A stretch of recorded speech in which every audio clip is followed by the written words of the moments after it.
Oh, hello, webcam. There it is. Hi, guys. I normally wait till like the full 5 minutes, but someone raided me, so I thought that I suppose I could show my face a little sooner. Hi, guys. Hello, hello, lovelies. The Turbiverse. I like it. We'll do it. Hello, Petals. Thank you so much for that raid.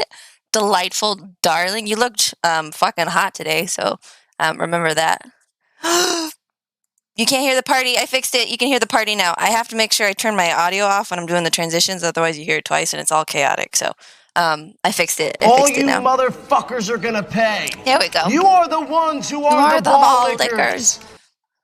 Hi, hello. For those of you who don't know me, it's true. Nova does wipe his own ass.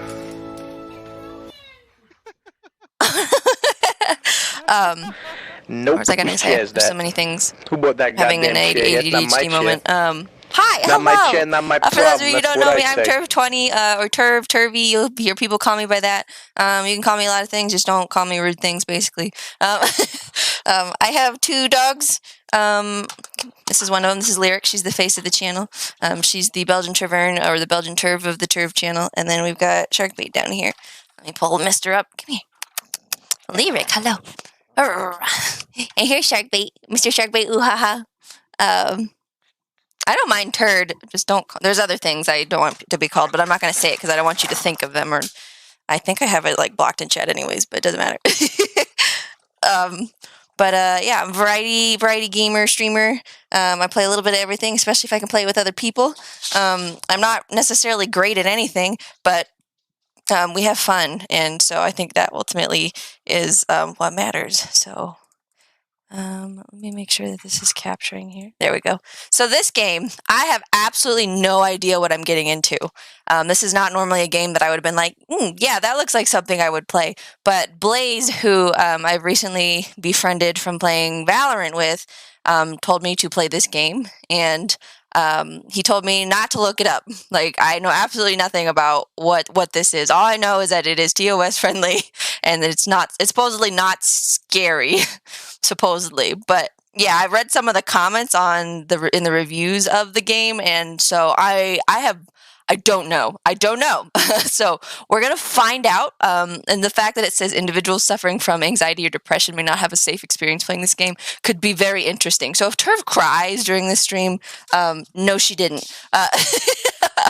But yeah, I don't know what this is about, but we're diving in because I told Blaze that I would do it, and I told him I would stream it. So today is the day that at least we're starting it. I don't know how long or not long it is, but in for a treat. Thank you, Scared Owl. No crying, I'm assuming. I'll do my best. I'll turn the camera off or something if I have to. I'll pretend that it's all good. Like, their consent to your exposure of highly disturbing content. What the fuck, Blaze? What am I? Fun game. Oh, okay. Their skirts are very twirly. It depends what it is. I can be easily disturbed. Let's turn this down a little bit. Let me see a little better.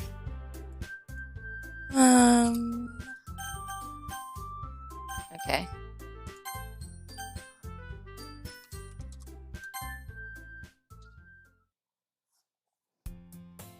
Hey! I see an annoying girl running toward me from the distance, waving her arms in the air like she's totally oblivious to any attention she might draw to herself. That girl is Sayori, I hope I'm pronouncing that right, my neighbor and good friend since we were children. You know, the kind of friend you never see yourself making today, but it just kind of works out because you've known each other for so long. We used to walk to school together on days like this, but starting around high school, she would oversleep more and more frequently, and I would get tired of waking up. Friends! But if she's going to chase after me like this, I almost feel better off running away. However, I just sigh and idle in front of the crosswalk and let Sayori catch up to me. Ha ha! I overslept again, but I caught you this time. Maybe only because I decided to stop and wait for you. Huh. You say that like you were thinking about ignoring me. That's mean, Turv. Well, if people stare at you for acting weird, then I don't want them to think we're a couple or something. Fine. You did wait for me after all. I'm a bitch so far. Like, I'm not impressed with the iteration of myself in this universe. I guess you don't have it in you to be mean, even if you want to. Whatever you say, Sayori. Giggles. We cross the street together and make our way to school. As we draw near, the streets become increasingly speckled with other students making their daily commute. By the way, Turv, have you decided on a club to join yet? A club? I told you already, I'm not really interested in joining any clubs. I haven't been looking either. That's not true. You told me you would join a club this year. Did I? I'm sure it's possible that I did in one of our many conversations where I dismissively go along with whatever she's going on about. Sayori likes to worry a little too much about me when I'm perfectly content just getting by on the average while spending my free time on games and anime. Uh-huh. I was talking about how I'm worried that you won't learn how to socialize or have any skills before college. Your happiness is really important to me, you know. And I know you're happy now, but I die at the thought of you becoming a NEET in a few years because you're not used to the real world. What is that? You trust me, right? Does anybody know what a NEET is? I don't know what a NEET is. Don't make me keep worrying about you. Alright, alright. I'll look at a few clubs if it makes you happy. No promises, though. Will you at least promise me you'll try a little? Yeah, I guess I'll promise you that. She is adorable. Yay! Why do I let myself get lectured by such a carefree girl? She's not really lecturing you, but that's okay. More than that, I'm surprised I even let myself relent to her. This sounds very Wattpad-ish to me. Not that I've ever read any Wattpad, but it sounds like it to me. If I were to think like this was, I don't know. It sounds like the genre, I guess. I guess a NEET is a 20-plus individual not in school, has no job, lives with mama, and has no... Oh, okay, got it. I guess seeing her worry so much about me makes me want to ease her mind at least a little bit, even if she does exaggerate everything inside of her head. She's just excited. There's nothing wrong with it. I get excited. To be honest, she sounds like me. Okay, the school day is as ordinary as ever, and it's over before I know it. After I pack up my things, I stare blankly at the wall, looking for an ounce of motivation. Clubs. Sayori wants me to check out some clubs. I guess I have no choice but to start with the anime club. Hello? Sayori? Sayori must have come into the classroom while I was spacing out. I look around and realize that I'm the only one left in the classroom. Sayori is cute. Thank you for the follow. I don't know who that is. Are you new? Are you actually new? Or are you somebody else that just made a secondary account? I'm honestly curious. I look around and realize I'm the only one left in the classroom. Hi, Corey. How are you? I thought I'd catch you coming out of the classroom, but I saw you just sitting here and spacing out, so I came in. Again, just a reiteration of what we just said. Honestly, you're even worse than me sometimes. I'm impressed. You don't need to wait up for me if it's going to make you late to your own club. Well, I thought you might need some encouragement, so I thought, know what? Well, that you could come to my club. Sayori. Yeah? There is no way I'm going to your club. Meanie, honestly. Sayori's vice president of the literature club. Not that I was ever aware that she had any interest in literature. In fact, I'm 99% sure she only did it because she thought it would be fun to help start a new club. Doing okay? I'm glad you're at least okay. Says, I'm not doing too bad. Work was pretty slow today, but we're trying out a game. I have absolutely no idea what to expect. Yeah, we'll see. Also, I think as long as that follow stuck, I think that means we're... Oh, holy crap, we're 7 away. We're 7 away from 400, so that's exciting. So, 7 away from a free mug giveaway. If you're a subscriber and you haven't already done !mug in chat, please do so you make sure you get entered in for a free turf mug if you would like that. So, since she was the first one to show interest after the one who proposed the club, she inherited the title vice president. That said, my interest in literature is guaranteed to be even less. Yeah, I'm going to the anime club. Come on, please. Why do you care so much anyway? Well, I kind of told the club yesterday I would bring in a new member. And Natsuki made cupcakes and everything. Don't make promises you can't keep. I can't tell if Sayori is really that much of an airhead or if she's so cunning as to have planned all of this out. I let out a long sigh. Fine, I'll stop by for a cupcake, okay? Yes, let's go! Unless today marks the day I sold my soul for a cupcake. I dejectedly follow Sayori across the school and upstairs, a section of the school I rarely visit, being generally used for third-year classes and activities. Sayori, full of energy, swings open the classroom door. Everyone, the new member is here. I told you, don't call me a new member.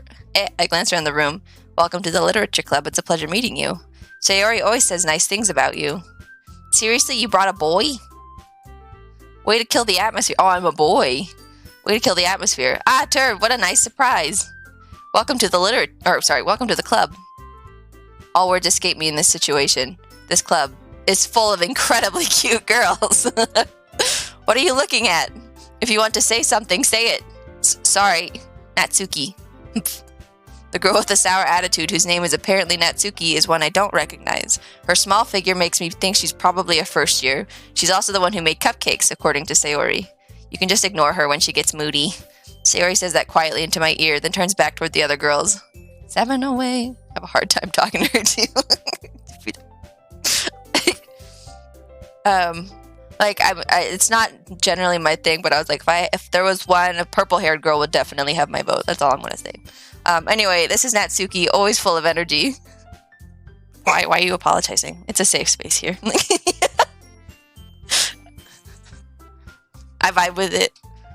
And this is Yuri, smartest in the club. Don't say things like that. They really emphasized her boobies, didn't they? Like, there's a huge ass shadow under there. Yuri, who appears comparably more mature and timid, seems to have a hard time keeping up with people like Sayori and Natsuki. Well, it's nice to meet both of you. And it sounds like you already know Monika, is that right? That's right. It's great to see you again, Turv. Are you giving me a toy, or did you want me to throw it? You give? Go get it. Monika smiles sweetly. Who does that? Accordant. We do know each other. Well, we rarely talked, but we were in the same class last year. Monika was probably the most popular girl in class. Smart, beautiful, athletic, basically completely out of my league. So having her smile at me so genuinely feels like, you too, Monika. Come sit down, Turb. We made room for you at the table, so you can sit next to me or Monika. I'll get the cupcakes. Hey, I made them. I'll get them. Sorry, I get a little too excited. And again, who sticks her butt out like that? Then how about I make some tea as well? Ooh. Making tea in the... Ooh, is right. Yeah. Making some tea at school. Give. We'll get it. The girls have a few desks arranged to form a table. As Sayori mentioned, it's been widened so there's one space next to Monika and one space next to Sayori. Natsuki and Yuri walk over to the corner of the room where Natsuki grabs a wrapping tray and Yuri opens the closet. Yes, Elder, I will take a drink of water for you, sir.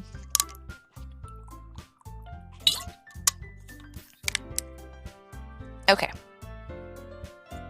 Still feeling awkward, I take a seat next to Sayori. Natsuki proudly marches back to the table, tray in hand. Okay, are you ready? Ta-da! Hooah! Natsuki lifts the foil off the tray to reveal a dozen white, fluffy cupcakes decorated to look like little cats. The whiskers are drawn with icing, and little pieces of chocolate were made to used to make ears. So cute! I had no idea you were so good at baking, Natsuki. Well, you know, just hurry and take one. Sayori grabs one first, then Monika. I follow. It's delicious. Sayori talks with her mouth full and has already managed to get icing on her face. I turn the cupcake around in my fingers, looking for the best angle to take a bite. Natsuki is quiet. I can't help but notice her sneaking glances in my direction. She waiting for me to take a bite? I finally bite down. The icing is sweet and full of flavor. I wonder if she made it herself. This is really good. Thank you, Natsuki. Well, why are you thanking me? It's not like Haven't I heard this somewhere before? Made them for you or anything. What? Yeah, I thought you technically did. Sayori said, well, maybe, but not for you. No, you, dummy. All right. I give up on Natsuki's weird logic and dismiss the conversation. Yuri returns to the table carrying a tea set. She carefully places a teacup in front of each of us before setting down the teapot next to the cupcake tray.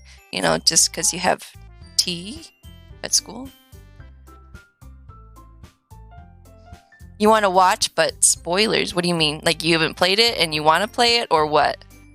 Because, yeah, I haven't played this. I have absolutely no idea what's going on. Blaze just wants me to play it. I'll try to save the VOD for you if you give a shit. Oh, yeah. No, yeah, Blaze told me I needed to play it. I have absolutely no idea what I'm getting into. He told me to look up nothing, so I have... No, I don't know anything. Yay, you're in the giveaway! Good. She carefully places... We're 7 away, I think. Last I checked. What? You have a sub, silly. What do you mean, how?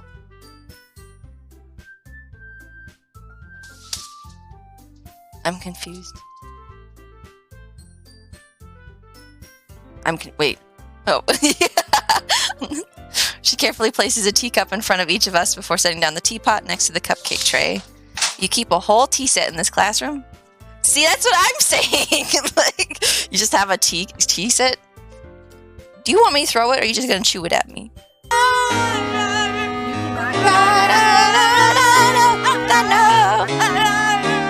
You gotta go, awoo!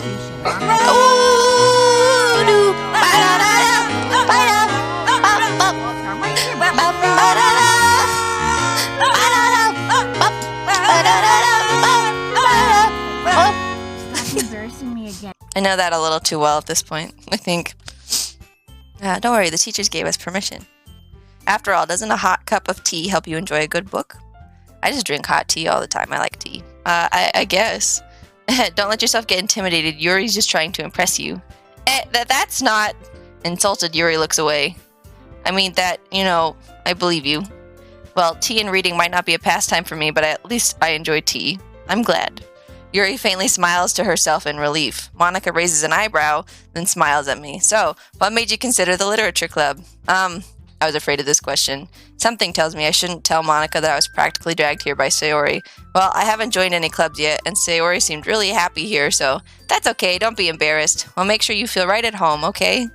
As president of the literature club, it's my duty to make the club fun and exciting for everyone.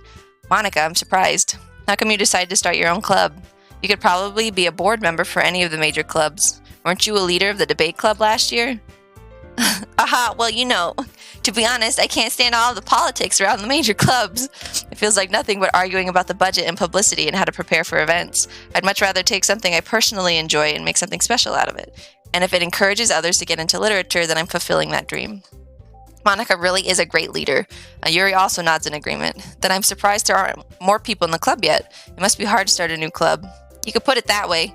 Not many people are very interested in putting all the effort to start something brand new, especially when it's something that doesn't grab your attention, like literature. You have to work hard to convince people that you're both fun and worthwhile, but it makes school events like the festival that much more important. I'm confident that we can all really grow this club before we graduate. Right, everyone? Yeah, we'll do our best. You know it. Just like, yeah. Everyone enthusiastically agrees. Such different girls, all interested in the same goal. Monica must have worked really hard just to find these three. Maybe that's why they were also delighted by the idea of a new member joining, though I still don't really know if I can keep up with their level of enthusiasm about literature. So, Turb, what kind of things do you like to read? There's another ooh-woo. I have a feeling there's going to be a bunch of ooh-woos played during this stream. Well, considering how little I've read these past few years, I don't really have a good way of answering that. Manga, I mutter quietly to myself, half joking. Natsuki's head suddenly perks up. It looks like she wants to say something, but she keeps quiet. Not much of a reader, I guess. I might actually need more water because I'm doing a lot of reading here. Well, that can change. What am I saying? I spoke without thinking after seeing Yuri's sad smile. Anyway, what about you, Yuri? Well, let's see. Sounds good, Survival. Thank you so much for hanging out. Yuri traces the rim of her teacup with her finger. My favorites are usually novels that build deep and complex fantasy worlds. Bullet, thank you so much for that host. I appreciate you. And I know some of you hosted before when there was chaos going up above, so thank you. I know I didn't necessarily acknowledge every single one of you, but thank you, Corey, for the host. What's up? I made it to a stream. I'm doing good. We're playing a game I normally probably wouldn't have picked for myself, but was suggested to me, and I know absolutely nothing about it. All I know is that apparently it's going to be traumatizing. So we're buckling in, so... my favorites are usually novels that build deep and complex fantasy worlds. The level of creativity and craftsmanship behind them is amazing to me, and telling a good story in such a foreign world is equally impressive. Ooh, woo is right. Thank you, Corey. Yuri goes on, clearly passionate about her reading. She seems so reserved and timid since the moment I walked in, but it's obvious by the way her eyes light up that she finds her comfort in the world of books, not people. But I like a lot of things. Stories with deep psychological elements usually immerse me as well. Isn't it amazing how a writer can so deliberately take advantage of your own lack of imagination to completely throw you for a loop? Anyway, I've been reading a lot of horror lately. I read a horror book once. I desperately grabbed something I can relate to at the minimal level. At this rate, Yuri might as well be having a conversation with a rock. Really? I wouldn't have expected that, Yuri. For someone as gentle as you, I guess you could say that. But if a story makes me think or takes me to another world, then I really can't put it down. Surreal horror is often very successful at changing the way you look at the world, if only for a brief moment. Ugh, I hate horror. Oh, why's that? Well, Natsuki's eyes dart over to me for a split second. Never mind. That's right, you usually like to write about cute things, don't you, Natsuki? What? What gives you that idea? You left a piece of scrap paper behind last club meeting. It looked like you were working on a poem called Don't Say It Out Loud! And give that back! Fine, fine. Your cupcakes, your poems, everything you do is just as cute as you are. Sayori settles up behind Natsuki and puts her hands on her shoulders. I'm not cute! Natsuki, you write your own poems? Well, I guess sometimes. Why do you care? I think that's impressive. Why don't you share them sometime? No. Natsuki averts her eyes. You wouldn't like them. Ah, not a very confident writer yet? I understand how Natsuki feels. Sharing that level of writing takes more than just confidence. The truest form of writing is writing to oneself. You must be willing to open up to your readers, exposing your vulnerabilities and showing even the deepest reaches of your heart. Do you have writing experience too, Yuri? Maybe if you share some of your work, you can set an example and help Natsuki feel comfortable enough to share hers.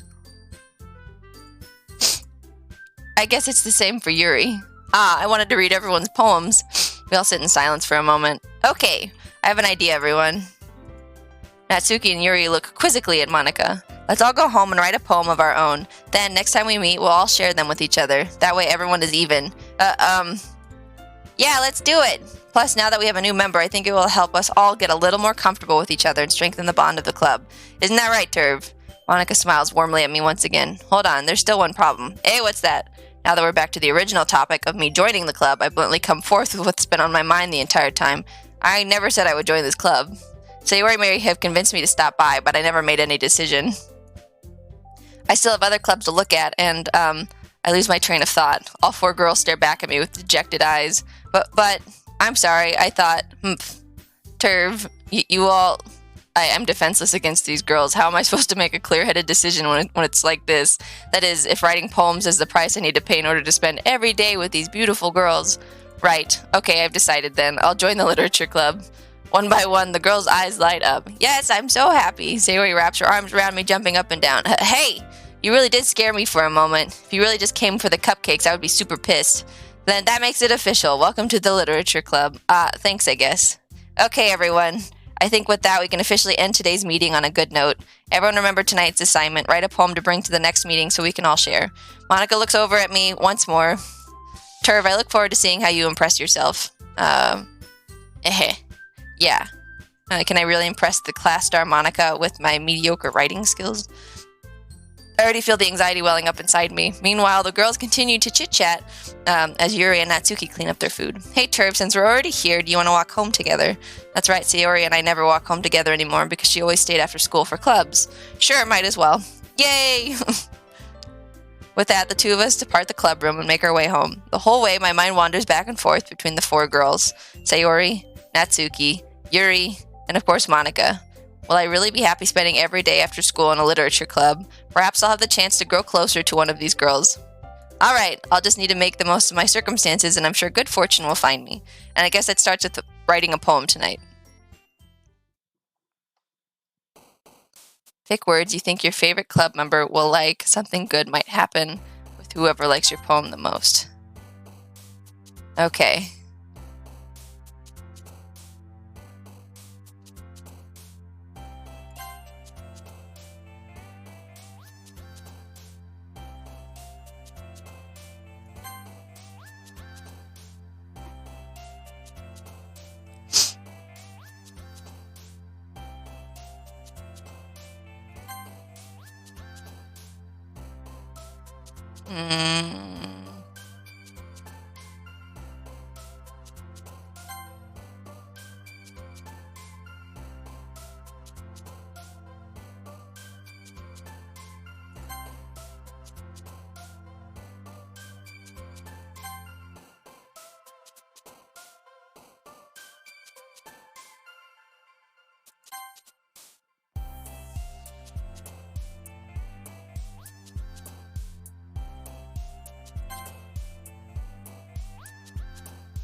I'm trying to pick ones that Yuri likes, because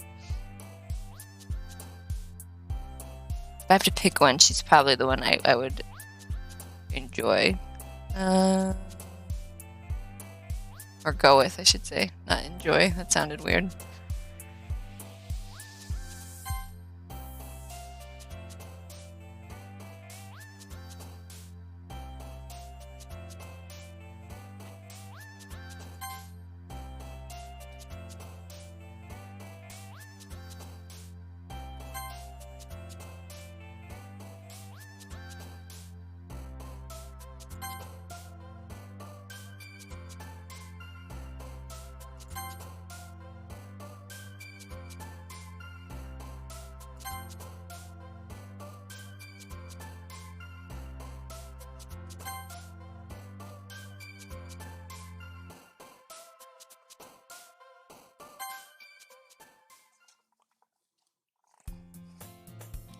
Hi again, Turv. Glad to see you didn't run away on us. Nah, don't worry. This might be a little strange for me, but at least I keep my word. Well, I'm back at the literature club. I was the last to come in, so everybody else is already hanging out. Thanks for keeping your promise, Turv. I hope this isn't too overwhelming of a commitment for you, making you dive headfirst into literature when you're not accustomed to it. Oh, come on, like he deserves any slack. Sayori told me you didn't want to join any clubs this year, and last year, too. I don't know if you plan to just come here and hang out or what, but if you don't take us seriously, then you won't see the end of it. Natsuki, you certainly have a big mouth for someone who keeps her manga collection in the club room. Natsuki finds herself stuck between saying Monica and manga. Manga is literature. Swiftly defeated, Natsuki plops back into her seat. Don't worry, guys. Turv always gives it his best as long as he's having fun. He helps me with busy work even without me even asking, like cooking and cleaning my room. How dependable. Sayori, that's because your room is so messy it's distracting, and you almost set your house on fire once. Is that so? You two are really good friends, aren't you? I might be a little jealous. How come? You and Turv can become good friends too. Sayori. As usual, Sayori seems oblivious to the weird situation she just put me into. Oh, Yuri even brought you something today, you know. Well, wait, Sayori. Me? Not really. Don't be shy. It's really nothing. What is it? Never mind. Sayori made it sound like a big deal when it's really not. What do I do? I'm sorry, Yuri. I wasn't thinking. I guess that means it's up to me to rescue this situation. Hey, don't worry about it. First of all, I wasn't expecting anything in the first place, so any nice gesture from you was a pleasant surprise. It'll make me happy no matter what. Is that so? Yeah, I won't make a big deal if you don't want it to be. All right. Well, here. Yuri reaches into her bag and pulls out a book. I didn't want you to feel left out, so I picked out a book that I thought you might enjoy. It's a short read, so it should keep your attention even if you don't usually read. Hi, Casey. Hello. Hi, Raiders. How was your stream? How was Dead by Daylight? Nope. Oh my God! See, this is what I'm saying. Hi, darlings. The way people build, I can't. It's overwhelming. It's so overwhelming. For those of you who don't know me, I'm Turv20, Turv or Turvy. I have two cute dogs. This is one of them. This is Lyric. She's the Belgian Turvern or Belgian Turv of the Turv channel. I'm a variety streamer. I play a little bit of everything, especially if I can play with other people.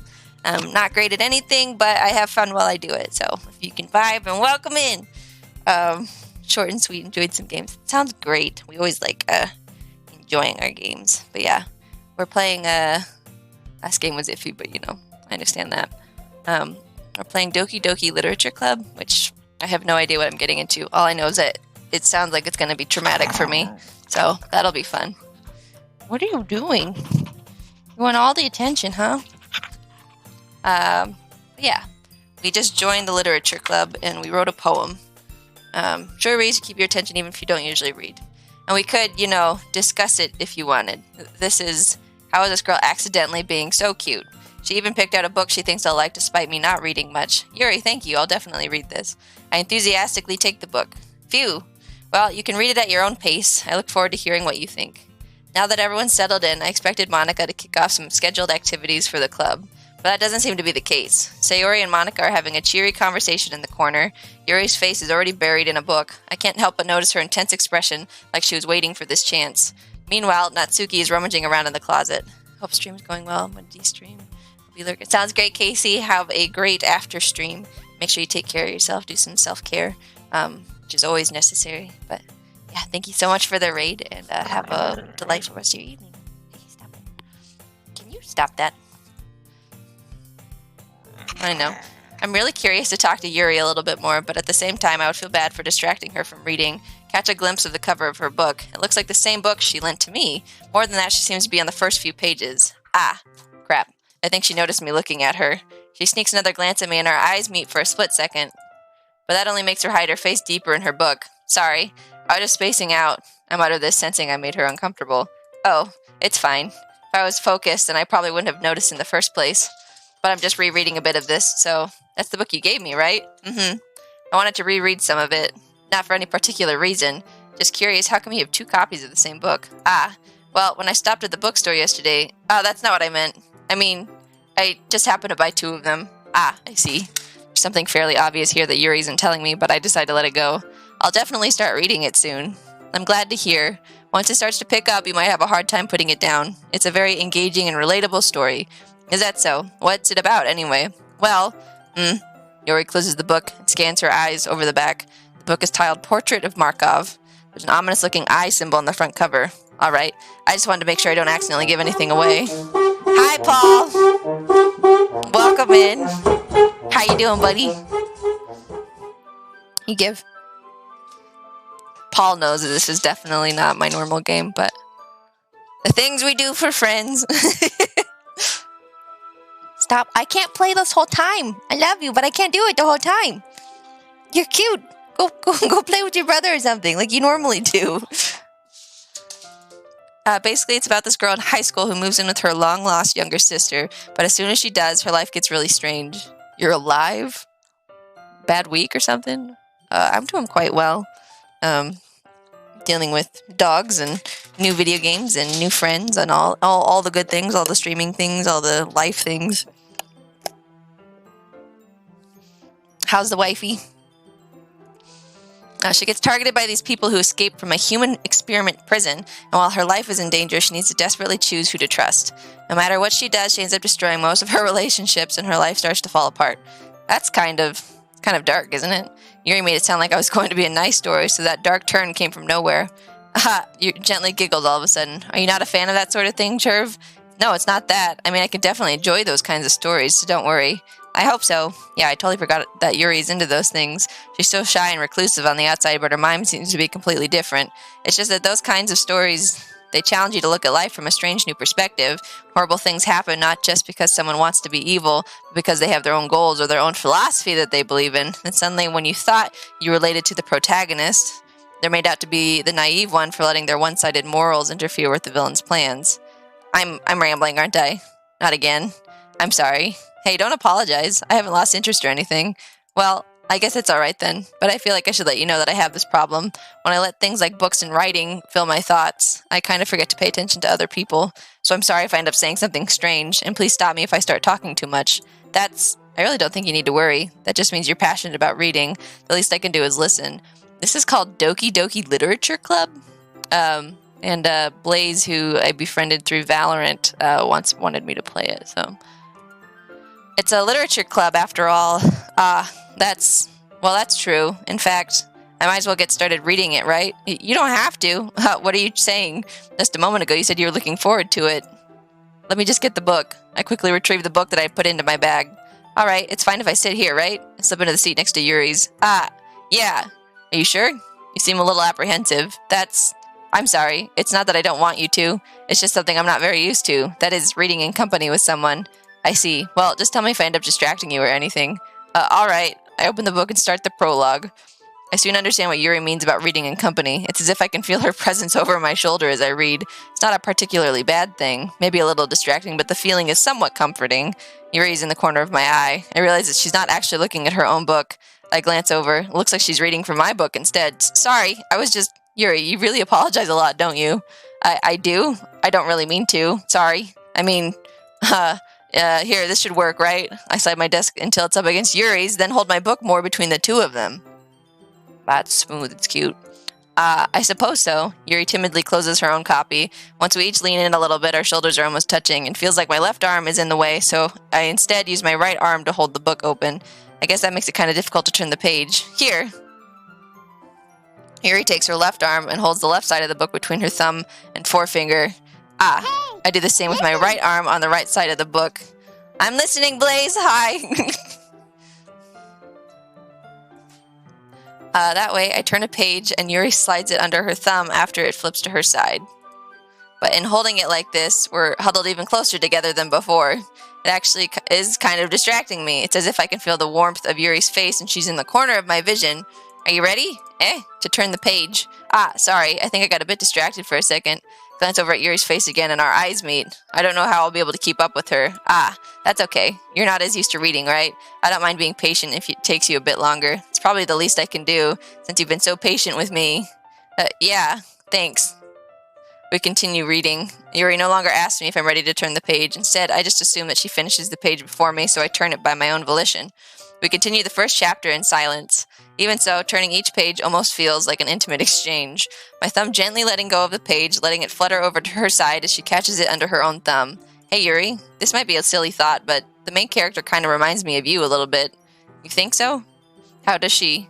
Well, I guess she's more blunt in a lot of ways, but she also second-guesses all of the things that she says and does, like she's afraid she'll do something wrong. It's not like I can see into your head or anything, but they're kind of reminiscent of some of your mannerisms. I see. Yuri remains silent for a moment. But Turv, that's probably a terrible thing to have in common with her. That's so embarrassing that you think that. But wait, I didn't mean it in a bad way or anything. Sorry, I really didn't know you were self-conscious about that sort of thing. I guess I meant it, it's kind of cute. What are you saying all of a sudden? Okay, everyone. I think it's about time we share today's poems with each other. We might not have enough time if we wait too long. Yuri exhales, spared from finishing her thought. Is that alright, Yuri? You look kind of down. I'm sorry if you haven't been looking forward to this. Blue Anima, thank you so much for the 100 biddies. Hello, welcome in. It's fine. Yuri releases her hand from the book, causing it to close on top of my thumb. Alright, I guess I'll do some more reading tonight. Or would you prefer I only read it with you? I guess I don't have too much of a preference either way. Howdy. Howdy. In that case, I'll read a little more tonight. It'll be more fun to read with you after it picks up a bit, you know? That's good reasoning. In that case, feel free to finish the first 2 chapters in your own time. Alright. I stand up. I make a mental note of where I left off in the book, then slip it back into my bag. Hi, Cordy! Thank you for that hug. I appreciate it. How have both of you been? Oop, caps lock. No, I thought you were just excited. Like, Turv! By the way, did you remember to write a poem last night? Yeah. My relaxation ends. I can't believe I agreed to do something so embarrassing. I couldn't really find much inspiration since I've never really done this before. Well, now that everyone's ready, why don't you find someone to share with? I can't wait! Sayori and Monica enthusiastically pull out their poems. Sayori's is on a wrinkled sheet of loose leaf torn from a spiral notebook. On the other hand, Monica wrote hers in a composition notebook. I can already see Monica's pristine handwriting from where I sit. I'm doing quite well. This is like I've been mentioning. Says no idea what I'm getting into with this game, since I was told specifically not to have any spoilers. So, but I hear it's going to be traumatizing. So I guess I'm ready for that. I guess as much as I can be. Natsuki and Yuri reluctantly comply as well, reaching into their bags. I do the same myself. Well, I'm going to share it with Yuri. Duh. Yuri seems the most experienced, so I should start with her. I can trust her opinion to be fair. As Yuri reads the poem, I notice her eyes lighten. Exceptional. Hey, what was that? Did I just say that out loud? Yuri first covers her mouth, but ends up covering her whole face. Ooh, he's going to hate me. You really didn't do anything wrong, Yuri. I guess you're right. What am I getting so nervous for? Yuri takes a breath. So, what kind of writing experience do you have? Your use of imagery and metaphors indicates you've written a lot of poetry before. Really? Wow, that's a huge compliment coming from you. This is actually my first time, really. Huh? Yuri stares at me blankly, then looks at my poem again. Well, I know that. I just meant, Yuri trails off, unable to find an excuse. She traces her finger along the words in the poem as if breaking it down more thoroughly. Yeah, okay. This is the reason I was able to tell. It's just that there are specific writing habits that are usually typical of new writers. And having been through that myself, I kind of learned to pick up on them. I think the most noticeable thing I recognize in new writers is that they try to make their style very deliberate. In other words, they tend to pick a writing style separate from the topic matter, and they form-fit the two together. The end result is that both the style and the expressiveness are weakened. Once Yuri finds her train of thought, it's as if her demeanor totally changes. Her stammering is completely gone, and she sounds like an expert. Of course, that's not something you can be blamed for. There are so many different skills and techniques that go into writing even a simple poem. Not just finding them and building them, but getting them to work together is probably the most challenging part. It might take you some time, but it all comes with practice and learning by example and trying new things. I also hope that everyone else in the club gives you valuable feedback. Natsuki can be a little biased, though. Biased how? Well, never mind. I shouldn't be talking about people like that. Sorry. It's fine. I'm not sure if Yuri's apologizing to herself, to me, or to Natsuki. Do you mind if I read your poem now? Please do. I'd love to share my thought process behind it. Yuri smiles dreamily as if that's a rare opportunity for her, which itself is kind of funny. After all, isn't this supposed to be a literature club? Ghost under the light. The tendrils of my hair illuminate beneath the amber glow. Bathing. It must be this one. The last remaining streetlight to have withstood the test of time. The last yet to be replaced by the sickening blue-green hue of the future. I bathe, calm, breathing air of the present, but living in the past. The light flickers, I flicker back.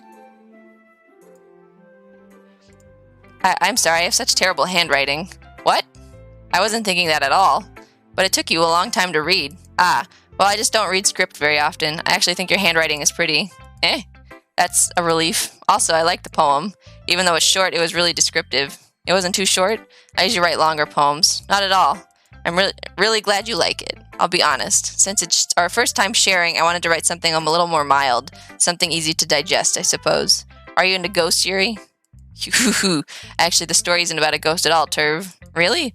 I must have totally missed the point. Well, I suppose you did only glance over it after all. But remember that poets often express their own thoughts, feelings, and experiences in their work. Ah, Blaze, thank you so much for that subscription with Prime. I appreciate you. You didn't have to do that, but thank you, sir. I have Turv emotes. You can use lyric face, and shark bait face, huh? Yeah. Also, you can enter the giveaway. So if you do exclamation point mug now, you can potentially win a free Turv mug once we hit 400 followers. They usually do more than tell a simple story or paint a picture. In this case, perhaps the subject of the poem is only being symbolically compared to a ghost, lingering in her last remaining place. Oh, there's a toy there. Of comfort, unable to let go of the past. And soon to be left with nothing. That's a lot more solemn, putting it that way. Hadn't even thought of that. That's impressive. It's nothing, really. Yours is impressive, too, so, nah. If anything, I could probably learn a thing or two from you. You think so? Yeah, of course. You know, I was really nervous about doing all this, but in the end, I enjoyed it. I'm going to keep doing my best for you, Turv. Me too. Sayori's our friend, right? Yeah. This is a good poem, Turv. Are you sure it's your first time? Of course. It's not that good. Am I the kind of guy who would be writing poems in his spare time? I guess you're right, but that's why it impressed me. Well, to be honest, I was afraid that you wouldn't do it seriously, or that you wouldn't write one at all. I'm really happy just that you wrote one. Lyric! Bye. Stop that. You're not supposed to be eating the hay. Oh, Modus, thank you for that sub! What? Now you can enter the mug giveaway too. Exclamation point mug, please. If you want a chance at a Turv mug when we hit 400. You guys are awesome. I love you. It just reminds me of how you're really a part of the club now. Mig. Mig. Point Mig. Mig. Not to mention that, in fact, I'm standing in front of you in the classroom. Lyric, we're not eating rabbit hay. Lie. Let me go grab that really quick. Because she won't leave it alone, because I know her.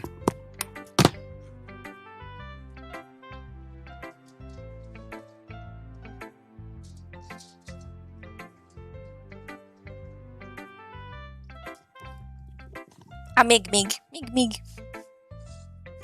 Well, of course. I'm not really into it yet, but that doesn't mean I'll break my promise. See? It's like I said before, Turv. Deep down, you're not selfish at all, you know? Trying new things like this for other people. That's something that only really good people do. Thanks, Sayori. I'm not sure if Sayori sees the full picture of my motive here. Then again, I can't deny that she's part of the reason I joined. Lyric. Knowing how much this means to her and all. Yeah, and I'm gonna make sure you have lots of fun here, okay? That will be my way of thanking you. Giggity wiggity woo! Alright, I'm gonna hold you to that then. Yay! Now you'll read my poem too, right? Don't worry, I'm really bad at this. We'll see about that.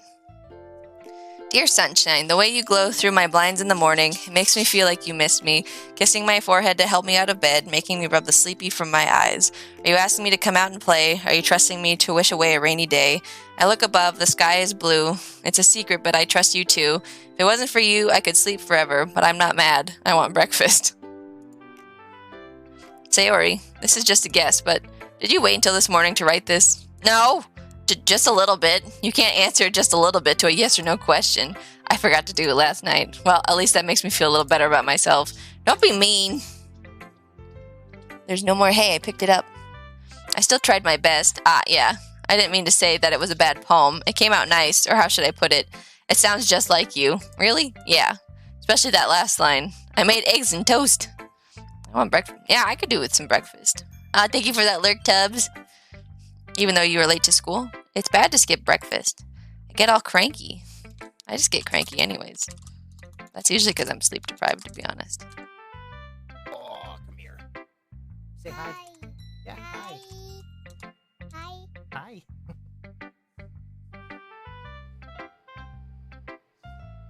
Yeah. Well, I guess there's no point in arguing. Anyway, thanks for showing me. This is so much fun. Monica's the best. Yeah. But next time, I won't forget. And I'm going to write the best poem ever. Well, I guess I look forward to it. Monica? Hi, Turv. Having a good time so far? Yeah. Good. Glad to hear it. By the way, since you're new and everything, if you ever have any suggestions for the club, like new activities or things we can do better, I'm always listening. Don't be afraid to bring things up, okay? Alright, I'll keep that in mind. Of course I'll be afraid to bring things up. I'm much better off just going with the flow until I'm more settled in. Anyway, want to share your poem with me? It's kind of embarrassing, but I guess I have to. Aha! Don't worry, Turv. We're all a little embarrassed today, you know, but it's that sort of barrier that we'll all learn to get past soon. Yeah, that's true. I hand Monica my poem. Great job, Turv. I was going ooh in my head while reading it. It's really metaphorical.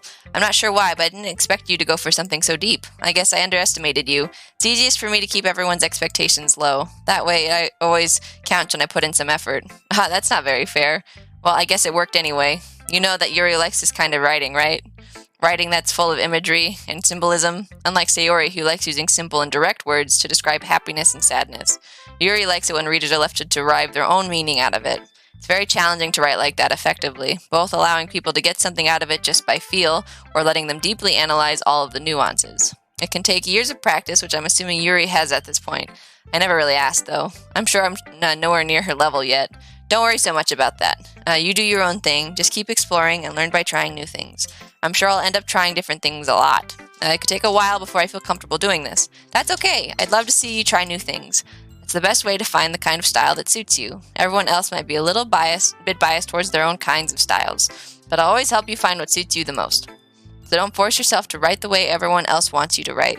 It's not like you have to worry about impressing them or anything. Aha. Aha. Anyway, do you want to read my poem now? Don't worry, I'm not very good. You sound pretty confident for someone who claims to not be very good. Well, that's because I have to sound confident. That doesn't mean I always feel that way, you know. I see. Well, let's read it then. Hole in the wall. It couldn't have been me. See, the direction the spackle protrudes, a noisy neighbor, an angry boyfriend, I'll never know. I wasn't home. I peer inside for a clue. No, I can't see. I reel blind, like a film left out in the sun, but it's too late. My retina's already scorched with a permanent copy of the meaningless image. It's just a little hole. It wasn't too bright. It was too deep, stretching forever into everything. A hole of infinite choices. I realize now that I wasn't looking in. I was looking out, and he, on the other side, was looking in. So, what do you think? It's very freeform, if that's what you call it. Sorry, I'm not really the right person to ask for feedback. That's okay. Yeah, that kind of style has gotten pretty popular nowadays. That is, a lot of poems have been putting emphasis on the timing between words and lines. Lyric. Bye.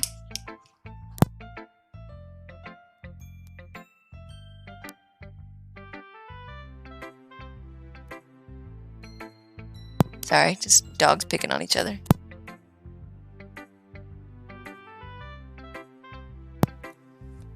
It's not a hentai game, at least I hope not. I don't know what I'm getting into.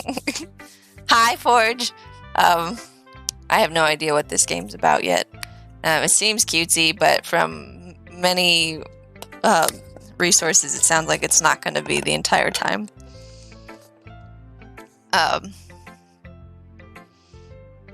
It's not. I don't think. I hope not. I was told it was TOS safe, so I don't think it is. When performed out loud, it can be really powerful. What was the inspiration behind this one? Well, I'm not sure if I know how to put it. I guess you could say that I had some kind of epiphany recently. It's been influencing my poems a bit. An epiphany? Yeah, something like that. I'm kind of nervous to talk about deep stuff like that because it's kind of coming on strongly. Maybe after everyone is better friends with each other. Anyway, here's Monica's writing tip of the day. Sometimes when you're writing a poem or a story, your brain gets too fixated on a specific point. Try so hard to make it perfect, then you'll never make any progress. Just force yourself to get something down on the paper and tidy it up later. Another way to think about it is this. If you keep your pen in the same spot for too long, you'll just get a big dark puddle of ink. So just move your hand and go with the flow. That's my advice for today. Thanks for listening. Natsuki, okay. So we are going to read it to everybody. Well, it's about what I expected from someone like you. That's a little blunt. Well, excuse me. It's not like I said it was bad. It just didn't evoke any emotions. So basically, it's not cute enough for your tastes.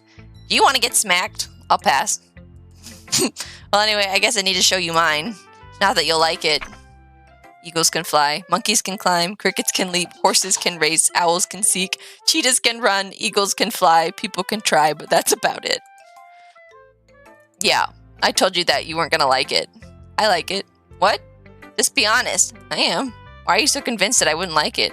Well, because everyone in high school thinks that writing has to be all sophisticated and stuff, so people don't even take my writing seriously. But isn't the point of poems for people to express themselves? Your writing style wouldn't make your message any less valid. Yes, exactly. I like when it's easy to read, but it hits you hard. Like in this poem, seeing everyone around you do great things can be really disheartening, so I decided to write about it. Yeah, I understand. But the other nice thing about simple writing is that it puts more weight on the wordplay. Like I set up for a rhyme at the end, but then it made it fall flat on purpose. Helps bring out the feeling in the last line. So you did. I guess more went into it than I realized. That's what it means to be a pro. I'm glad you learned something. Didn't expect that from the youngest one here, did you? Yeah, I guess not. I decided to humor her with that last comment. I don't really care how old everyone is, but if Natsuki is feeling proud, then I won't take that away from her. Phew! I guess that's everyone. I'm glance around the room. It's a little more stressful than I anticipated. It's as if everyone is judging me for my mediocre writing abilities. Even if they're just being nice, there's no way my poems can stand up to theirs. This is a literature club, after all. I sigh. I guess that's what I ended up getting myself into. Across the room, Sayori and Monica are happily chatting. My eyes land on Yuri and Natsuki. They gingerly exchange sheets of paper, sharing their respective poems. As they read in tandem, I watch each of their expressions change. Natsuki's eyebrows furrow in frustration. Meanwhile, Yuri smiles sadly. What's with this language? Eh? Did you say something? Oh, it's nothing. Natsuki dismissively returns the poem to the desk with one hand. I guess you could say it's fancy. Ah, thanks. Yours is cute. Cute? Did you completely miss the symbolism or something? It's clearly about the feeling of giving up. How can that be cute? I know that. I just meant the language, I guess. I was trying to say something nice. Eh? You mean you have to try that hard to come up with something nice to say? Thanks, but I really didn't come out nice at all. Well, I do have a couple suggestions. If I was looking for suggestions, I would have asked someone who actually liked it, which people did, by the way. Sayori liked it, and Turv did too. So based on that, I'll gladly give you some suggestions of my own. First of all, excuse me, I appreciate the offer, but I've spent a long time establishing my writing style. I don't expect it to change anytime soon, unless, of course, I come across something particularly inspiring, which I haven't yet. And Turv liked my poem too, you know. He even told me he was impressed by it. Natsuki suddenly stands up. Oh? I didn't realize you were so invested in trying to impress our new member, Yuri. Eh? That's not what I... Ooh, you're just... Yuri stands up as well. Maybe you're just jealous that Turv appreciates my advice more than he appreciated yours. Huh? And how do you know he didn't appreciate my advice more? Are you that full of yourself? No. If I was full of myself, I would deliberately go out of my way to make everything I do overly cutesy. Is everyone okay? Well, you know what? I wasn't the one whose boobs magically grew a size bigger as soon as Turf started showing up. Natsuki! Natsuki, that's a little... This doesn't involve you! I don't like fighting, guys. Suddenly both girls turned towards me so they just noticed I was standing there. Turv! She's just trying to make me look bad. That's not true. She started it. She could get over herself and learn to appreciate that simple writing is more effective, then this wouldn't have happened in the first place. What's the point in making your poems all convoluted for no reason? The meaning should jump out at the reader, not force them to have to figure it out. Help me explain that to her, Turv. But wait, there's a reason we have so many deep and expressive words in our language. It's the only way to convey complex feelings and meaning the most effectively. Avoiding them. Hi, Sam. How's it going? It's not unnecessarily limiting yourself. It's also a waste. You understand that, right, Turv? Well, how did I get dragged into this in the first place? It's not like I know anything about writing, but whomever I agree with, they'll probably think more highly of me.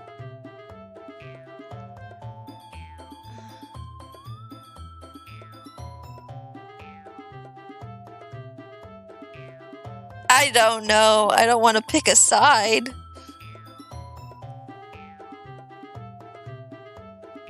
So do I just go with the help me Sayori option?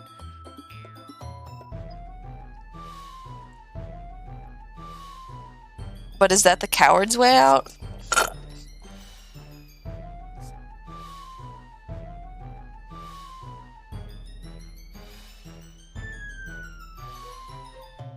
Oh, I don't know.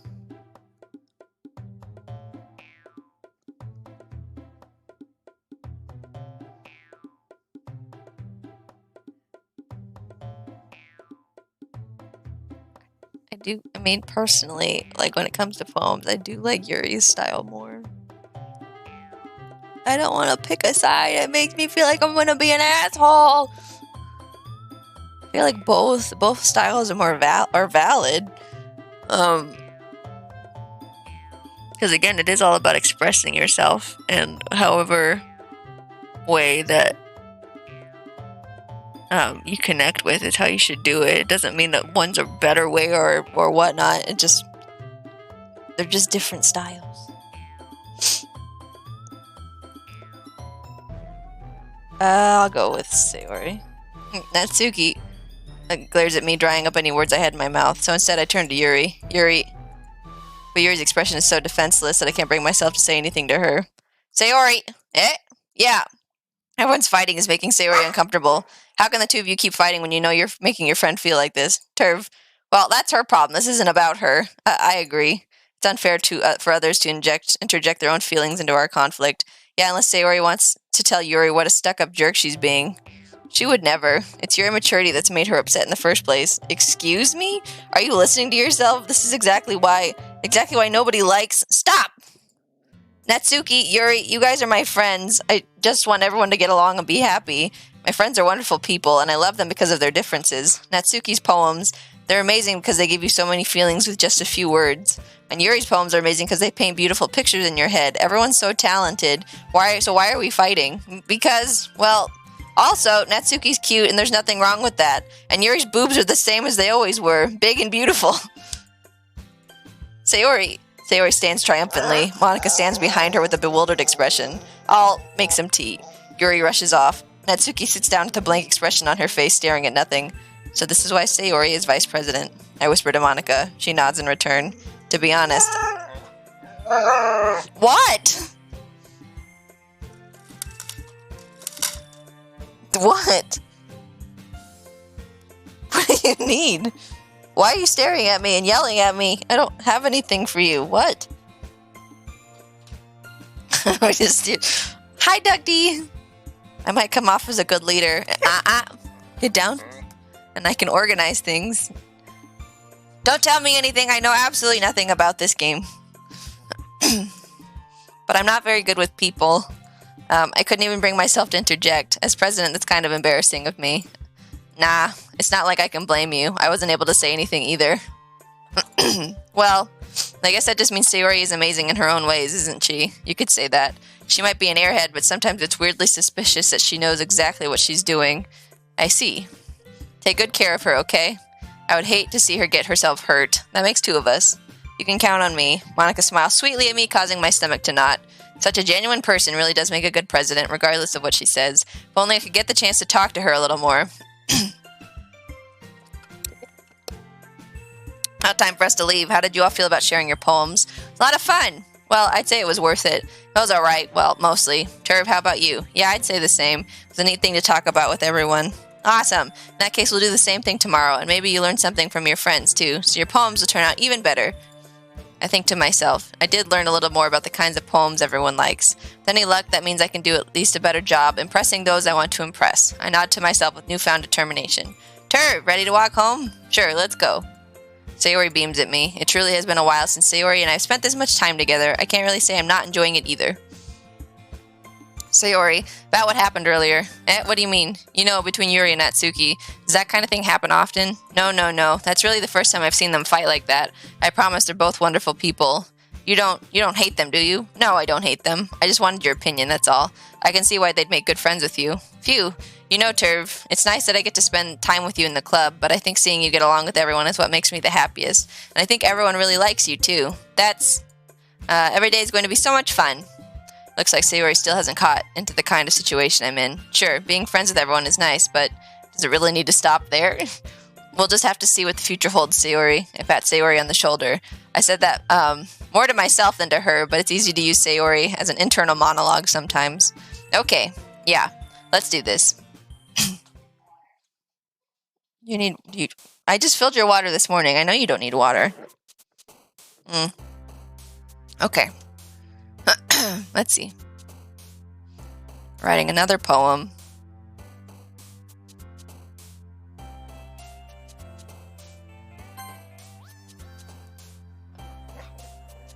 Ah. Oh, Darling, no, I love you, Petals. Turby, I fucking love you for real. Why Sorry, are you I fucking barking? am not around much in your streams. No. I'm so happy when you can make it. You don't have to apologize, silly. No.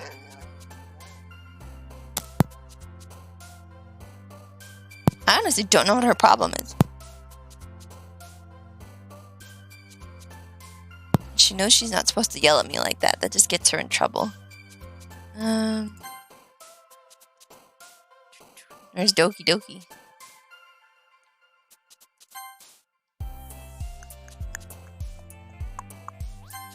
Okay.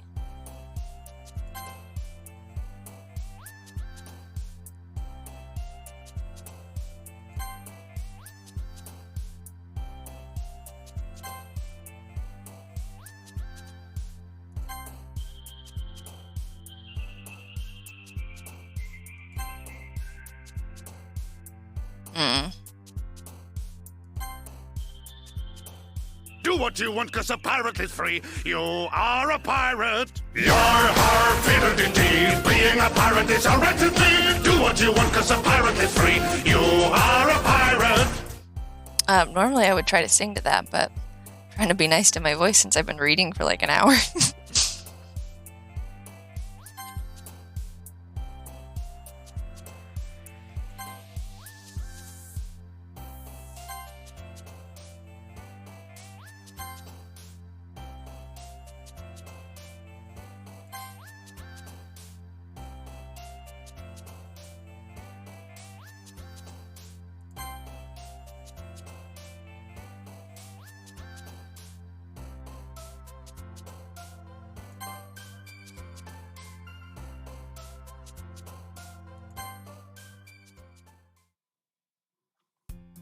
Hi, Checks. Another day passes and it's time for the club meeting already. I've gotten a little more comfortable here over the past couple days. Entering the club room, the usual scene greets me. Hi, Turb. Yo, Sayori. Looks like you're in a good mood today. I'm just still not used to you being in the club, that's all. I see.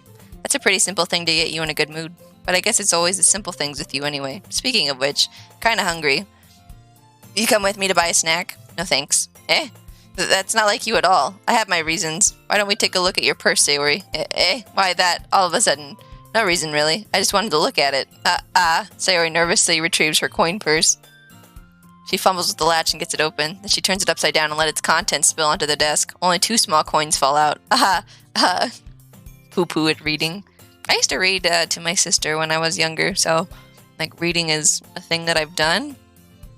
But it definitely does start to put a strain on your voice.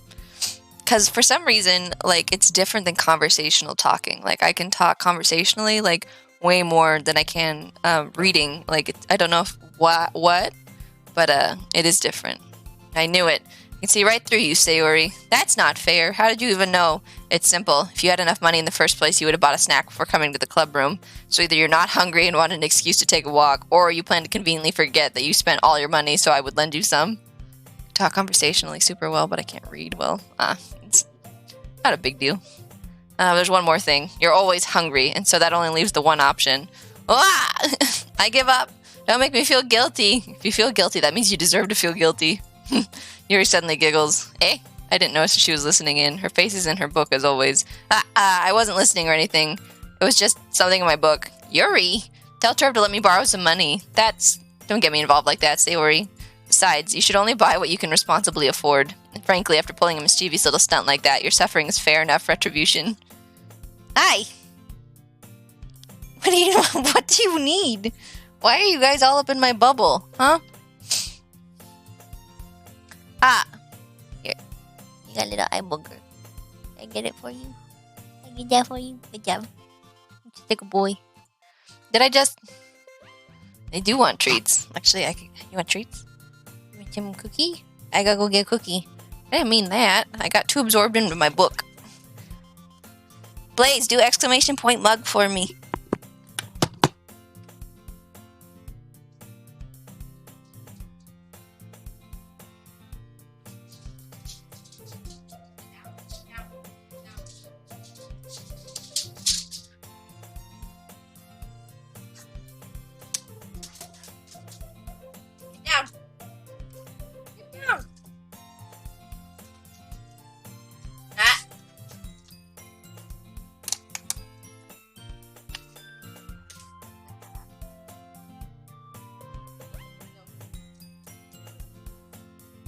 Get one. Sit down. Chill.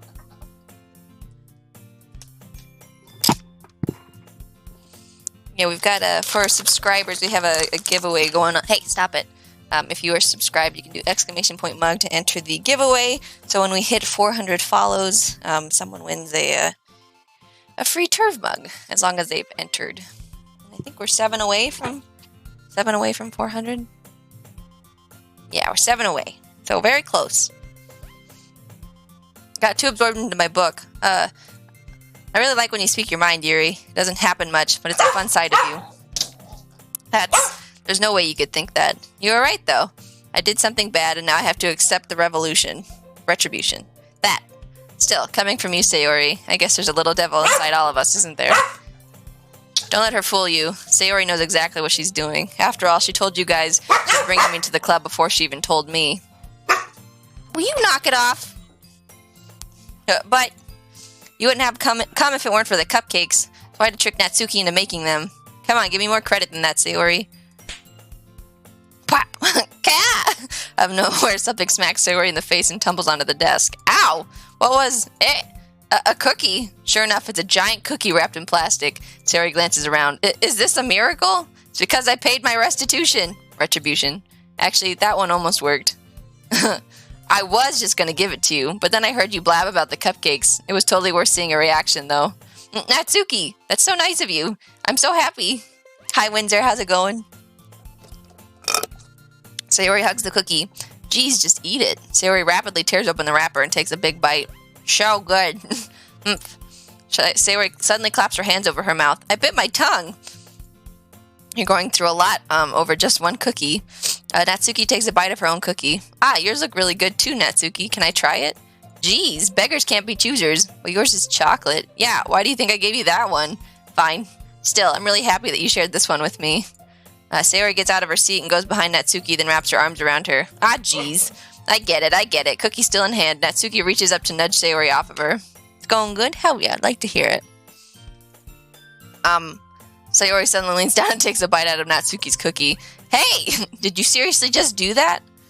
Mouthful, Sayori trots away to safety. Yuri and I laugh as well. Geez, you're such a kid sometimes. Monika, can you tell Sayori? Natsuki glances around. Monika isn't in the club room. Where's Monika anyway? Good question. Have any of you heard anything about her being late today? Not me. Yeah, I haven't either. That's a bit unusual. I hope she's okay. Of course she's okay. She probably just had something to do today. She's pretty popular after all. You don't think she has a... I wouldn't be surprised. She's probably more desirable than all of us combined. That's true. Excuse me? Suddenly the door swings open. Sorry, I'm super sorry. There you are. I didn't mean to be late. I hope you guys weren't worried or anything. Monika chose the club over her boyfriend after all. You're so strong-willed, but boyfriend? What on earth are you talking about? Monika quizzically glances at me. Never mind that. What held you up anyway? Well, my last period today was study hall. To be honest, I kind of just lost track of time. That makes no sense, though. You would have heard the bell ring, at least. I must not have heard it since I was practicing piano. Piano? I wasn't aware you played music as well, Monica. I don't really. I kind of just started recently. I've always wanted to learn piano. That's so cool. You should play something for us, Monica.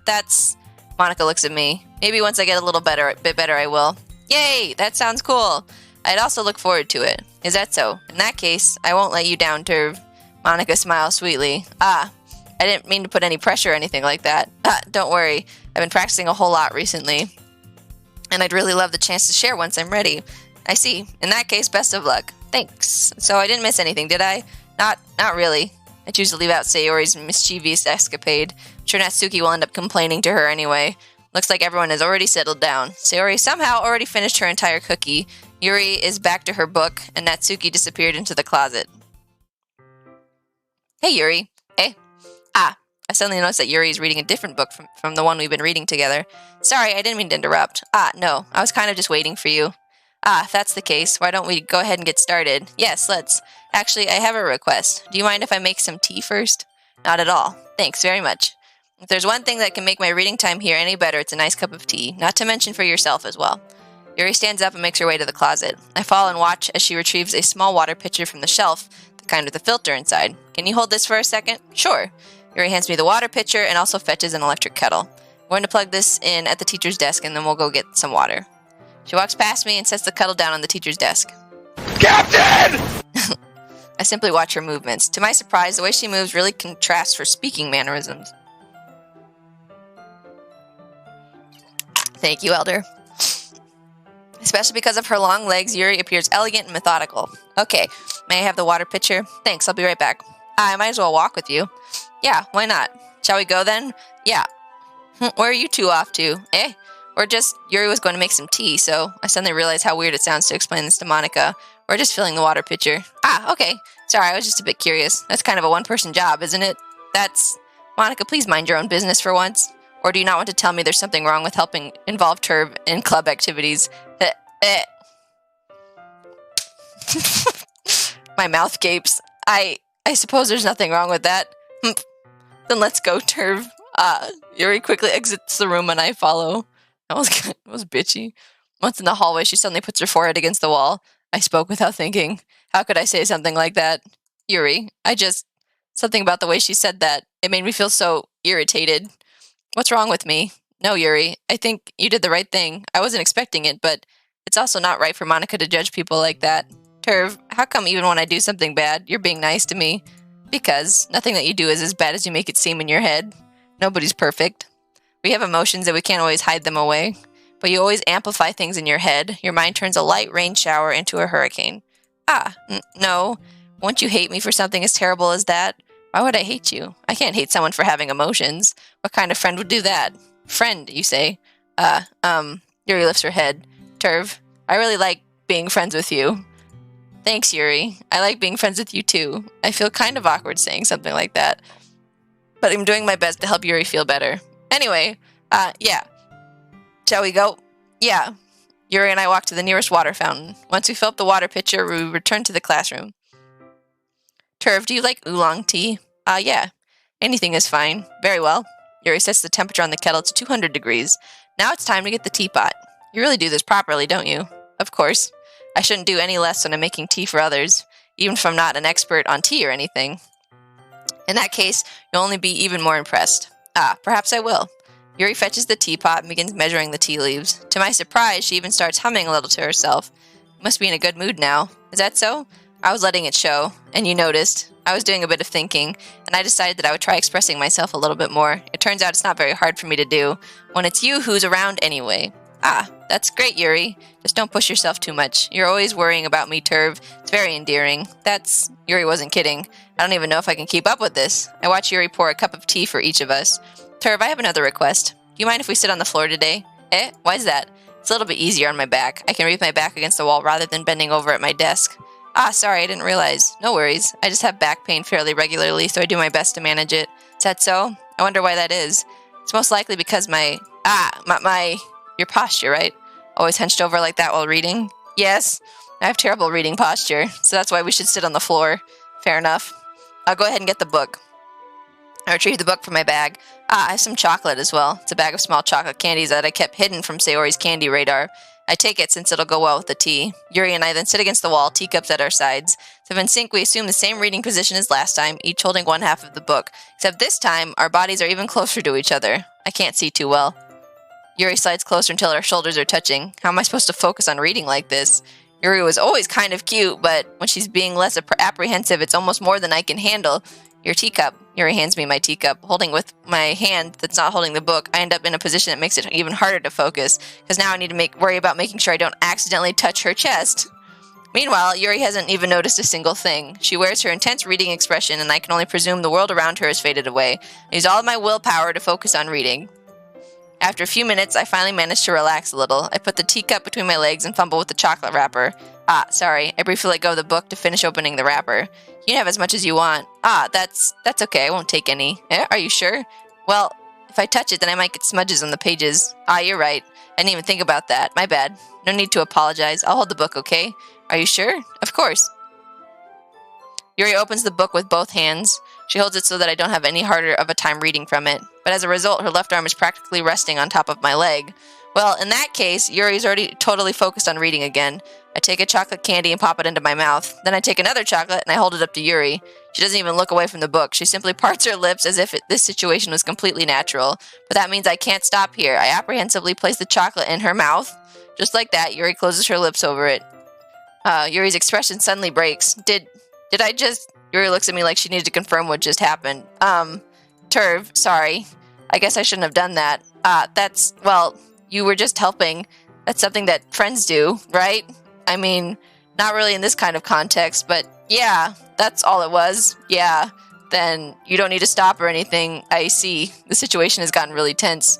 Yuri tries to return to the book, but I can tell just by her expression that even she can't focus now. My heart is pounding. I nervously take another chocolate between my fingers, but this time Yuri's eyes meet mine. How did it even come to this? Yuri doesn't avert her gaze. Blaze, what the fuck did you... What game is this? I notice her chest rising and falling to the rhythm of her breaths. I raise my arm. Just like before, Yuri parts her lips, but it's different this time. I take the chocolate and place it in her mouth. I feel her hot breath on my fingers. Okay, everyone. Blaze, what am I reading right now? What is this, buddy? Yuri jolts back. It's time to share poems. Turv, you can help Yuri put away the tea stuff, right? Yeah, of course. Okay, thanks. You'll see. The spell is abruptly broken. I'll take care of the cups. Yeah, Yuri picks up the teacups from the floor. I pick up the bag of chocolates. In the end, we hastily clean up so much, without so much as a word between us. I get the feeling this is something neither of us will have the courage to bring up. Let's go talk to Sayori first. Patience. It's been an hour and a half of reading and my throat is getting sore. And then, yeah, it's getting weird. I like this one. Turv, it has some nice feelings in it. I'm glad. Does that mean it's better than yesterday's? Stop it. Let me think. I don't know. I guess I like them both. That's not very helpful, you know. I believe in you. You better. You're the one that's making me do this. Not very good at figuring out if poems are good or bad. Hi, Voodoo. That's why I just go by my heart. If it makes me feel things, then it must be a good poem. I'm not sure that's exactly how it works. Then again, I guess conveying feelings is a pretty important part of the whole thing. Yeah, maybe. Honestly, I don't even know what kind of writing you like in the first place. Yeah, me neither. Why don't you at least try giving it some thought? You want to write something for me? That's so sweet. Yeah, right. But you're always thinking about other people. You need to think about yourself once in a while. If you don't, you might end up getting hurt at some point. Eh?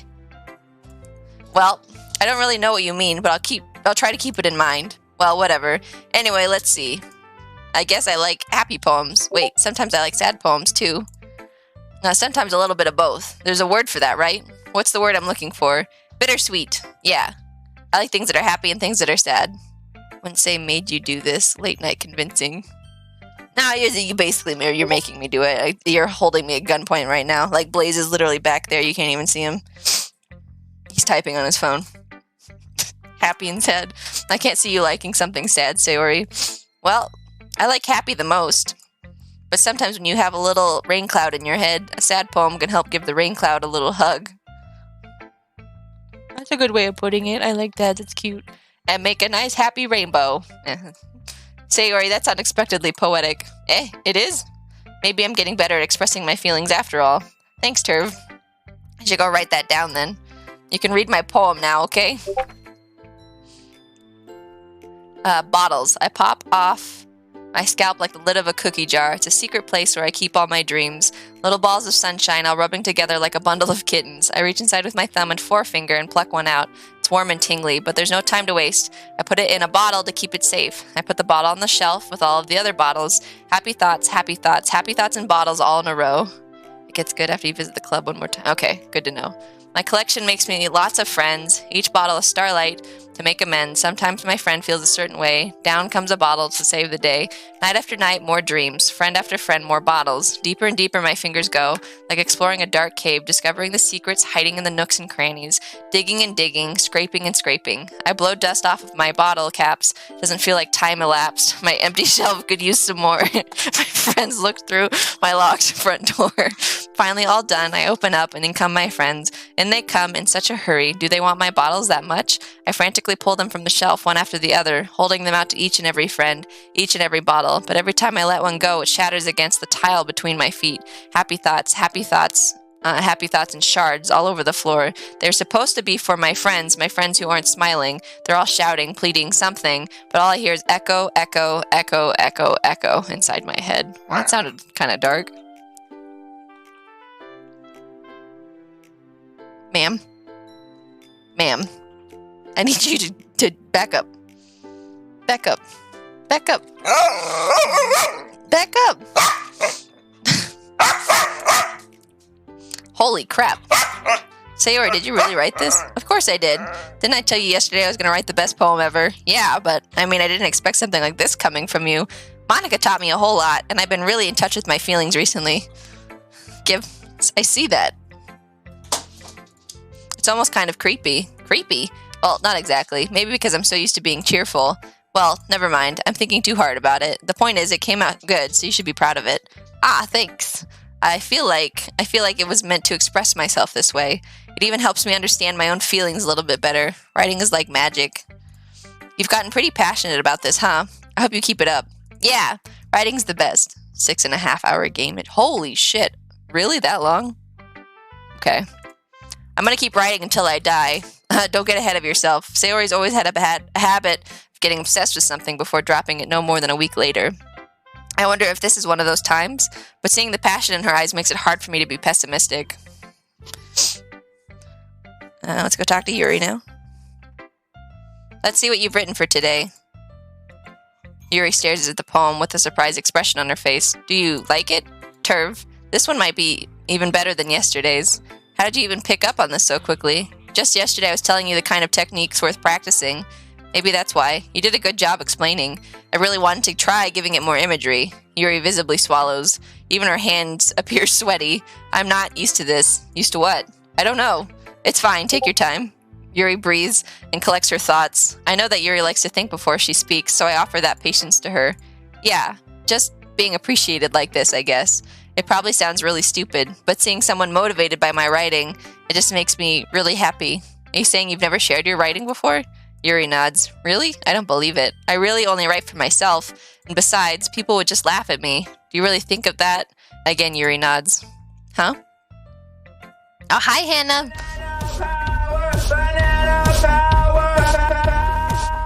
Thank you again for that lurk, Mr. Tubbs. I hope you're doing well. How's Hannah today? I don't know what's crawled up Lyric's ass today, but she won't leave me alone. Will ya? We're just gonna stare at each other.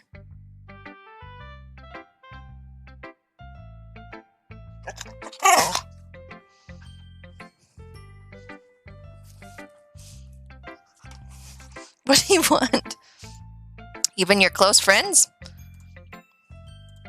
Yuri doesn't respond to that. I wonder why. I'm glad you're doing well. Anyway, do you want to share that poem you wrote today? Yeah, I do. If it's with you. The raccoon. It happened in the dead of night while I was slicing bread for a guilty snack. My attention was caught by the scuttering of a raccoon outside my window. That was, I believe, the first time I noticed my strange tendencies as an unordinary human. I gave the raccoon a piece of bread, my subconscious well aware of the consequences, well aware that a raccoon that is fed will always come back for more. The enticing beauty of my cutting knife was the symptom, the bread, my hungry curiosity, the raccoon an urge. The moon increments its phase and reflects that much more light off of my cutting knife, the very same light that glistens in the eyes of my raccoon friend. I slice the bread, fresh and soft, the raccoon becomes excited, or perhaps I'm merely projecting my emotions onto the newly satisfied animal. The raccoon is taken to following me. You could say that we've gotten quite used to each other. The raccoon becomes hungry more and more frequently, so my bread is always handy. Every time I brandish my cutting knife, the raccoon shows me its excitement, a rush of blood. Classic Pavlovian conditioning. I slice the bread, and I feed myself again. Sounds creepy. I was a little more daring with this one than yesterday's. I can see that. It's a lot more metaphorical. I don't know if it's my fault, but I can't begin to imagine what this poem is about. That's right. It's a bit closer to my preferred writing style, using the poem as a canvas to express a vivid imagery and conveying emotions through them. Yeah, if I take it at face value, then I can't even figure out what it's supposed to mean. Well, I think it's something that different people can relate to in their own way. I wanted to express the way it feels for me to indulge in my more unusual hobbies. It's those sorts of things I'm usually forced to keep to myself, so I sometimes enjoy writing about them. Why do you keep them to yourself? Because they're embarrassing, and people would make fun of me. Don't you have anything like that, Turv? Well, yeah, I guess I do. I feel like everyone has a little something like that. Best we can do is respect each other and our individualities, even if it's difficult sometimes and some things make us uncomfortable. After all, if I hadn't learned to embrace my own weirdness, I would probably hate myself. I might be ranting a little bit now. But I'm glad that you're a good listener. You're good at a lot of things. Writing, listening. There really aren't many people like you, Turv. That's exaggerating a little bit. It's just how I feel. I never thought I would feel so comfortable sharing my writing, but now I almost feel like I look forward to it. It's just a really nice feeling, and you're to thank for that. It's nothing, really. Yuri smiles sincerely at me. For just a moment, her timidness seems to disappear.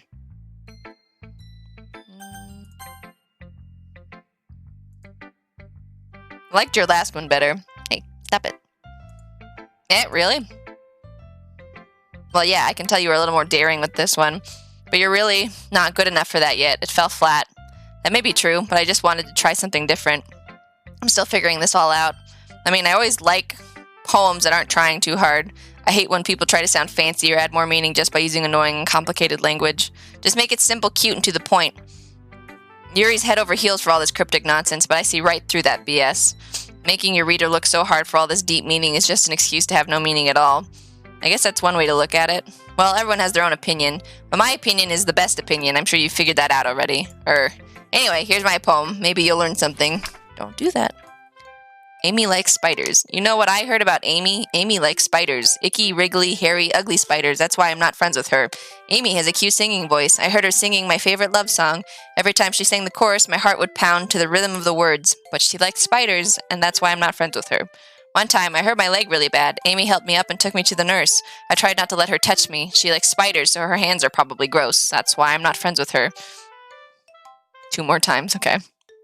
Amy has a lot of friends. I always see her talking to people. She probably talks about spiders. What if her friends start to like spiders too? That's why I'm not friends with her. Doesn't matter if she has other hobbies. It doesn't matter if she keeps it private. It doesn't matter if it doesn't hurt anyone. It's gross. She's gross. The world is better off without spider lovers. And I'm going to tell everyone. Is this about Yuri? Is this poem about Yuri? Or is it about, Monica? Is it about one of these guys? Curious. Lie. Stop eating that. Lyric. Stop it. Give it.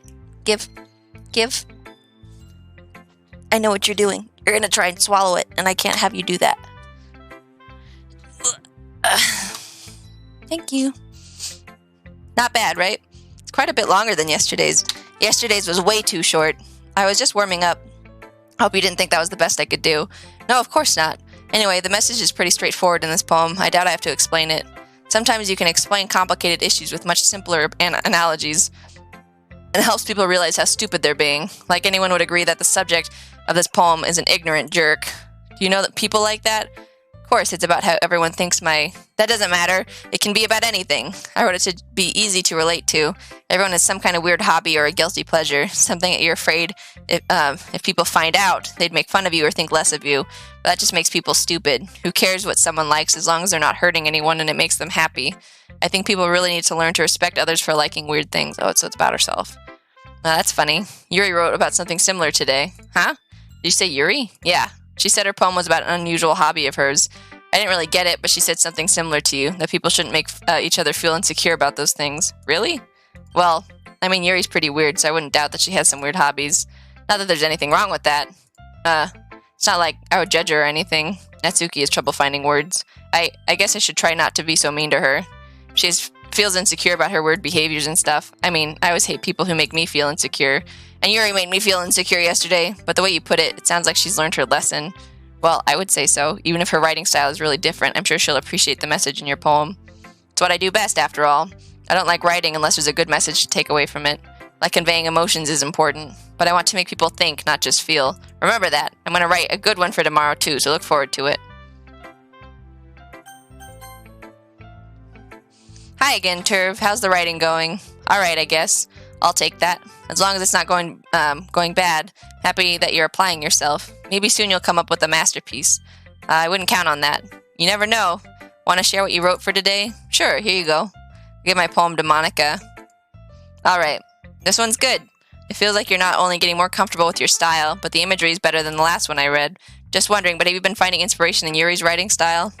I guess so. You can't deny that she's talented. Yeah, totally. I think her poems are the most romantic. That's the best way to describe it. She's like a totally different person when she picks up a pen. I noticed that too. Or when she's talking about literature, it's like a light turns on inside her. Sadly, it's hard to get much personal conversation out of her. Trust me, I've tried. Who knows what goes on in that head of hers? I hope you don't mean that in a bad way. No, of course not. I just mean that I wish she didn't keep so much to herself. But still, defending her like that, you must be pretty into her. Eh? You completely misunderstood. Calm down, I'm kidding. Besides, I'm pretty sure she's already got a boyfriend. Wait, really? Yeah, a fictional one anyway. Monica kind of whispers that last part to me. It's just a hunch, but, well, there's not really anything wrong with that. Oh, well, I know. As I was just saying, but anyway. You want to read my poem now? I like the way this one turned out, so I hope you do too. Alright, let's take a look. Save me. The colors, they won't stop. Bright, beautiful colors, flashing, expanding, piercing. Red, green, blue, an endless cacophony of meaningless noise. The noise, it won't stop. Violent, grating waveforms, squeaking, screeching, piercing. Sine, cosine, tangent, like playing a chalkboard on a turntable, like playing a vinyl on a pizza crust. An endless poem of meaningless. Load me? Is that what that says? I think. It's even more abstract than your last one, huh? I guess it's just the way I write. I'm sorry if you don't like it. No, I never said that. It's just the kind of thing I've never really seen before, I guess. I kind of like playing with my space on the paper. Choosing where and how to space your words can totally change the mood of the poem. It's almost like magic. The way I write the lines really short makes it feel like they're trying to speak over the noise. I see. It's still hard for me to tell what it's about, though. Sometimes asking what a poem is about isn't the right question. A poem can be as abstract as a physical expression of a feeling, or of a conversation with the reader. So putting it that way, not every poem is about something. Anyway. Here's Monica's writing tip of the day. Sometimes you'll find yourself facing a difficult decision. When that happens, don't forget to save your game. You never know when you might change your mind. Or when something unexpected may happen. Wait, is this tip even about writing? What am I even talking about? That's my advice for today. Thanks for listening. Okay, everyone. We're all done reading each other's poems, right? There's something extra planned today, so if everyone could come sit in the front of the room. We'll just do this. For some reason, that made me nervous. Is this about the festival? Well, sort of. Do we really have to do something for the festival? It's not like we can put together anything good in just a few days. We'll just end up embarrassing ourselves instead of getting any new members. That's a concern of mine as well. I don't really know what to do. I don't really do well with last-minute preparations. Don't worry so much. We're going to keep it simple, okay? We won't need much more than a few decorations. Sayori has been working on posters, and I've designed some pamphlets we can give out during the event. Okay, that's great and all, but that doesn't tell us what we're actually going to be doing for the event. Ah, sorry, I thought you heard about it already. We're going to be performing. Performing? Monica, yeah, we're going to have a poetry performance. Each of us are going to choose a poem to recite during the event. But the cool part is we're also going to let anyone else come up and recite poems too. Sayori's putting it all on all the posters in case anyone wants to prepare ahead of time. Sayori, who's been coloring a poster, holds it up for us to see. Are you kidding me, Monica? You didn't already start putting those posters up, did you? Well, I did. Do you really think it's that bad of an idea? Well, no, it's not a bad idea, but I didn't sign up for this, you know. There is no way I'm going to be performing in front of a group of people like that. I agree with Natsuki. I could never in my life do something like that. Imagining it, Yuri shakes her head in fear. Guys, no, Sayori, I understand where they're coming from. Remember that Natsuki and Yuri have never shared their poems with anyone until just a couple days ago. It's a lot to ask for them to recite their poems out loud to a whole room full of people. I guess I kind of overlooked that, so I'm sorry. But I still think we should give it our best. We're the only ones responsible for the fate of this club. If we start the event and each put on a good performance, then it will inspire others to do the same. And the more people who perform, the better we'll be able to show everyone what literature is all about. Yeah. It's about expressing your feelings, being intimate with yourself, finding new horizons, and having fun. That's right. And if it's those reasons that we're all in this club today, don't you want to share that with others? To inspire them to find the same feelings that brought you here in the first place? I know you do. I know we all do. And if all it takes is standing in front of a room for 2 minutes and reciting a poem, then I know you can do it. Natsuki and Yuri remain silent. Sayori looks worried. I guess that leaves me no choice. I agree. I don't think it's too much to ask. I think that Sayori and Monica have been trying really hard to get new members. The least we can do is to help them out a little bit. Well, maybe, but it looks like Natsuki doesn't have any arguments left. Okay, fine. I guess I'll just have to get it over with. Alright. Phew! Thanks, Natsuki. What about you, Yuri? Yuri dejectedly glances around at everyone else's expectant faces. I guess I don't really have a choice. That's everyone. You're the best, Yuri. This club is seriously going to be the death of me. Oh gosh, you'll be fine, Yuri. But anyway, let's move on to the main event. I want each of you to choose a poem of yours. We're going to practice reciting them in front of each other. No way! Monica, this is too sudden. Well, if you can't recite your poem in front of the club, how do you expect to do it in front of strangers? Oh no. Don't worry, I'll start off to help everyone feel a little more comfortable. Can I go next? Of course. Now let's see. Monica flips through her notebook to the specific poem she has in mind for herself. She then stands behind the podium. The title of this poem is The Way They Fly. Monica begins reciting her poem. Her clear, confident voice fills the room. More than that, her inflection is pristine. She knows exactly how to apply emotion behind each line she recites, bringing the words to life. Is this something she's done before, or is she simply a natural? I glance around me. Everyone has their eyes on Monica. Sayori looks amazed. Yuri has an intent expression on her face that I don't understand. Finally, Monica finishes the recitation. The four of us applaud. Monica takes a breath and smiles. That was so good, Monica. Thank you very much. I was just hoping to set a good example. Are you ready to go next, Sayori? I'll go next. Oh, Yuri's fired up all of a sudden. Yuri clutches a sheet of paper between her hands and stands up. Keeping her head down, she walks quickly over to the podium. This poem is called... Yuri anxiously glances at each of us. You can do it, Yuri. It's called After Image of a Crimson Eye. Yuri's voice shakes as she starts reciting the poem. Just a moment ago, she practically refused to do this. Why is she suddenly putting in so much effort? As Yuri gets past the first couple of lines, her voice changes. It's almost like what happens when Yuri gets absorbed into her books.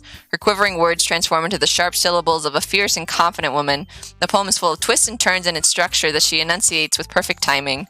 This must be a rare glimpse into the whirling fire Yuri keeps concealed inside her head. Suddenly, she's finished.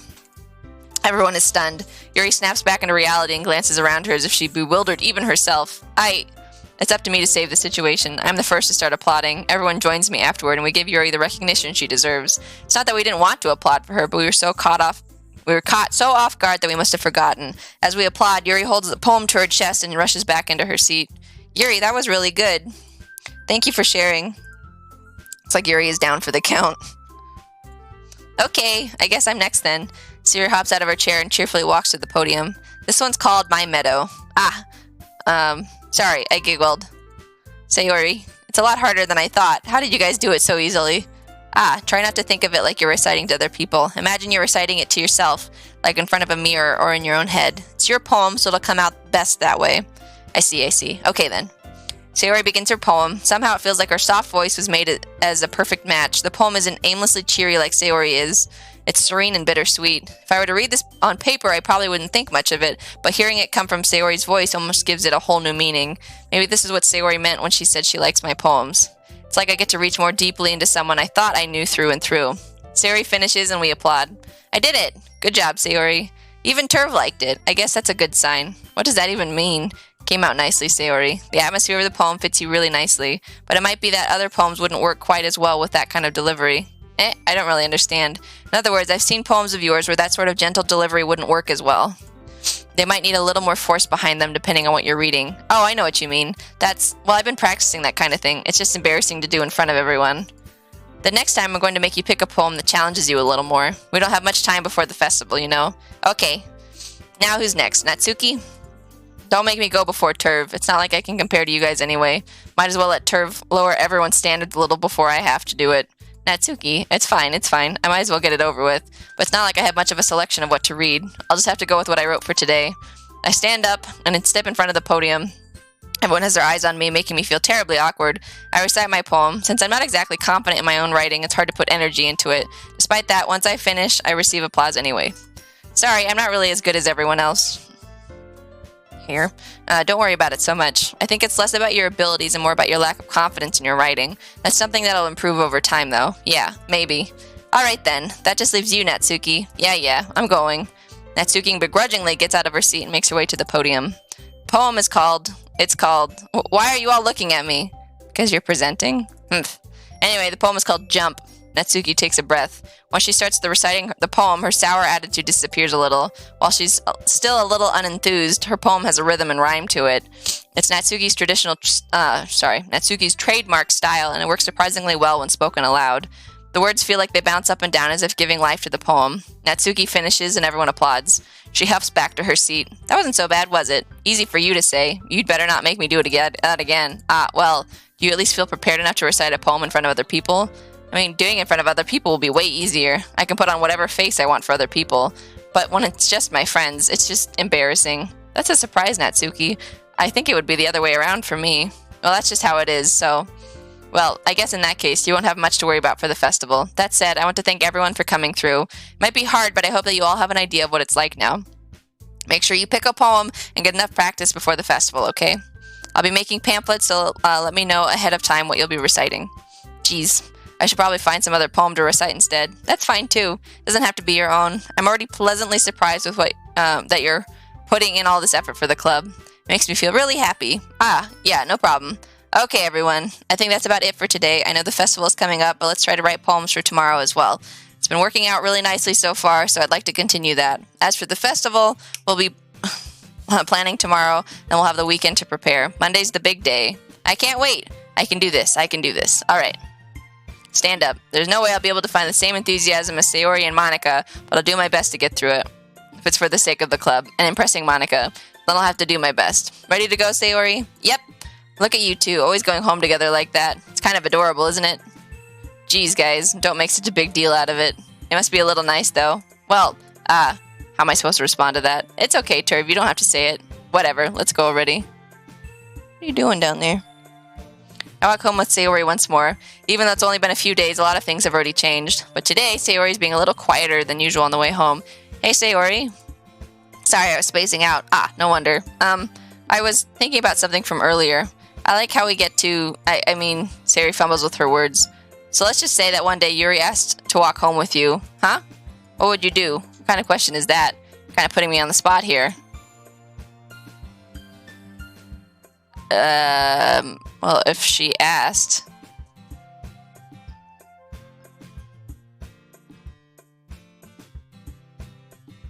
I'd probably walk home...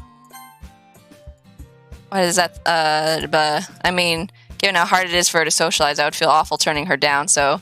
Isn't she so beautiful and smart? That has nothing to do with what I just said. You admitted it! Jeez, there's not even any point speculating something that's never going to happen. Well, maybe, but I just like to think about it. It's not long before you won't need me anymore, you know? Need you? Sayori. I can't figure out how you're seeing things in your head right now. Sorry. Everyone is different. Nobody in the club is a replacement for you. If you say so. One more time, okay.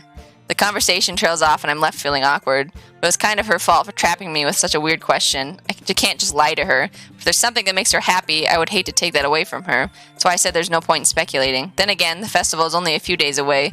Who knows what will happen in that time? Okay.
Aw, man, I'm the last one here again. Don't worry, I just walked in too. Were you practicing piano again? Yeah. You must have a lot of determination. Hi Sean, how's it going? Starting this club, and not picking up piano. Well, maybe not determination, but I guess passion.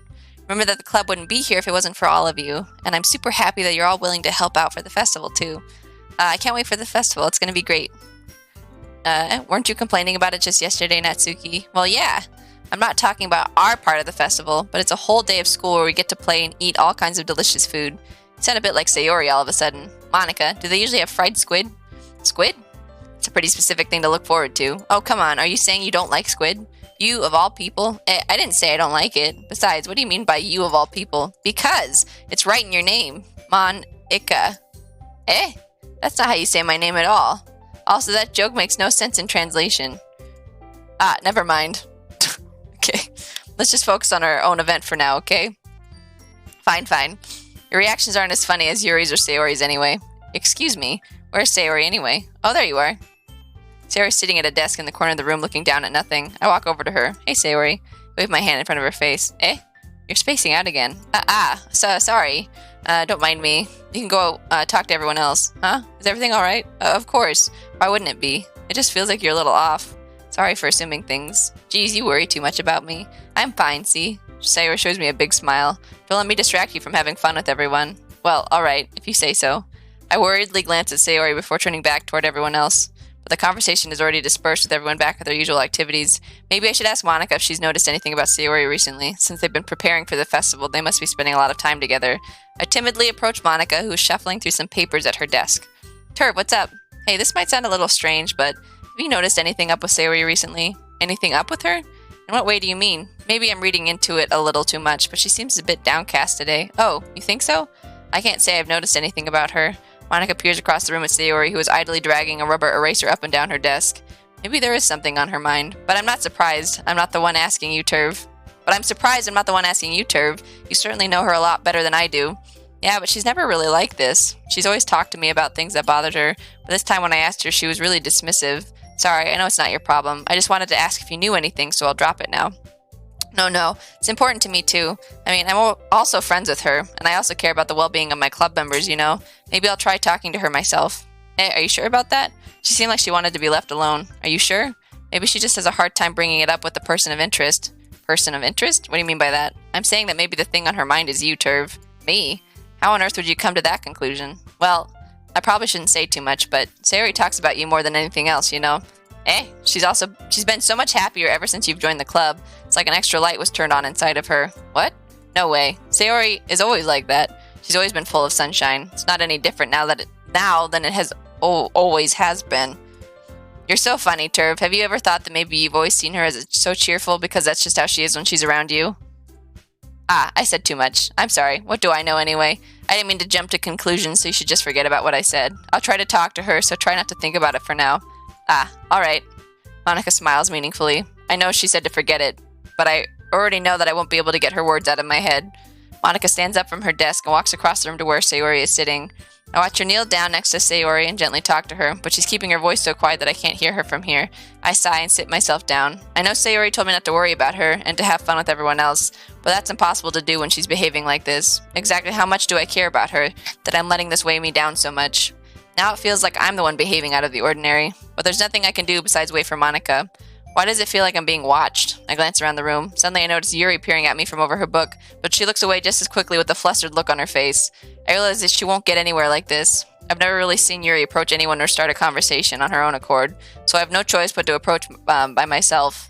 By now it's a little easier for me to do that. I stand up from my desk and sit in one next to her own. I didn't mean to bother you or anything.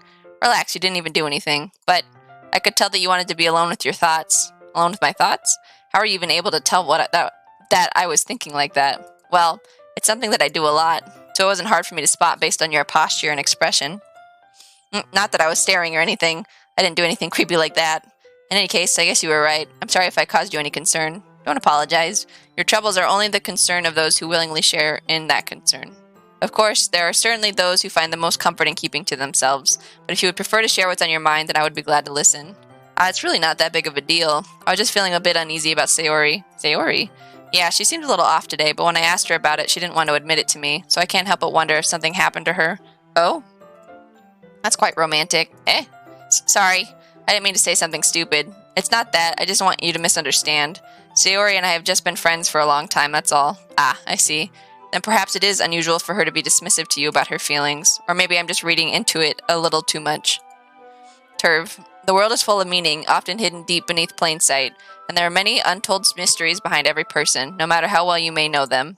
Ah, so you think that there might be something behind it after all? I think that Sayori is a very complex person. Her mannerisms on the outside don't always match what may be going on inside her head, and she may not always know what she wants. I noticed her strange behavior today too, and I also feel some concern for her, but in your case, it looked like she was fully occupying your thoughts, wasn't she? Well, I guess that was the case. Sayori, she really means a lot to you, doesn't she? I guess, but you don't need to put it that way. We're just good friends, that's all. Yuri suddenly looks deeply into my eyes. Her expression is gentle and curious, as if she was searching for something. Embarrassed, I avert my gaze. Sometimes, a person's mysteries are untold even to themselves, and you, as someone honest and caring, may uncover feelings you weren't aware were in you. That is, I think that she would be a very fortunate person to have you feel that way about her, Yuri. You're giving me too much credit. I'm a pretty simple guy, so I think I'm pretty good at understanding my own feelings. I'm not nearly as sophisticated as you. That's not a compliment, is it? It is what it is. Anyway, as long as we're here, why don't we do some reading? Well, as long as you're okay with it. Yeah. I should be taking my mind off this whole thing anyway. Blah, blah, blah. Okay, everyone. After some time passes, Monica calls out to the club room. Why don't we share our poems now? Before I know it, everything is back to normal. Everyone goes to retrieve their poems, and I do the same. I make eye contact with Monica, and she smiles at me. I wonder what she was talking about with Sayori. Hi, Turv. Have you thought about what you want to submit to perform at the performance? Well, being in this club is one thing, but performing in front of a bunch of people, I'll have to give it some more thought. Okay, no pressure. But whatever you do, I'm sure it'll turn out great. Jerkbait, what are you doing? Don't chew on that. It'd also make me happy to see. Anyway, let's take a look at today's poem. Sure. I let Monica take the poem I'm holding in my hands. Your style's gotten so refined, Turv. Yuri's been teaching you a lot of things, hasn't she? Well, I guess so. Yeah, I've been noticing how much time you spend with her. I think I've heard her say more words these past couple days than she's talked in the whole year. Not sure how you did it, but that's pretty impressive. Well, she just needs some patience and a way to talk about all the things in her head, I guess. I'm still getting the hang of it myself. You're certainly putting in a lot of effort. You must really like her. It's awfully suspicious, you know, spending time with her in the clubroom every day, reading that edgy novel with her. Well, I just feel bad that she has a hard time socializing. It makes me want to make sure she doesn't spend all her time alone. Besides, the novel isn't too bad either, you know. Alright. I get you. Just be careful, alright? I know that Yuri isn't used to opening herself up, so if something bad happens while she's vulnerable, it could be really hard for her. Her books aren't a total escape from reality. They're just a bandage. You say that like I'm going to hurt her. Sorry, I didn't really mean that. If anything, she might accidentally hurt herself. Anyway, I'll share my poem with you now, alright? Alright. The Lady Who Knows Everything. An old tale tells of a lady who wanders earth, the lady who knows everything, a beautiful lady who has found every answer, all meaning, all purpose, and all that was ever sought. And here I am, a feather, last adrift lost adrift the sky, victim of the currents of the wind. Day after day, I search with little hope, knowing legends don't exist. But when all else has failed me, when all others have turned away, the legend is all that remains, the last dim star glimmering in the twilit sky. Till one day, the wind ceases to blow. I fall, and I fall, and fall, and fall even more, gentle as a feather, a dry quill, expressionless. But a hand catches me between the thumb and forefinger, the hand of a beautiful lady. I look at her eyes and find no end to her gaze. The lady who knows everything knows what I'm thinking. Before I can speak, she responds in a hollow voice. I have found every answer, all of which amount to nothing. There is no meaning, there is no purpose, and we seek only the impossible. I am not your legend does not exist. And with a breath, she blows me back afloat, and I pick up a gust of wind. You know, I feel like learning and looking for answers are the sorts of things that give life meaning. Not to get too philosophical or anything, but it was kind of on my mind, so that's why I wrote what I wrote about. I see. I never really put that much thought into it. In a way, it's almost paradoxical, because if we had all the answers, wouldn't the world start to lose its meaning? You know, there's one thing I noticed. It seems like everyone in the club prefers writing about things that are more sad than happy. Are you surprised? I mean, if everything was okay, we wouldn't really have anything to write about, would we? Humans aren't two-dimensional creatures. I think you'd know that better than anyone. You mean one-dimensional? Yeah, that. Anyway, here's Monica's writing tip of the day. Are you ever too shy to share your writing because you're afraid that it's not that good? It can be really disheartening to get a lukewarm response to something you put so much into. But you find other people who enjoy writing. Come here. Stop it. Enough. Lyric. Don't. That's enough. Other people who enjoy writing, then sharing becomes a lot easier.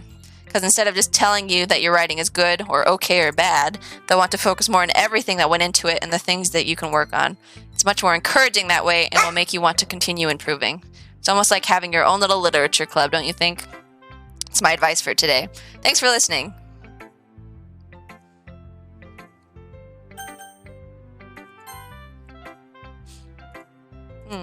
It's nice, I guess. Come on, I can already tell you don't like it. Well, you don't need to worry about what I think. After all, you wrote this for someone else, didn't you? Probably Yuri. Hey, I didn't write this for anyone specifically. Maybe.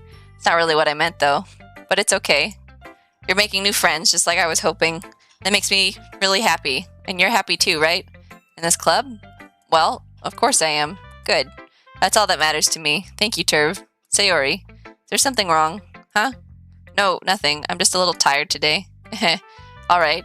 Just tell me if you need anything. I will. Don't worry about me, okay? You can go play with everyone else now. If you insist. Yay, I'm gonna go home a little bit early today. Sayori, tell Monica I wasn't feeling well, okay? I'll see you tomorrow. Before I could say anything else, Sayori cheerfully walked out of the classroom humming to herself. Uh-oh. Meh. I guess you really haven't learned anything after all. Honestly, I don't know why I got my hopes up in the first place. What? I didn't think this one was that bad. What did I do wrong? Poems don't need to be all deep sounding to express something. It's going to just sound like you're forcing it unless you really don't suck at it. Honestly, don't bother trying to write poems like this until you're on Yuri's level. Natsuki stopped short all of a sudden. Don't tell me. Eh? You're not just trying to impress Yuri, are you? What are you talking about? Keep your voice down. You know Yuri would love this angsty. Just because she's a talented writer doesn't mean I mean... looks like I'm in trouble. I somehow struck a nerve, though what I did is beyond me. I'm so done with you. Natsuki shoves the poem I handed her back over to me. Take your stupid poem. If you wrote it for someone else, just don't show it to me. Ouch. That's what I get for letting a younger girl step into my business. Unless I was a mind reader, I was destined to be in a world of pain from the start. At least Natsuki wasn't really the girl I was trying to impress in the first place. Turv. Your writing has only improved in these last few days. Every poem you've shown me has been nothing short of spectacular. I can really feel the emotions. I'm a little envious even. I don't think it ever came to me this naturally. Yuri, that's the wrong way to put it. This never did come naturally to me, but I've been able to improve so much thanks to you. You're really the example I was chasing after. Is that so? Yuri gently smiles to herself. This feeling. I'm so glad I got the chance to share my writing. I never thought it would feel like this. I remember you mentioning that yesterday. I can't believe that you're so good at something and you've never even shared it with anyone. It's kind of a shame. Maybe, but it's not like I really had a choice. What do you mean? Well... Yuri smiles sadly. Turv, during lunchtime, I eat by myself. Did you know that? It's a great time to find a quiet spot and do some reading. In fact, I always have some books with me. You could say I really enjoy reading. Well, that's one way to put it anyway. But books are so full of amazing and inspiring people. People you want to fall in love with, or people you just know would make a really good friend. Cheerful people who always put a smile on your face, or deep thinkers and problem solvers who discover the mysteries of life. So when you look at it that way, I'm surrounded by friends every day, you know? And those friends don't laugh at me. They don't tease me for spacing out all the time. They don't make fun of my body type. And they don't hate me for acting like a know-it-all. People say that about you? I'm not a know-it-all, Turv. It's the opposite. I don't know anything. I don't know how to talk to people. I don't know how to make people see me as normal. I don't even know how to make myself happy. I have all these feelings, and all I can do with them is read and write. But it wasn't until now that I started sharing it with you that I really understood what was missing all the time. But I haven't really done anything. No, that's wrong. Just being patient and respectful. It's really important to me. And I know I'm a difficult person, Turv. I speak too slowly. I second-guess myself all the time. I read too deeply into things, but every time, you've always treated me just like anyone else. It's so rare that I feel comfortable with myself when I talk to others. That's why every time I talk to you, I just feel really happy. I see. Well, I treat you how you deserve to be treated, Yuri. And if other people don't see it that way, then screw them. I mean, I joined this club hoping I would make friends, and I would say I've had at least one success. Wouldn't you? If you put it that way, yeah, we really are friends now, aren't we? Yuri puts her head in her hands, but this time she's smiling as she does it. Do you want to show me your poem? Yeah, I do. Let me get it for you. Ghost Under the Light, Part 2. The tendrils of my hair illuminate beneath the amber glow, bathing.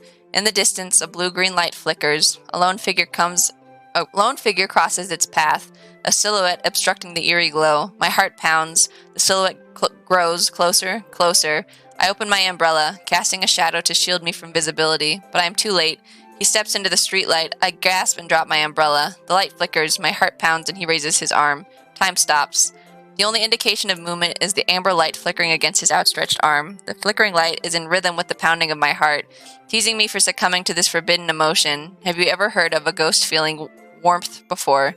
Giving up on understanding, I laugh. Understanding is overrated. I touch his hand. The flickering stops. Ghosts are blue-green. My heart is amber. Finishing the poem, I start to hand it back to Yuri, but instead of taking it from me, she looks away. Do you dislike it? No, of course not. I just don't really know how I should respond. Despite Yuri's poems usually being cryptic, it wasn't hard to figure out what this one was about. I don't know if I'll be able to explain this one. That's fine. I understand this one. Yuri's having an even harder time speaking than usual. Does this one mean a lot to you? Yuri nods. Shark! What are you doing? Shark bait? Shark, Jiminy Christmas. What are you doing back there? You're gonna knock the lamp over. You stress me out.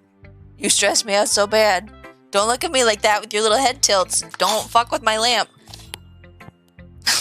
Not really good with words, but I'm happy that you shared it with me. So thank you. And I hope we keep spending time together. Despite my inability to make eye contact, I see a faint smile emerge on Yuri's lips. I once again try to hand the poem back to her, but instead Yuri gently takes my hands and pushes them back towards me. I hesitate in response to her warm touch. You can, the poem is, once again, Yuri fails to form a complete sentence. You mean I can keep it? Yuri nods. I'd love to. Again, Yuri faintly smiles. Thank you for that lurk decimator. As if she doesn't want me to notice. You always make me feel nice. I know I'm not good with people, but I hope that I can return the favor sometimes. Yeah, don't worry. I think you do a good job. Yuri finally turns back towards me. I guess we should move on before Monica says something. But I'm sure we can talk again later. Yeah, I'm sure we will. With that, Yuri timidly smiles at me, and I return to my seat so I can put her poem away. Okay, you three, we're all done sharing poems, right? Why don't we start figuring out... Hold on a second. Is it just me, or did you say something strange just now? Eh? Something did sound a bit unusual. That's right. You deviated from your usual catchphrase when addressing the club. Catchphrase?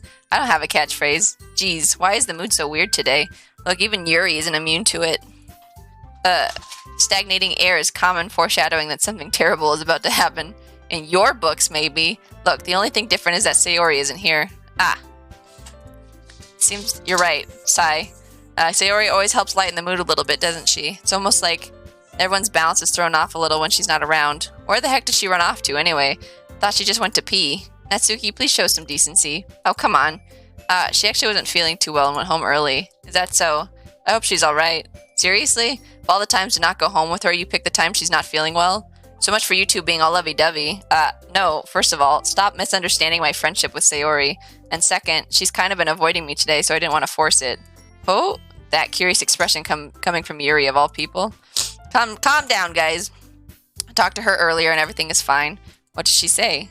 Anyway, we need to figure out the rest of the festival preparation, so let's decide what everyone will be doing this weekend. I already know what I'm doing. That's right, Natsuki will be making cupcakes. We might need a lot of them and different flavors. Can you handle that all by yourself, Natsuki? Challenge accepted. And as for myself, I'm going to be printing and assembling all the poetry pamphlets. Sayori will be helping me design them. And as for Yuri, you can, guys, can you help me come up with something for Yuri?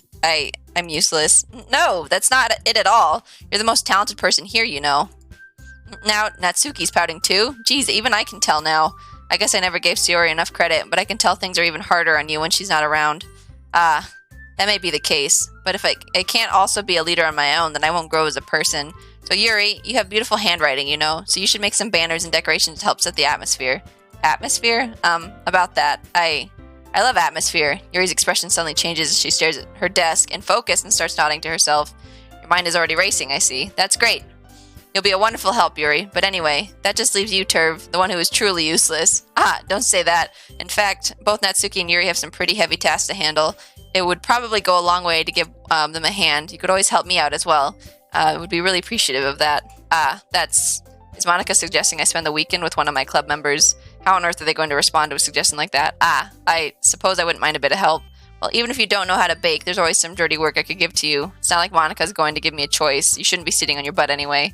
Natsuki tries to mumble a bunch of excuses like that. If I recall, Natsuki, you mentioned that you would like to handle the baking on your own. Turv may not like to be around if you only make him out to be a nuisance. So, therefore, he may be more suited to assisting with the decorations. Hold on, I never said that. How hard could it be to make a few decorations anyway? Sounds more like you'll just be making excuses for Turv too. But what are you saying? It'll be extremely meticulous work. And baking isn't? Just what do you think? Guys, let's settle down for a moment.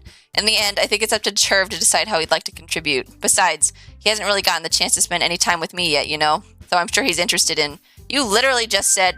I'm surprised as well. Sorry. I was just saying, though. Jeez, can we just settle this already? Yeah, Turv, you're okay with this, right? In the end, it's up to you. Of course.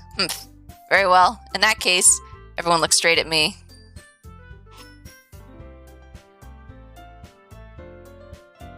I should go check on Sayori. I mean, it's going to be anyone that I prefer helping Sayori. I mean, we're already neighbors and... Monica said that Sayori was helping her. Geez, do you really hate us that much? No, sorry, I didn't mean for this to be difficult.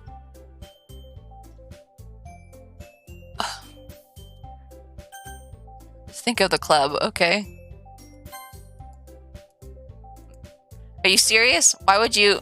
Natsuki, I can already tell you're about to say something mean. No, I was just saying... So you'll be helping Yuri then, Turv. Yeah, that's what I'm going to do. Hey. I'm glad. I have a bad habit of overthinking these sorts of things, so I think your assistance will be very useful. Hey. That's great to hear. Natsuki, will you be able to handle the baking yourself? I mean, yeah, I already said it would be fine. Okay. Everyone can tell that Natsuki is feeling a little sour. So, is that everything we needed to go over? Yeah, that should be about it. You guys excited? Well, excited may not be the right word, but I suppose I'm looking forward to it a little bit. Do you feel the same way, Turv? Me? I guess you could say I'm interested to see how it'll turn out. That's good enough for me. What about you, Natsuki? Natsuki? What? Why is everyone yelling at me? I didn't even do anything. No, that's not what I meant at all. Yuri anxiously glances between everyone in the room. I'm sorry for this. I don't really know why Turv picked me, and also, your cupcakes are the best cupcakes I've ever had. They go really well with my tea, and nothing that I do for the event will compare to that, so, I get it. I'm kind of surprised, though. Why? Well, I'm the one acting immature. I already know that. But you're trying to cheer me up all of a sudden, and I know I'm not very good at it. I'm sorry if I said something bad. Natsuki isn't the only one surprised. Monica and I are also taken aback by Yuri's words. When she already has trouble with words, trying to cheer someone up must be far out of her own comfort zone. But I begin to understand. Yuri was trying to sound like Sayori. Even if it didn't work perfectly, I can tell she tried to say something Sayori would say at a time like this. Because Sayori always helps everyone smile and feel good about themselves. No, I kind of appreciated it. I'm sorry for making a big deal out of nothing, but I'm going to say this. You better bet that my cupcakes are going to be the best part of the whole event. I believe you. Yeah, I hope to see everyone do their best. But with that, there's nothing more for today. It's going. Apparently, we're right before the part where shit hits the fan, so strap in. I guess it's time for us to head out. Alright, let's get out of here then. Everyone packs up their things. I start to follow Monica and Natsuki out the door as they chat between each other. I turn around. Sorry. I realize that I don't have any way of contacting you this weekend. Oh, you're right. I'm not disliking it. I just don't know what to expect yet. We haven't gotten to the part that I've been waiting for. It's cute. It's been cute so far. But yeah, apparently we're about to join the traumatizing part, so we'll see. Can't believe that slipped my mind. Should I give you my phone number? I think that would be the best way, yes. Alright then. Yuri and I exchange phone numbers. Okay, then I'll be stopping by your house on Sunday. Eh? My house? Is that a problem? Who's your favorite? I don't know if I have a favorite character. I've been liking Sayori. She kind of reminds me of me a little bit. I like Yuri, obviously. Natsuki's kind of a fire pistol, but she's funny. And then I don't have necessarily any strong feelings about the last gal. I can't remember her name off the top of my head. No, not at all. I just thought that I verified that there would not be nudity before I agreed to play it on Twitch, so there won't be any of that. I just thought that I would be the one, Monica, that's right, yep, going to your house since I'm the one helping you. Ah, I suppose that makes sense. But if you don't mind, I think I would prefer going to your house. Alright, in that case, it won't be a problem. I decided not to press Yuri for a reason. It's not like it should matter much either way, so I'll just need to make sure my room is clean. Don't forget her name after the... Okay. Okay, got it. But managed to make myself useful in some way. I'm not nearly as creative as you are. Don't underestimate yourself, Turv. I think that will make a very productive team, even if you only chose me because you felt bad or something. Wait, you don't actually think that, do you?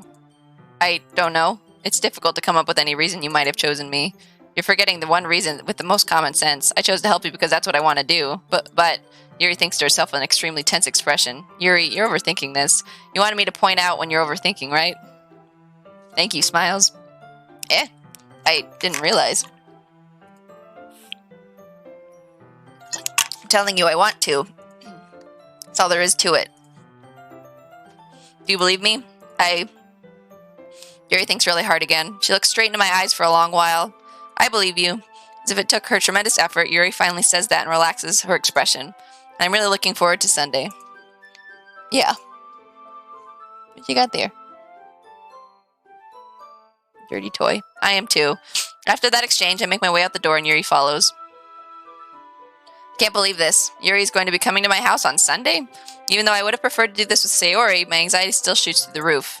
I guess I've gotten pretty used to handling her at this point, but who knows what might end up happening when we're outside of school. She even told me she was looking forward to it. I shake my head. Why do I feel nervous that Sayori finds out about this? It's not like we feel that way about each other. Besides, like Monica said, this is about the club. I have nothing to worry about. If I just go with it, then I'll have a good time.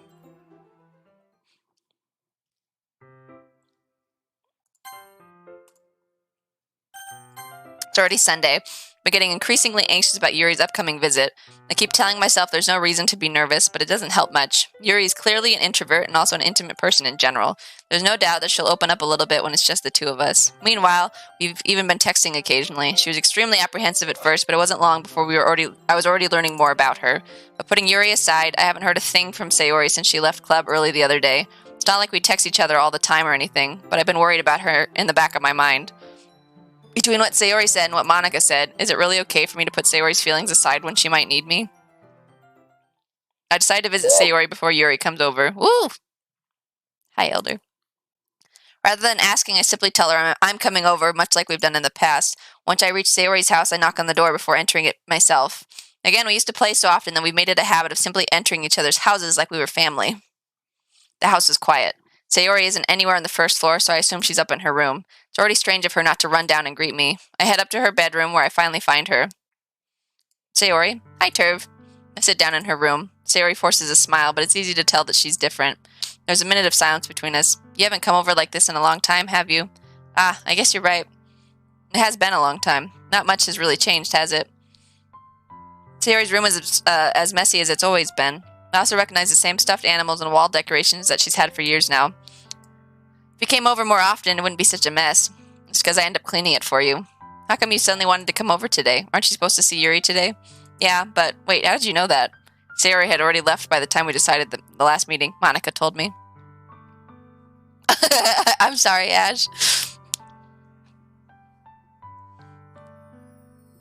You know what? Don't tell Elder, don't you don't ruin anything for me. I've kept very good about not getting any spoilers, so don't you start, mister. I'm gonna have to make some tea though, since all this reading has made my throat sore. I'm gonna have like no voice by the end of today. Okay, good. Monica told me. It's only natural for her to keep me informed about the festival preparations, right? Ah, that's true. But what about you? Aren't you going to be helping Monica today? Of course, but I'm not. I'm just helping her online. We didn't plan to meet up or anything. Ah, so it's just me and Yuri then. Yep. There's more silence between us. Sayori stares in a random direction. Everything about her behavior is really uncharacteristic. I finally get to the point. I just wanted to see how you were doing. After you left on Friday. When something's wrong, you can't hide it from me. I know you too well. So, Sayori smiles, shaking her head. That's no good, Turv. Eh? Why can't it just be like it's always been? This is all my fault. If I didn't get so weak and accidentally express my feelings, if I didn't make that stupid mistake, then you wouldn't have been worried about me at all. You wouldn't have come here. You wouldn't have even been thinking about me right now. But this is just my punishment, isn't it? I'm getting punished for being so selfish. I think that's why the world decided to have you come over today. It just wants to torture me. Sayori? I grabbed Sayori by the shoulders. What on earth are you saying? Are you listening to yourself right now? I know something happened to you. There's no other explanation for you to be like this. So tell me already. Till I know I won't be able to stop thinking about it. Ah. Ha. Sayori gives me an empty smile. You really put me in a trap, Turv. But you're wrong. Nothing happened to me. I've always been like this. You're just seeing it for the first time. Seeing what? What are you talking about, Sayori? You're really just going to make me say it, aren't you, Turv? I guess I have no choice this time. The thing is, I've had really bad depression my whole life. Did you know that? Why do you think I'm late to school every day? Because most days I can't even find a reason to get out of bed. What reason is there to do anything when I fully know how worthless I am? Why go to school? Why eat? Why make friends? Why make other people put their energy and caring to waste by having them spend it on me? That's what it feels like. And that's why I just want to make everyone happy, without anyone worrying about me. I'm in shock. I can't even figure out how to respond. How is it possible that Sayori kept this from me the entire time that I've known her? Did she really want so badly for me to just not think about her? Why, Sayori? Eh? Why is it that you've never told me about this? It almost feels like I've been betrayed as your close friend. Because if I knew, I would have done everything I could to support you. Even if there's only so much that I could do, I would have tried a little bit harder to make every day a little better for you. That's why I'm your friend. All you had to do was tell me. Thanks, Hannah. You don't understand at all, Turv. Why do you think I didn't tell you? Because if I told you, then you would have to waste effort caring about me instead of doing important things. I don't want to be cared about. It's bittersweet when people try to care about me. It feels nice sometimes, but it also feels like a bat being swung against my head. That's why I wanted so badly for you to make friends with everyone else. Helping everyone be happy together is the best thing for me. But then I discovered something else, too. Seeing you make friends and get closer with everyone in the club, it feels like a spear going through my heart. So that's why I decided the world just wants to torture me. Every path leads to nothing but hurt. You're right that I don't understand. I don't understand your feelings at all, Sayori. But I don't need to understand. Whatever it takes for me to help you stop hurting, that's what I'll do. No, Turv. There's nothing. Nothing at all. The only thing that could have helped is if everything could be like it always was. Fine, fine. I'm gonna have to get some more water. And I should probably turn on some hot water for some tea. If I'm going to keep reading. So I'll be right the fuck back. So give me 1 second.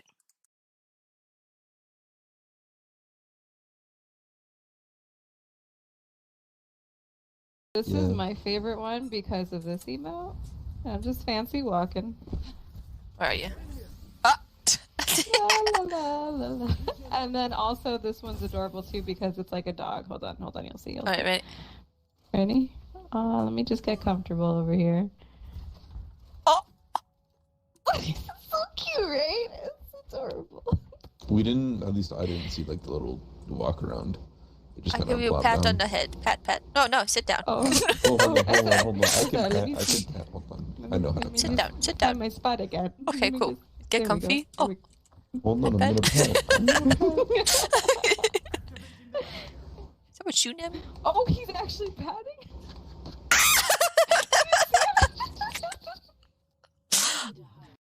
Everything might be okay. Might be okay, okay.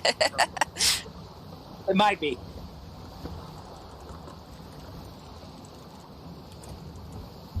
I think it's potentially okay. Everything has the possibility of potentially turning out in your favor. Possible.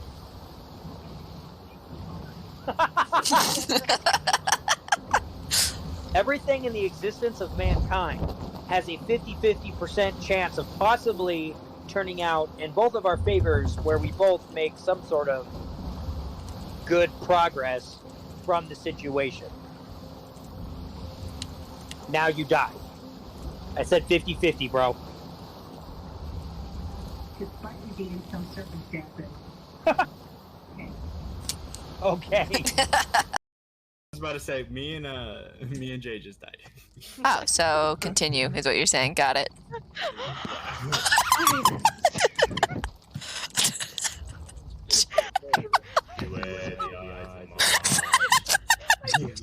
The dramatic ass inhale. I can't. What is wrong?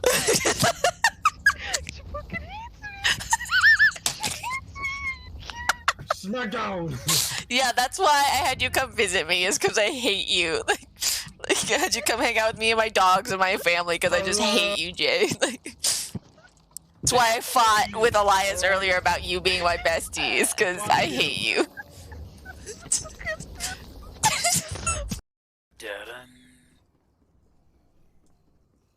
Oh no, what happened? What did you do? She fell down, go boom. What did you do? I thought there was a staircase and there wasn't. Nah. Nope, that's She fall down, go boom. Made a big mistake. Okay. I broke more than my legs, I think. Just run off the cliff. So to the question, like, if your friends jumped off a cliff, would you do too? I would. As a matter of fact, I would. What are you guys drinking? Who does it? I think you've been doing the vodka thing, haven't you? I've got raspberry vodka, yeah. Yeah. Ooh, I told him about raspberry vodka, and he hasn't gone back, it seems. Sounds yummy. I've never tried it. Raspberry vodka. raspberry. Do you like Coke or whatever? Like the drink, not the drugs. Like I'm on Oh my.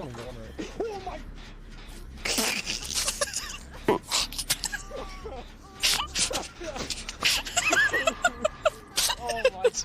Dude. Gary about pissed his pants right there.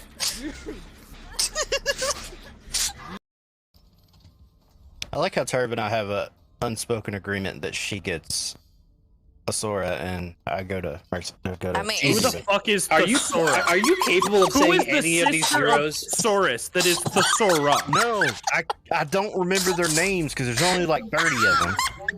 Yeah, you use like 3 of them total. You can learn the names.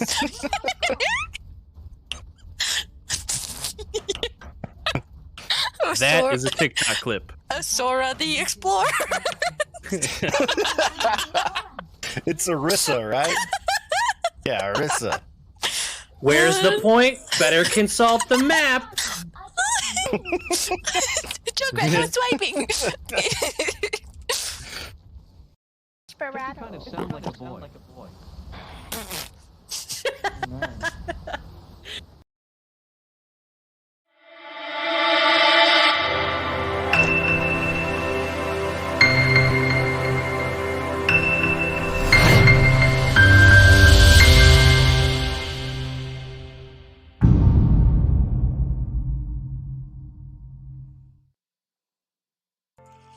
Okay, I have tea steeping, so about 10-15 minutes or so. I will finish making that. And I got some more water. Skunks, dude? Hell no. Hi, Scratching your no, and how are eye, you? But it's still fucking itchy, dude? How No. Hell no. The fucking Cubs? As for the sound not being on that page, since I'm just the way I have things set up, for me to have sound on that, I'd have to like, you'd have to listen to the background of my computer too. So like, you'd have to still listen to the sound of the game and whatnot. So. Hell yeah, bro! So I think the only thing that plays on that page is the alert sounds, maybe, and the clip sounds. Anyhow, we'll continue for another 10 minutes, and then I'll go finish making my tea. Oh, okay, you got it. But I was selfish. I finally showed you what a horrible person I am. Tears streaked down Sayori's face. I made you join the literature club because I was selfish. I was punished by my heart hurting in a way that I couldn't understand. And now you came here and I made you hurt too. We should fix it. I'm sure there's a way to fix it, I just haven't looked into it yet. I'm just weak and selfish. That's all I am. And that's why I'm going to accept these punishments. Because I deserve every last one. Without thinking, I once again grab Sayori's shoulders. This time I pull her into a tight embrace. Turv, Sayori. I don't care if you feel selfish. I'm really happy that you convinced me to join the club. Seeing you every day makes it worthwhile enough. If I make friends with everyone else, then that's just a bonus. But please never underestimate how much I care about you. I wouldn't have it any other way. Turv. Sayori isn't hugging me back. Despite my arms being wrapped around her, Sayori's arms remain at her side. Pull her into a tight embrace. She starts sobbing next to my ear. No, don't do this to me. Please don't do this. Turv, Sayori barely manages to speak between her sobs. I don't know if I'm doing the right thing, but all I want is for her to know that I care. If you have it in you to call yourself selfish, then you have to let me be selfish too. No matter what it takes, I'll figure out what needs to change. I'll make these feelings go away, and if there's anything that you need me to do, then you better tell me. I'll get mad if you don't. I don't know. Gently, Sayori finally puts her arms around me in return. I don't know anything. It's all really scary. I don't understand any of my feelings, Turv. The only time I'm not feeling nothing is when I'm feeling pain. But your hugs are so warm, and that's really scary too. Sayori lets me go, and as she does so, I let her go as well. The festival is tomorrow. Yeah. It's going to be fun, right? Yeah. How would you like for me to spend it all with you? It's what I want. I promise. I think that would be nice then. Yeah. Sayori wipes her eyes. If I could spend the whole day here, I would. Of all days, this has to be the one where I have other plans. Maybe I should cancel. No, don't. Please don't. If you did that, then I really wouldn't forgive you. But it's almost time for Yuri to meet me at my house. At the very least, do you want to come along and help out? It would be fun. To my surprise, Sayori shakes her head. I'm sorry. I don't know if that would be very good for me today. You understand, right? It's kind of hard for me to fully understand. But I'm trying my hardest. It's okay. Don't worry too much about it. I'll see you tomorrow, okay? All right. I look forward to it. I say goodbye to Sayori and exit her house. On the way home, I find myself still feeling uneasy, but it's hard for me to keep thinking about it when Yuri is about to come over too. I think Sayori is right. I shouldn't be worrying too much, and we're definitely going to have a great time tomorrow. I should just focus on what's ahead of me. As I approach my house, I see something that makes me feel a moment of panic. Yuri? Thank goodness. You're a little early. I'm sorry, I wasn't home yet. Were you waiting for a long time? No, I just got here. But I started to get really nervous when nobody answered the doorbell. You could have always just texted me. If I had known, I would have reassured you and hurried more on my way home. I suppose that's true. I didn't think of that for some reason. It should be common sense to do that, but I decided to ignore it. Anyway, let's go inside. I see you brought a lot of stuff with you. That's right. And did you manage to find everything I asked you to buy as well? Yeah, pretty much. At least I hope I got everything right. I'm sure it will be fine. I take Yuri to my room.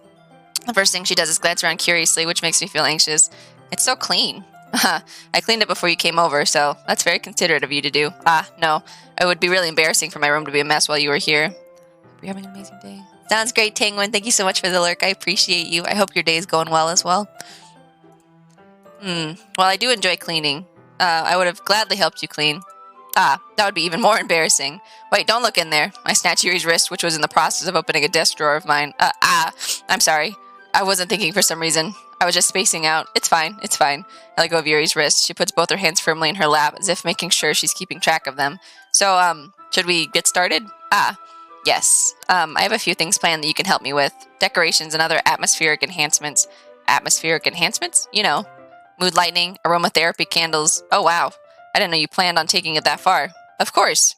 I want to help take our guests to a faraway place. Although many will stop by just out of curiosity, and for cupcakes, I guess. I'm determined to provide an experience that will leave them wanting more. That's great. It's easy to forget that you're a pretty intense person. Ah, intense? I guess that's the best way to put it. Is that a bad thing? No, not at all. It's something that I like about you, actually. Is that so? That makes me feel relieved and kind of happy. Yeah, no need to be so anxious. You can relax a little. Relax. I brought some things for relaxation. I was going to use them during the poetry event. Oh yeah? Like what? Let's see. Yuri rummages through her bag. She pulls out a few candles and a wooden cylinder-shaped object. I did some shopping on the way here, so I happen to have these in my bag. I plan to cover the windows in black paper and use the candles to light the room. I think that would be amazing, don't you? Yeah, that would be really neat. What's that wooden thing, though? Oh, this? It's a diffuser for essential oils. How familiar are you with aromatherapy? Not familiar at all. Ah, is that so? It's one of my favorite contributors to a positive atmosphere. Depending on the oils or herbs you choose, you can change the mood of the air itself. You can even feel it permeate through your body. Relaxation, positive energy, romance, reflection. It's almost like magic. Yuri takes the cylinder and pushes a switch on the bottom. In just a moment, a thin ray of vapor begins to spout through a small hole in the top. Wow, that smells wonderful. What kind of mood is that one for? This is a jasmine essential oil. It smells a little sweet and flowery, right? Yeah, that's a good way to describe it. Your throat turb. Taking that little break, I did eat a cookie really quickly, and I think it helped salivate enough that it's not so bad. But yeah, I'll definitely be resting it tomorrow. So it's a good thing today's Wednesday and that tomorrow's Thursday. Can you tell? Can you tell that it's getting a little raspy? You might be able to hear it. I chose jasmine for the event because it provides more than relaxation. Jasmine enhances your emotions and helps you feel them flow through your body. You feel warmer and your heart pounds more heavily. Don't you think that would be perfect for sharing our poems? It does sound suitable. But you seem to know a lot about this, so I'll trust your opinion with anything. Yuri smiles gently, clearly enjoying herself. She again reaches into her bag and pulls out several spools of thin ribbon. What are those for? Well, did you purchase the origami paper I asked you to get? Yeah, I have it over here. We won't be using the paper for folding origami. What I'd like to do with it is write a different word on each paper.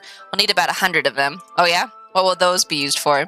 Well, I'm going to cut pieces of ribbon to hang from the doorway of the classroom. Then we can fasten the paper onto the ribbons to create a doorway curtain.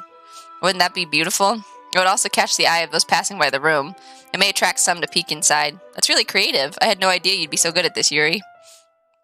Is that so? Well, I suppose I do get a little intense, as you'd put it. Good night, Doo-Doo. Thanks for popping in. I hope you have a great rest of your evening. Yuri giggles with red cheeks. Is it just me, or is she more relaxed when it's just the two of us? Or maybe it's the excitement she feels from sharing something that she enjoys. Here's a marker, Turv. You can write any characters you want. I'll help you once I finish cutting the ribbons. Ah, alright.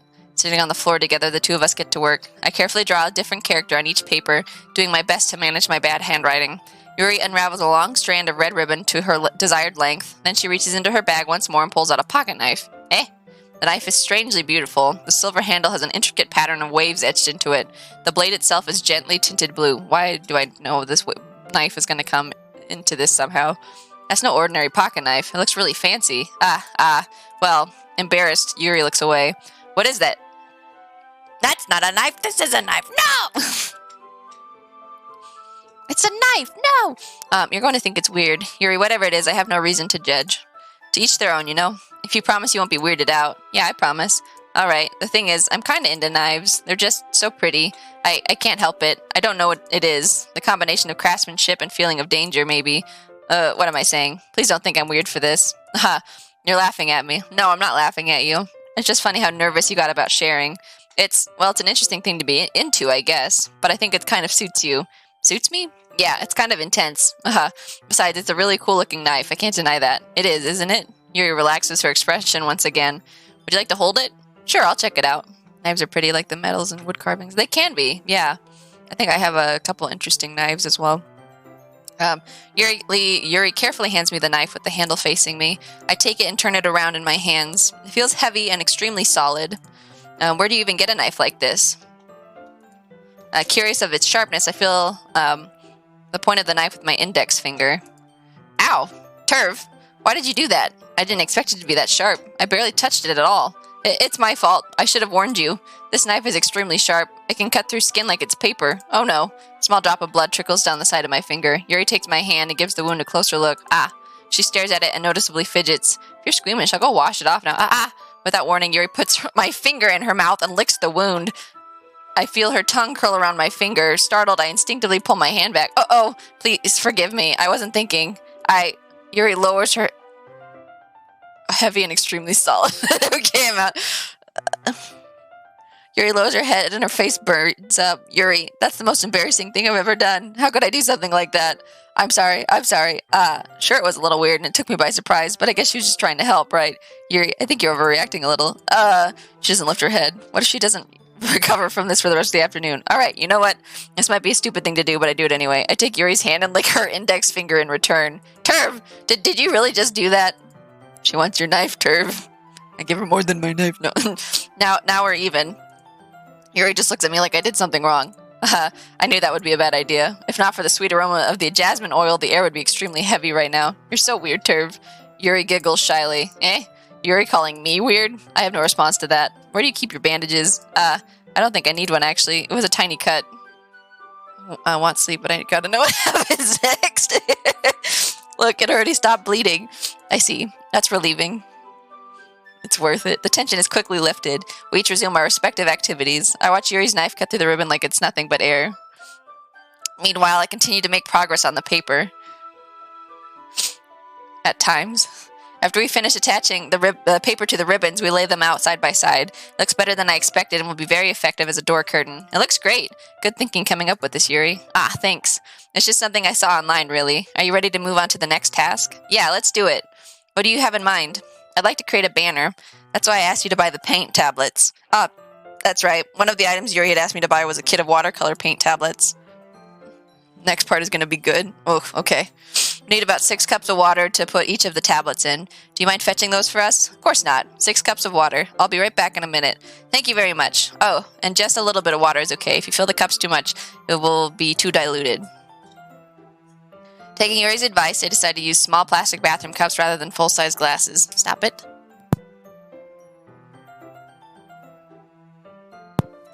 I put them on a plate to catch any paint that drips, then bring it back into my room. Yuri? Yes? I come and see Yuri quickly unrolling her sleeve, pulling it back over her arm. Nothing. Your face is a little red. Is it too hot in here or anything? No, not at all. There's nothing wrong, so... Festival is my favorite. I had a feeling some shit was going to go down at the festival. Let's mix the paint. Yuri hurriedly dismisses me and takes it upon herself to unwrap the tablets, dropping them into the cups. So, I thought we would do something simple that would look very nice. I'd like to paint a gradient across the banner, starting with the colors for a sunrise, then daytime, then sunset, and nighttime. Once it dries, I'll write an inspirational quote across the banner. We can hang it on the wall behind the podium at the front of the classroom. Neat. What are you going to write? Well, it will be more fun to surprise you. Yuri smiles at me. If you say so. After rolling out the banner, Yuri and I kneel on opposite sides so we don't get in the way of each other. Yuri uses a brush and adds a few dots of different colors across the banner to serve as a color guide when we paint. This kind of reminds me of elementary school. Painting on a banner with watercolors feels a lot like the art class projects we had back then. It's relaxing. I'm sorry if this feels too childish. No, I didn't mean that at all. It's kind of fun, you know? Yeah, it is fun. I'm glad you feel that way too. Yuri stops painting for a moment, thinking to herself. For me, I don't need to go out and do crazy things to have fun. In fact, I usually don't even want to. I just like when I can spend time with one other person, even if it's something simple like reading. It doesn't even matter if we don't talk much. Just having a friend next to me makes things feel a little bit nicer. I agree with that. I think that's all it takes for me to be happy. Is that so? Even if Yuri and I are quite different, I can understand where she's coming from. I feel that way about things like anime and games, where simply sharing the experience with someone can make me happy. I think I feel the same way. Yuri smiles gently. I knew you'd understand. Yuri leans over the banner to grab an unused paintbrush, but I move at the same time, causing my head to bump into hers. So sorry. Yuri reels back and I quickly lift my hands in surprise. Are you hurt? No, I'm not hurt. It just startled me, that's all. Sorry, I should have asked you to get it for me. It's not your fault. Your face. There are droplets of paint on Yuri's face and neck. Is there something on my face? Yeah, I accidentally got paint on you. Sorry, it's totally my fault. I'll get a towel right away. I rush out and fetch a small towel, then I dampen it with hot water. I return to my room and kneel back down in front of her. Okay. Here. I pat down Yuri's face and neck with the towel. Is something wrong? It's hot. I just didn't expect it. Sorry. I didn't want to use cold water. Having finished, I start to retract my hand, but Yuri suddenly holds my wrist. Wait. Hey. Just for a little longer. It feels really nice. Keep my hand still against Yuri's neck. She looks into my eyes. It's an intense expression that I recognize from when she reads her books, almost as if she's lost in a daze, enveloped by her own thoughts. She breathes gently, half through slightly parted lips. What is happening? Is it the aroma of the jasmine oil giving me this dizzy feeling? Yuri's gentle fingers wrapped around my wrist send a tingling sensation through my arm, and suddenly her face seems to be much closer to mine than it was just a moment ago. Yuri slowly pulls away. Sorry, I've been feeling a little lightheaded today. I didn't mean to space out. It's fine.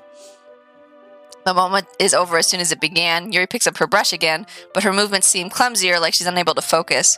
I remain silent, forced to ignore the event that just transpired. I hesitantly retrieve my own brush and continue following Yuri's example. Let me go finish making my tea, and then I'll be right back to the debacle or whatever this is.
Elder, knock it off!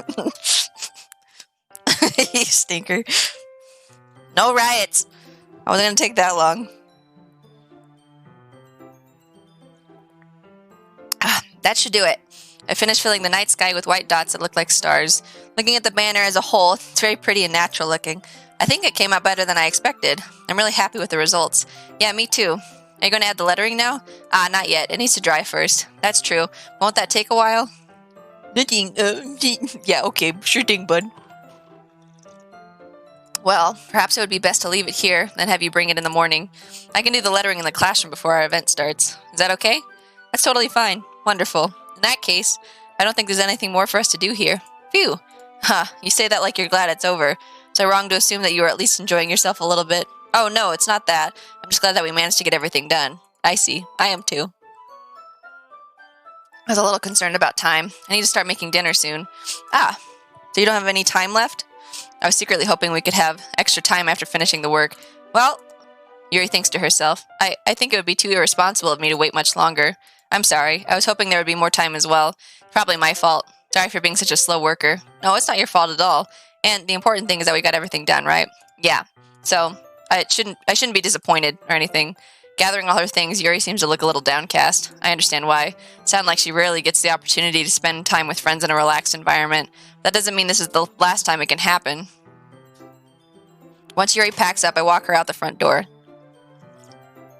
Thank you very much for having me today. No problem. I'm glad I was able to help. Just let me know if there's anything else you need me to bring tomorrow. I will. Well then. Yuri fidgets. I guess I'll see you tomorrow. Wait. I kind of say that without thinking. About today. It's fine that we didn't have as much time as we wanted. Just because we can do this again. Whenever you want, you can come over. We can go out. I completely missed that.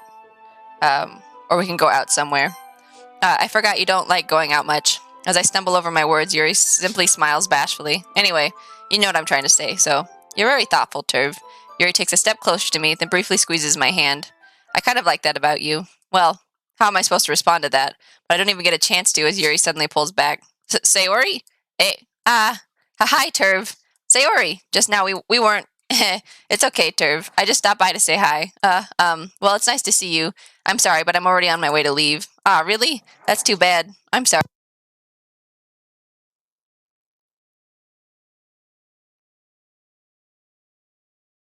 Roughhousing.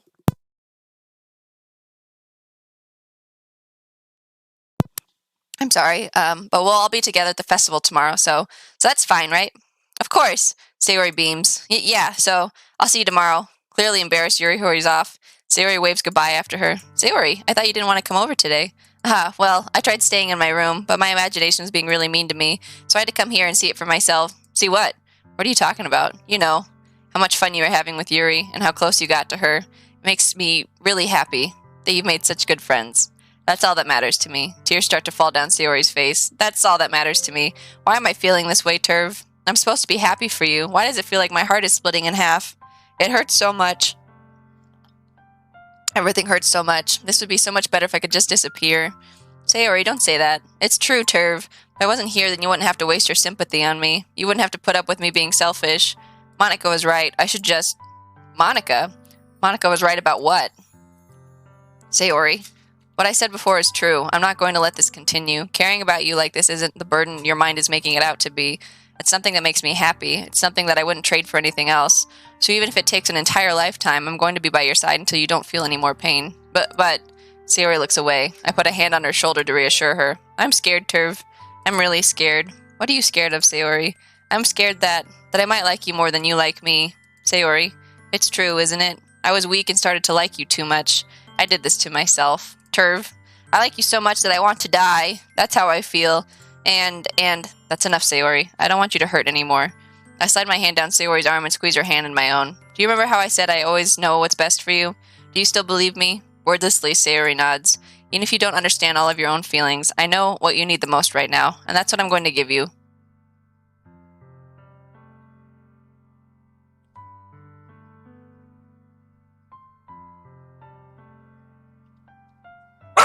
Well, we do...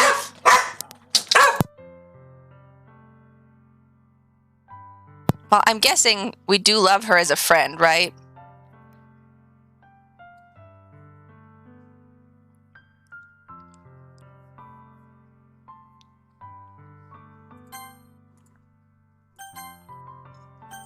I'm going to say before this decision.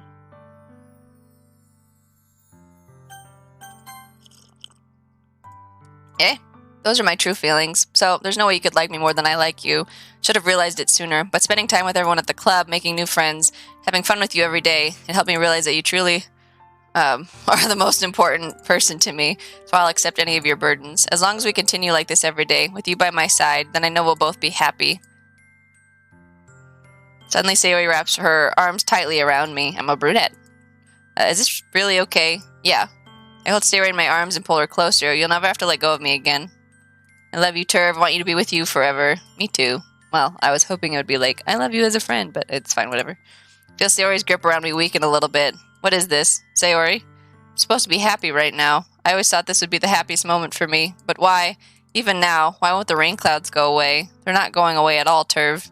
It's okay, Sayori. It might just take some time for things to get better again. But no matter how long it takes, I'll be there every step of the way.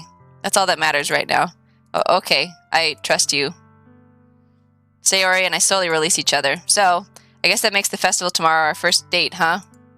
What are you saying? I don't want us to think about those things, you know? I want everything to be just the same as it's always been. Even if we really are a couple, I don't know if I could handle anything more right now. It's really new and scary to me. I understand. We'll go at whatever pace suits you best. Sayori gazes at me once again, smiling sadly. Even if I get really, really sad, this is the best thing for me, right? I don't really understand what Sayori means by that. Are you saying that this is making you feel sad, Sayori? I don't know. I don't understand what I'm feeling. Felt like a bunch of thorns when you told me you love me, but that's why I want to trust you. You know what's best for me. Yeah, I do. That's my promise. I say that, but in reality, I've never felt more uncertain when it comes to Sayori. I know that I love her, and she loves me, but I'm having as much trouble understanding Sayori's feelings as she is. Even though I can comfort her, I keep wondering if I should be doing something more or something different. I know these thoughts will continue to plague me until things are back to the way they were. Is that what Sayori meant by not wanting anything to change? I don't know. But I know that I'll give it everything I've got. Sayori is the most important person to me, and I'll do whatever it takes to have a happy future with her. It's the day of the festival. Of all days, I expected this to be the one where I'd be walking to school with Sayori, but Sayori isn't answering her phone. I considered going to her house to wake her up, but decided that's a little too much. Meanwhile, the preparations for the event should be nearly complete. The banner Yuri and I painted is dry, and I gently rolled it up to take with me. She sent me a pleasant text reminding me not to forget anything, and I reassured her. Funnily enough, I probably feel the same way as Natsuki about the event. I'm more excited for it to be over so I can spend time with Sayori and Yuri at the festival. But knowing Monica, I'm sure the event will be great too. Turv, you're the first one here. Thanks for being early. That's funny. I thought at least Yuri would be here by now. Monica's placing little booklets on each of the desks in the classroom. They must be the ones she prepared that have all the poems we're performing. In the end, I found a random poem online that I thought Monica would like and submitted it. So that's the one I'll be performing. I'm surprised you didn't bring Sayori with you. Yeah, she overslept again. That dummy. You'd think that on days this important she'd try a little harder. I say that, but I suddenly remember what Sayori told me yesterday, and I suddenly feel awful knowing it's not nearly that simple for her. I only said it because that's the way I'm used to thinking, but maybe I should have gone to wake her up after all. Aha, you should take a little responsibility for her, Turv. I mean, especially after your exchange with her yesterday. You kind of left her hanging this morning, you know. Exchange? Monica, you know about that? Of course I do. I'm the club president after all. What the fuck? But I stammer, embarrassed. Did Sayori really tell her about it that quickly? That we're a couple now? I didn't really plan on bringing it up with anyone yet. Geez, you don't know the full story at all, so don't worry. I probably know a lot more than you think. Monica is being as friendly as usual, but for some reason I felt a chill down my spine after hearing that. Hey, do you want to check out the pamphlets? They came out really nice. Yeah, sure. I grabbed one of the pamphlets laid out on the desks. Oh yeah, they really did. Something like this will definitely help people take the club more seriously. Yeah, I thought so too. I flipped the pages. Each member's poem is neatly printed on its own page, giving it an almost professional feel. I recognize Natsuki's and Yuri's poems from the ones they performed during our practice. What's this? I flipped to Sayori's poem. It's different from the one she practiced. It's one that I haven't read before. Holy shit. Get out of my head, so on and so forth. Get out of my head before I do what I know is best for you. Get out of my head before I listen to everything she said to me. Get out of my head before I show you how much I love you. Get out of my head before I finish writing this poem. But a poem is never actually finished, it just stops moving. Ah, what is this? Reading the poem, I get a pit in my stomach. Turv, what's wrong? Nothing. This poem feels completely different from everything else Sayori's written. But more than that, I changed my mind. I'm going to go get Sayori, so... well, alright. Try not to take too long, okay? Is she dead? Did she... Quickly leave the classroom. Don't strain yourself. Monica calls that out after me. I quicken my pace. What was I thinking? I should have tried a little bit harder for Sayori. It's not a big deal to at least wait for her or help her wake up. Even the simple gesture of walking her to school makes her really happy. Besides, I told her yesterday that things will be the same as they always have been. That's all she needs and what I want to give her. I reach Sayori's house and knock on the door. I don't expect an answer, since she's not picking up her phone either. Like yesterday, I open the door and let myself in. Sayori? She really is a heavy sleeper. I swallow. I can't believe I ended up doing this after all. Waking her up in her own house. That really is something that a boyfriend would do, isn't it? In any case, it just feels right. Outside Sayori's room, I knock on her door. Sayori, wake up, dummy. There's no response. I really didn't want to have to enter her room like this. Isn't it kind of a breach of privacy? But she really leaves me no choice. I gently open the door. Oh, fuck.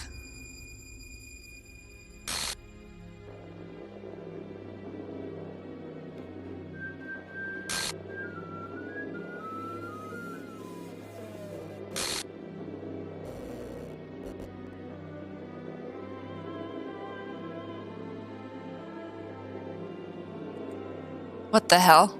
What the hell? Is this a nightmare? It has to be. This isn't real.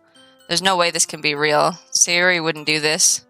Everything was normal up until a few days ago. That's why I can't believe what my eyes are showing me. I suppressed the urge to vomit. Just yesterday, I told Sayori I would be there for her. I told her I know what's best and that everything will be okay. Then why would she do this? How could I be so helpless? What did I do wrong? Confessing to her, I shouldn't have confessed to her. That's not what Sayori needed at all. She even told me how painful it is for others to care about her. Why did I confess to her and make her feel even worse? Why was I so selfish? This is my fault. My swarming thoughts keep telling me everything I could have done to prevent this. If I just spent more time with her, I walked her to school, and remained friends with her like it has always been, then I could have prevented this. I know I could have prevented this.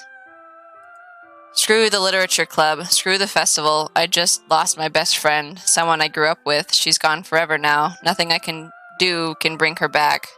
This isn't some game where I can reset and try something different. I had only one chance and wasn't careful enough, and now I'll carry this guilt with me until I die. Nothing in my life is worth more than hers, but I still couldn't do what she needed from me, and now I can never take it back. Never, never, never.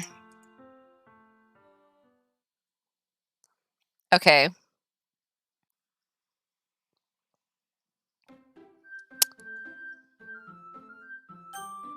So my...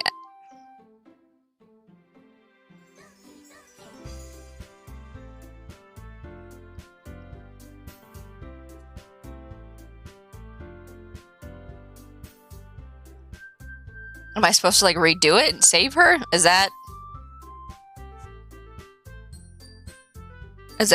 what I'm supposed to be doing?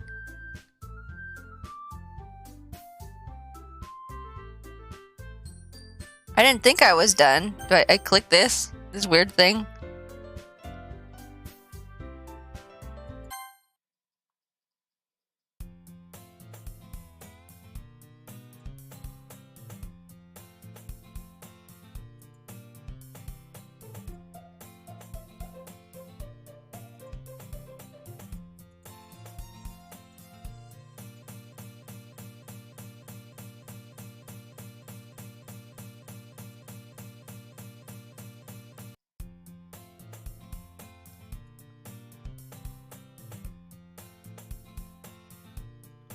Wait, what? Always walk to school alone. I always tell myself it's about time I meet some girls or something like that, but I have no motivation to join any clubs. I'm perfectly content just getting by on the average. It's always the anime club, but it's not like there would be any girls in it anyway.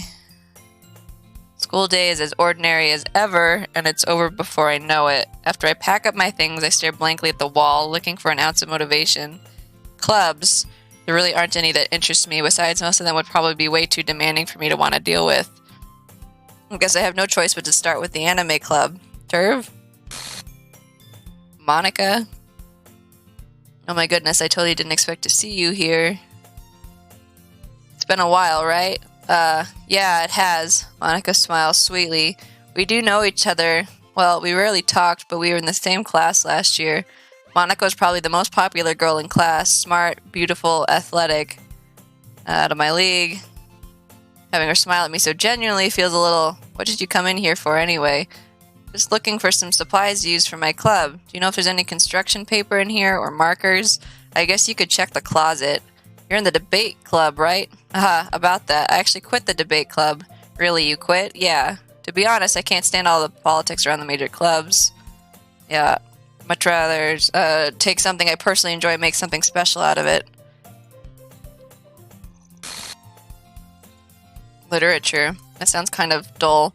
How many members do you have so far? It's kind of embarrassing, but there are only 3 of us so far. It's really hard to find new members for something that sounds so boring. Well, I can see that, but it's really not boring at all, you know. Literature can be anything. Reading, writing, poetry. I mean, one of my members even keeps her manga collection in the club room. It's funny, right? She always insists that manga is literature, too. So, I think I kind of have an understanding of what's going on, but... Yeah, there's nothing going on. It's not creepy at all. Besides, a member's a member, right? Did Monica say she? Hey, Turv, by any chance are you still looking for a club to join? I mean, I guess so, but... In that case, is there any chance you could do me a big favor? I won't ask you to join, but if you could at the very least visit my club, it would make me really happy. Please? I guess I have no reason to refuse. Besides, how could I ever refuse someone like Monica? Sure, I guess I could check it out. Ah, awesome. You're really sweet, Turv, you know that? It's nothing, really. Shall we go then? I'll look for the materials another time. You're more important. Is she, like, obsessed with me, and she's, like, cutting all these other people out of my life? Today marks the day I sold my soul to Monica and her irresistible smile. I timidly follow Monica across the school and upstairs. Blah, blah, blah. Full of energy, swings open the classroom door. I'm back, and I brought a guest with me. A guest? Seriously, you brought a boy? Don't be mean, Natsuki. But anyway, welcome to the club, Turv. All words escape me in this situation. This club is full of incredibly cute girls. Let me guess, you're Monica's boyfriend, right? What? No, I'm not. Natsuki, the girl with the sour attitude whose name is apparently Natsuki's one I don't recognize. Blah, blah, blah. This is Natsuki, energetic as usual. This is Yuri, the vice president. It's nice to meet you. Yuri, who appears comparably more mature and timid, seems to have a hard time keeping up with someone like Natsuki. Nice to meet both of you. So I ran into Turb in a classroom, and he decided to come check out the club. Isn't that great? Wait, Monica, didn't I tell you to let me know in advance before you brought anyone new? I was going to, well, you know. Sorry, I didn't forget that, but it just happened to run into him. In that case, I should at least make some tea, right? Yeah, that would be great. Why don't you come sit down, Turb? Girls have a few desks arranged to form a table. Yuri walks to the corner of the room and opens the closet. Meanwhile, Monica and Natsuki sit across from each other. Still feeling awkward, I take a seat next to Monica. Start of the game, Sayori or Natsuki. So I know you didn't really plan on coming here, but we'll make sure you feel right at home, okay? As president of the literature club, it's my duty to make the club fun and exciting for everyone. I'm surprised there aren't more people in the club yet. It must be hard to start a new club.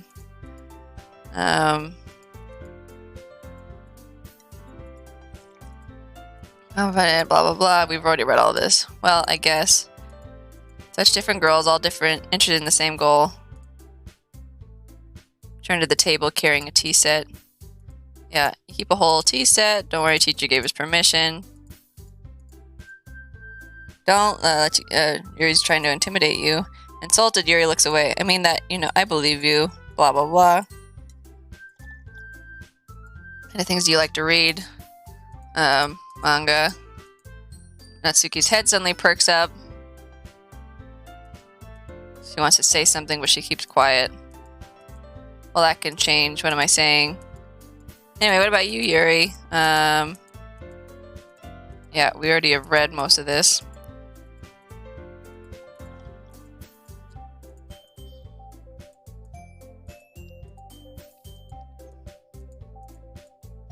I expect that from you, Yuri. It suits your personality. Is that so?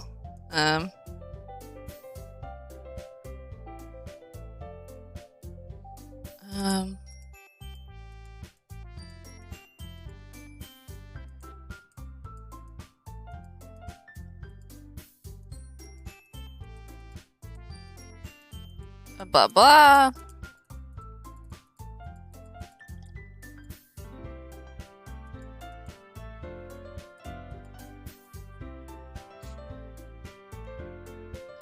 Yeah, it's crazy slick. I have no idea.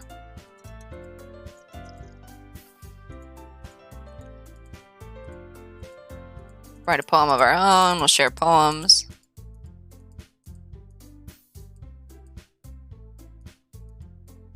Did decide to take on the responsibility of vice president. After all, I need to do my best to nurture the club as well as its members. Besides, now that we have a new member, seems like a good step for us to take. You agree as well, Turb?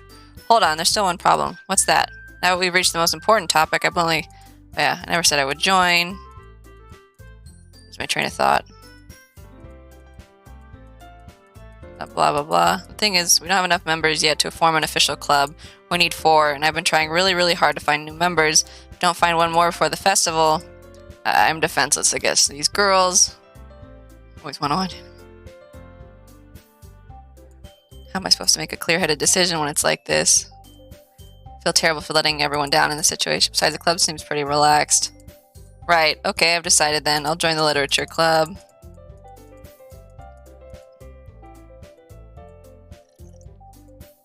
Really amazing. Do everything I can. Everyone, I think with that, we can officially end today on a good note. Everyone remember tonight's assignment. Write a poem. Look forward to seeing how you express yourself. Yeah. Continues to chit-chat as Yuri cleans up the tea set. I guess I'll be on my way then. Okay, see you tomorrow then. Can't wait.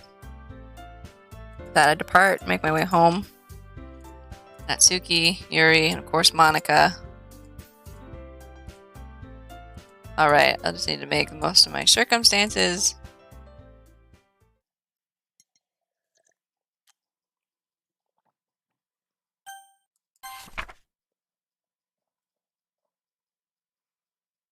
Can you hear me?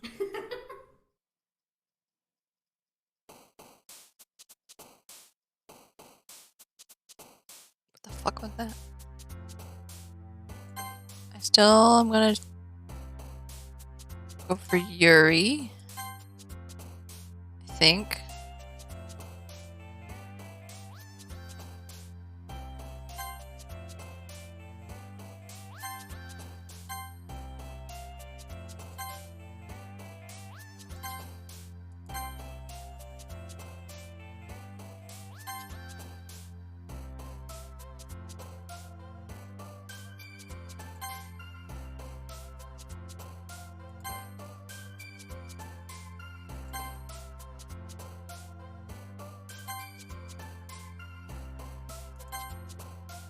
Check the game files.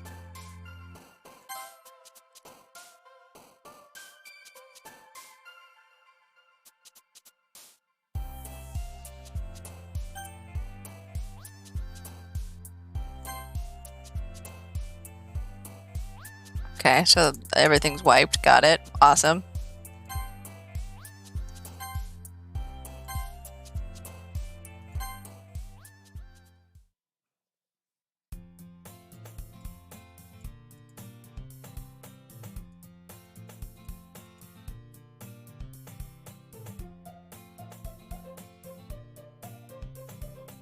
Probably easiest through Steam. What are you talking about?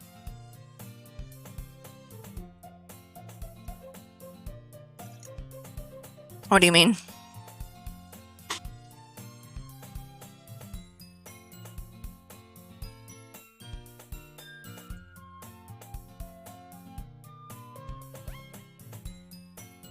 To get to the game files.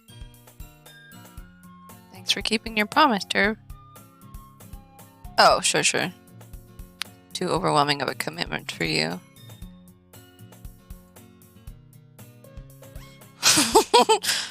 He deserves any slack. You had to be dragged here by Monica. I don't know if you planned to come here and hang out or what. That's it. I can't even read that. Monica's in front of it. Self-stuck between saying Monica and manga. Put your comfort first. Anyway, now you're in the club and all. I can't really say no either. Like you said, I'm in the club now, so it feels right for me to do something like that if you ask. Wait, I didn't mean it like that. If you don't really want to, then forget I said anything, I guess. No, it's not that, Yuri. I want to try to be part of this club. So even if I don't read often, I'd be happy to pick a book if you wanted me to. Are you sure? I just felt like, well, as vice president and all, that should help you get started on something you might like. Pulled out a book. I want you to feel left out. I picked out a book I thought you might enjoy. Good, discuss it if you wanted. Yeah, definitely read it.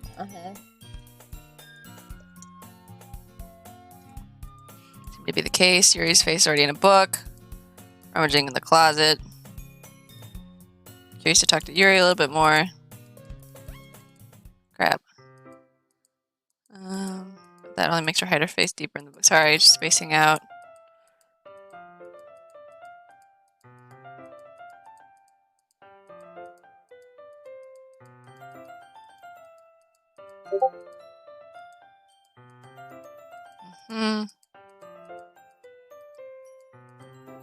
Portrait of Markov. A religious camp. People trapped there. The street that turns them into killing machines, lust for blood. Silly gets even worse. Starts selectively breeding by cutting people off their limbs. Fixing them too. Oh, that might be a little bit of a spoiler. Anyway, I'm really into it. The book, I mean. Not the thing about the limbs. It's kind of dark, isn't it? Not that. Okay. Doki doki.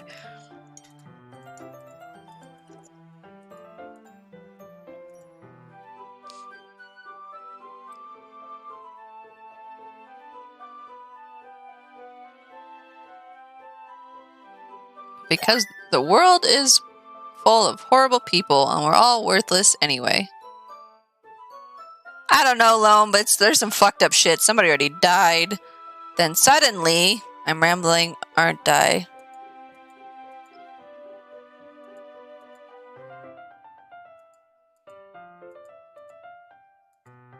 My whole body... Oh. Saying something strange. Please stop me if it is blah, blah. You're passionate about reading. Least I can do is listen. Literature club after all. That's true. Fact.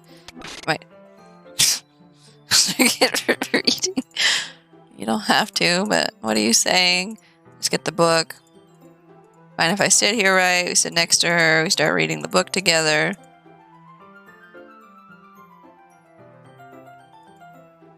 I'm not very used to. Start the prologue.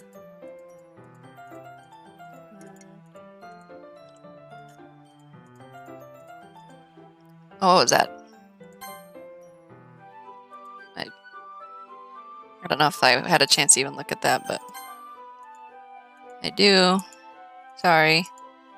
Here this is. Work. I suppose so. Immediately close her own copy.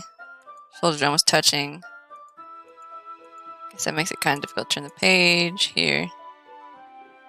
Yeah.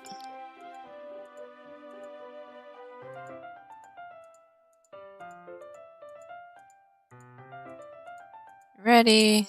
Turn the page. Glance over Yuri's face again. Our eyes meet. That's okay. You're not used to reading.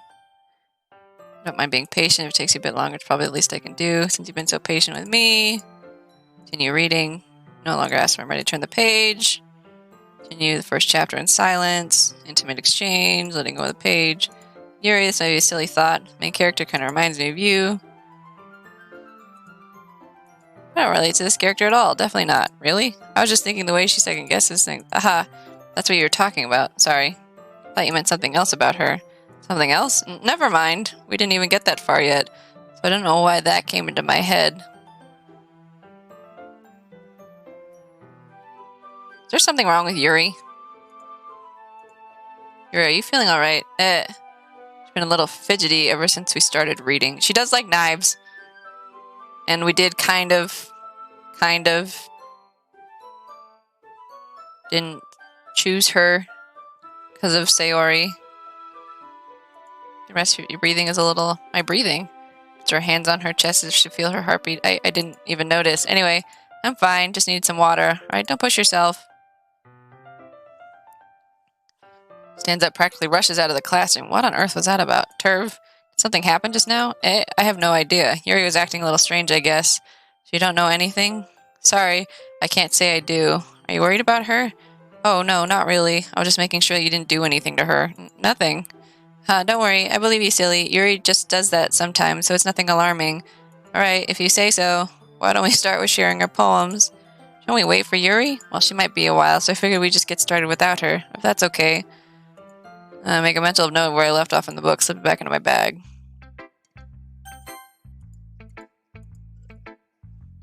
Want her to know I'm putting in effort. Hi, Turv. Having a good time so far? Yeah, good. Glad to hear it. But you're new and everything. If you ever have any suggestions for the club, activities or things we can do better, I'm always listening. Don't be afraid to bring things up, okay? Alright, I'll keep that in mind. Of course I'll be afraid to bring them up. Much better off going with the flow. Share your poem with me. Kind of embarrassing. Don't worry, we're all a little embarrassed today. Sort of a barrier we'll all get past soon. And my poem. Great job. I was going to say blah blah blah. Really metaphorical. Didn't expect you to go for something that deep. Easiest for me to keep everyone's expectations low.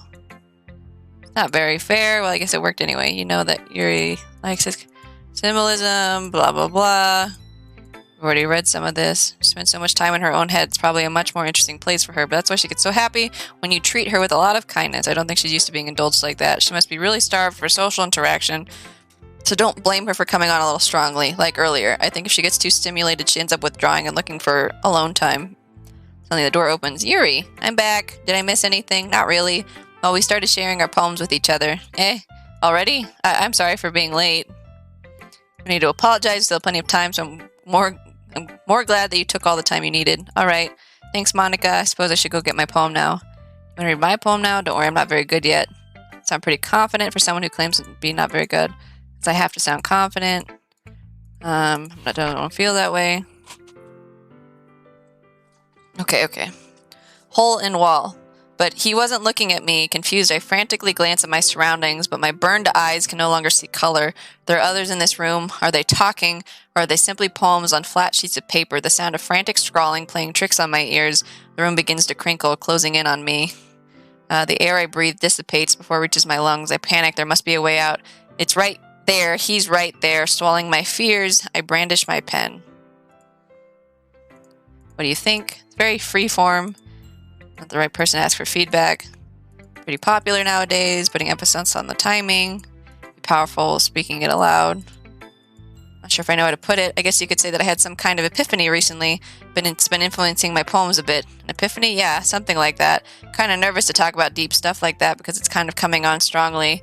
Maybe after everyone is better friends with each other. Anyway, here's Monica's writing tip of the day. Sometimes when you're writing a poem or a story, your brain gets too fixated on a specific point. Try so hard to make it perfect that you'll never make any progress. Just force yourself to get something down on the paper and and tidy it up later. Another way to think about this is keep your pen in the same spot for too long, you'll just get a big dark puddle of ink, so just move your hand and go with the flow. My advice. Thanks for listening. Natsuki.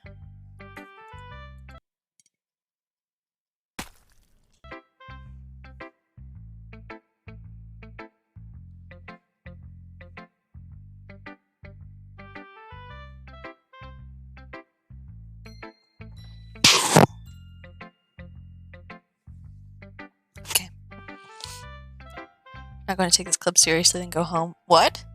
Harsh. You expect me to believe you actually put effort into this? Think I'm stupid? I'm not a writer. Maybe it's not very good, but yeah, I did put in effort. You all start somewhere, right? If you're still proud of the first poem you ever wrote, then I'd like to read it.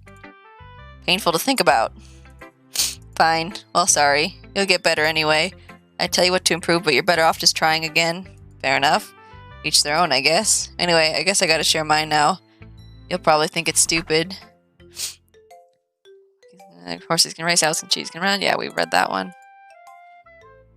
Yeah, I told you that you weren't gonna like it. I like it. What? Be honest, I am. Why are you so convinced I wouldn't like it? Well, because everyone in high school thinks it should be sophisticated. Don't take my writing seriously. Poems are about expressing yourself. I don't know if I'm okay, Elder. I don't know what the hell's going on. It's too hard. Really disheartening, so I decided to write about it. Wordplay, set up a rhyme at the end, falls flat on purpose. So you did. I guess even more than I realized. That's what it means to be a pro. Glad you learned something. Didn't think you'd learn from the youngest one here. Guess not. Don't really care how old everyone is. Blah, blah, blah. I have a feeling it's only going to get worse from here. Unless her eyes lighten. Exceptional. Did I say that out loud? Covers her mouth, ends up covering her whole face. He's going to hate me. You really didn't do anything wrong. I guess you're right. What am I getting so nervous for? Yuri just takes a deep breath. So, what kind of writing experience do you have? Your use of imagery and metaphors indicates you've written a lot of poetry before. Really? It's a huge compliment coming from me. It's actually my first time, really. Stares at me blankly. Well, I know that. Just meant, trails off, unable to find an excuse. Places her finger along the words, breaking down more thoroughly. Yeah, okay. That's the reason I was able to tell. Oh, shoot. Fine, fuck. It's just that there are specific writing habits typical of new writers. Her demeanor totally changes. Stammering's gone. Sounds like an expert. Different skills. Trying new things. Natsuki me a little biased, though. Never mind. I shouldn't be talking about people like that. Sorry, it's fine. Not sure who she's apologizing to. Please read her poem. It's supposed to be a literature club. Okay, and we read that one before. Yeah. I'm sorry, I have such terrible handwriting. Wasn't thinking that at all. Just don't read script very often. Think handwriting's very pretty. It's a relief. Like the poem, even if it was short. Usually write longer poems. Glad you like it. First time sharing, I wanted to write something a little more mild, something easy to digest. Isn't about ghosts at all. Must have totally missed the point. Poets often express their own thoughts, feelings, and experiences in their work. Symbolically compared to a ghost, lingering in her last remaining place of comfort, unable to let go of the past, and soon to be left with nothing. I even thought about it that way. Impressive. Which is impressive too. Nah, if anything, could probably learn a thing or two from you. You think so? Of course. You know, I was really nervous about doing all this. In the end, I enjoyed it. Keep doing my best for you. Me too. It's everyone. A little more stressful than I anticipated. Maybe I'll just stand up to their literature club. So I ended up getting myself into. Monika's writing something in her notebook. Land on Yuri and Natsuki. Didn't really exchange sheets of paper sharing their respective poems. In tandem, I watched their expressions change. Eyebrows in frustration, Yuri smiles sadly. What's with this language? Did you say so? It's nothing. Turns the poem to the desk. So you could say it's fancy, thanks. It just meant the language, I guess. I was trying to say something nice. You have to try hard to come up with something nice. Yeah, they're arguing again. Looking for suggestions. Monica liked it and Turf did too, so based on that I'll give you some suggestions of my own. First of all, I appreciate the offer. Don't expect my writing style to change. Turf liked my poem too. You're so invested in trying to impress our new member. Blah blah blah, they're arguing. Went through this before.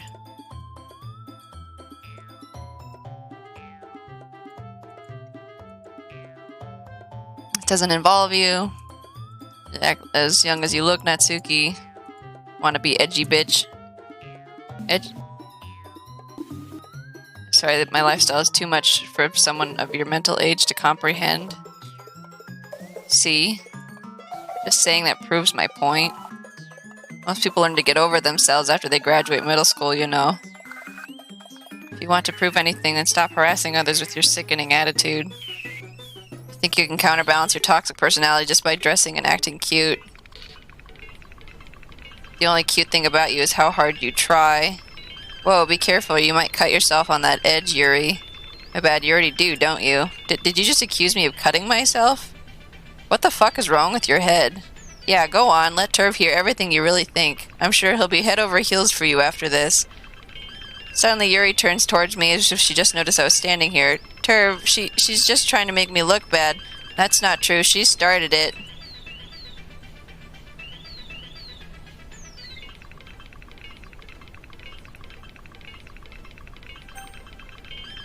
Natsuki was kind of being a bitch about the cutting comment.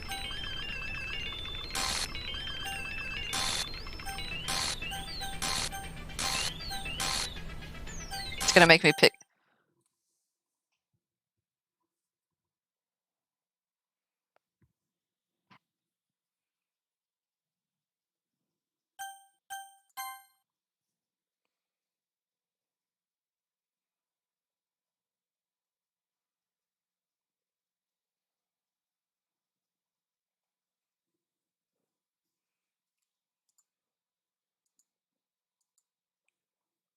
Hey, Turv.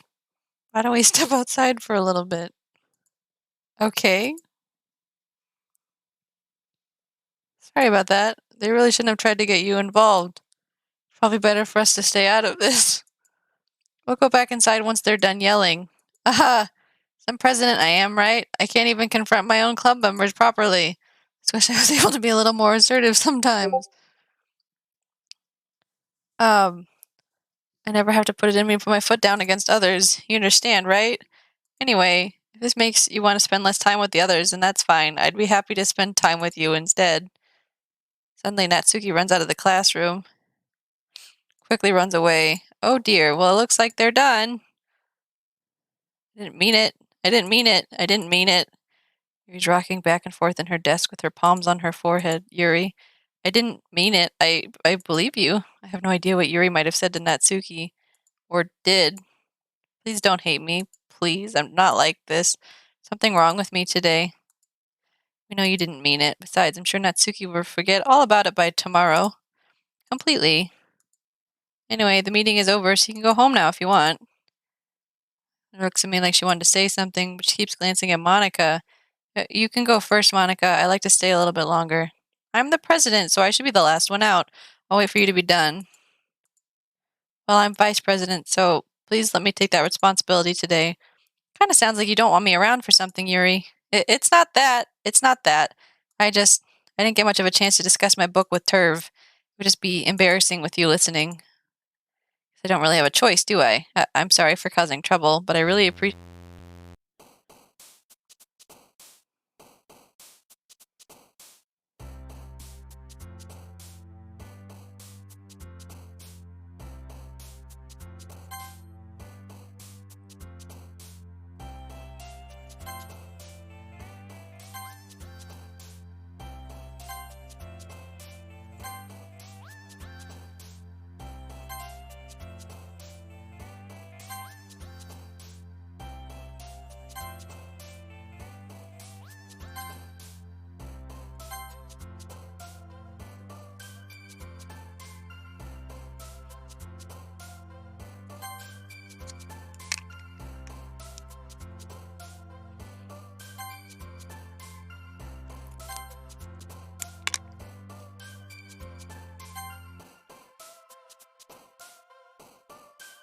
The hell's that?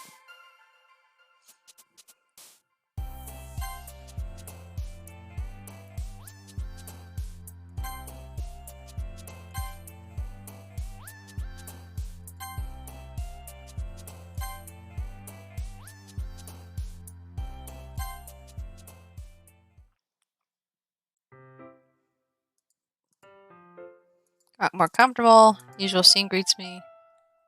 Welcome back, Turv.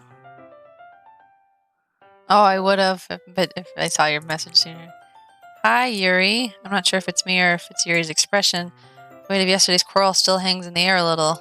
Glances over her shoulder, looking around the room. Natsuki is reading manga at a desk. Surprising Monica isn't here yet. Yuri takes my arm, points me to the corner of the room. About yesterday, I really need to apologize. Nothing like that has ever happened before, and something just came over me, I guess. I wasn't acting mentally sound. Half a boob. Please don't think we're usually like this. Not just me, but Natsuki as well. Yuri, I'm happy that you were considerate and apologize. You don't have to worry too much. Even though I've only been here a couple days, I could tell something was off yesterday. We were just a little extra sensitive because it was our first time sharing poems, but whatever it was, it didn't make me think any less of you. I already decided there's no way you can be a bad person. Now you're apologizing. I know you really didn't mean it. Turv, don't say those kinds of things so frankly. They make me a little too happy. I'm really glad that you're such an understanding person. I'm really glad that you joined this club. Everything is a little bit brighter with you around and, sorry, what am I saying right now? Hey, have you guys seen Monica? No, I haven't. I was also just kind of wondering where she was. Man, Yuri, I'm guessing you haven't either? Yuri's clearly taken aback by how calmly Natsuki is addressing her. No, I haven't. Geez, this isn't like her at all. I know it's stupid, but I can't help but worry a little bit. Judy boobas. I just think it's very interesting that Natsuki seems to not remember, and Monica said something about, I'm sure she'll forget by tomorrow. What? Why are you looking at me like that? Natsuki, about yesterday, I just wanted to apologize. I promise I didn't mean any of the things I said, and I'll do my best to stay under control from now on. So, Yuri, what the heck are you talking about? Called it. Did you do something yesterday? Jeez. What's on your mind? I'm sure it was nothing. I don't even remember anything bad happening. You're the kind of person who worries too much about the little things, aren't you? But I'll accept your apology anyway if it'll help you feel better about it. Besides, it's kind of nice to hear since I was always afraid you secretly hated me or something like that. No, not at all. I don't hate you. Well, you're kind of weird, but I don't hate you either. Natsuki turns to me. You're still on trial, though. Hey. Suddenly the door swings open. Sorry, super sorry. Didn't mean to be late. Hope you guys weren't worried or anything. Natsuki was. I was not. Lyric. Hello. Having a bad dream. Hello. Lyric. Come here. Have a bad dream. You having a bad dream. Natsuki's girl boss gaslighting. Yeah, right? Slay, queen. You having a bad dream? Yeah, I won't let you have bad dreams. No bad dreams for the babies. No bad dreams. No bad dreams. What took you so long anyway? My last period today was study hall. I lost track of time. There's no sense though, you'd have heard the bell ring. Must not have heard it. I was practicing piano. Somewhere you played music. Practicing for a while. Must require a lot of dedication. Still impressed. Thanks, Yuri. Play something for us sometime. I'm working on writing a song. Not quite done yet. Maybe once I get a little better. Look forward to it. Said so. In that case, I won't let you down. I didn't mean any pressure or anything like that. Don't worry, I was hoping I could share with you anyway. Guess that's why I've been practicing so much recently. Not sure if Monica was referring to the whole club or just me. In that case, awesome. Didn't miss anything. Not really. Chose not to bring up anything the three of us talked about. Natsuki's already run off into the closet. Since your compliments put me in a good mood, I was wondering if you'd like to spend some time together today. I mean, in the club. Yeah, definitely. Planned on it anyway. Okay. Can we start now? Let's find a place to sit. Being a little forceful, aren't I? I'm sorry. My heart just won't stop pounding for some reason. Don't worry about it. If anything, it's nice to see you have so much energy. Yeah, but I need to try to calm down. I'll be able to focus on reading like this. Take your time. Deep breath, pulls out a copy of the book out of her bag. I have a request. Do you mind if I make some tea first? Not at all. Thanks. There's one thing I can make a cup of tea. Sends up, makes her way to the closet. Shapes my water pitcher with a filter inside. You hold it. I'm gonna plug this in. Get some water. Simply watch her moves. To my surprise, the way she moves really contrasts her mannerisms. Add elegant and methodical. Might as well walk with you. You stay here. I won't take long. Yeah, because last time we walked with her and she snapped it. Monica. Did Yuri leave you again? No, it's not like that this time. She's just filling up the water pitcher. I have tea. Sorry for misunderstanding. Monica, something's fucked, man. 10 minutes later, Yuri said it wouldn't take long. I think there's some tea. Leaves at the bottom of that. Something holding her up. I'm bored just waiting here, so I decided to go look for her. If she's dead too, so fucking help me. Logical place for you would be the nearest water fountain. Start heading down the hallway. Okay, there's creepy laughing. What's that noise coming from around the corner? Sounds like breathing. Sharp inhale like someone is sucking the air through their teeth. Pain. Reach the corner and peer around it. I'm gonna see another dead person, aren't I? Yuri? Oh no!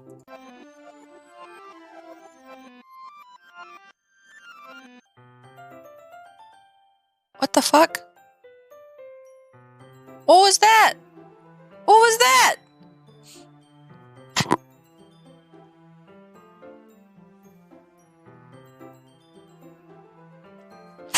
I'm back. Thanks for waiting patiently. You like a long tea? Yeah. Anything's fine. Very well. Ugh. Okay, time to get the teapot. Should do this. I'm not an expert on tea. I'd be more impressed. Measuring tea leaves, starts humming to herself. Must be in a good mood. Just letting it show. You notice I was doing a bit of thinking. I decided to try expressing myself a little more. Not very hard for me to do. When it's you who is around anyway. It's great, Yuri. Just don't push yourself too much. Always worrying about me. Very endearing. I don't even know if I can keep up with this. I have another request. Do you mind if we sit on the floor today? A little easier on my back. Back pain fairly regularly. Your posture, right? Yes. I have terrible reading posture. That's why we should sit on the floor. Fair enough. Go ahead, get the book. Chocolate as well. Take it since we'll go well with the tea.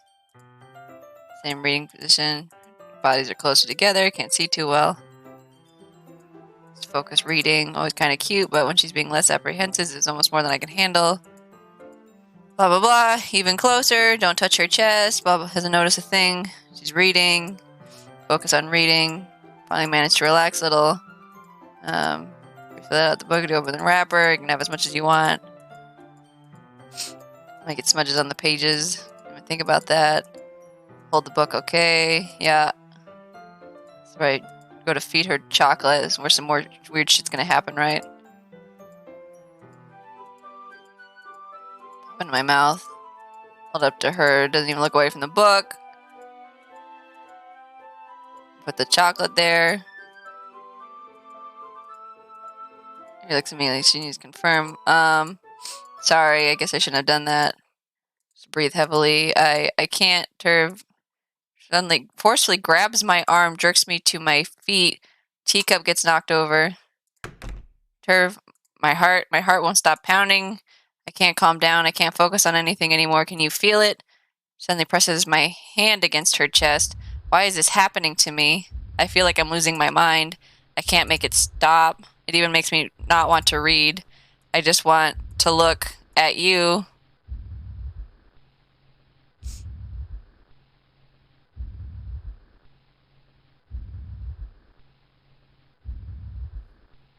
I don't like this. I don't like this at all.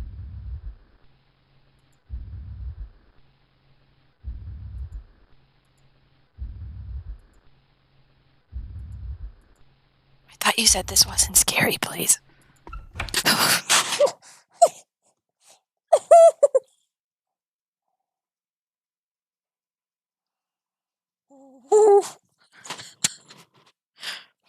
Blaze, you lied to me. It's kind of scary. Time to share poems.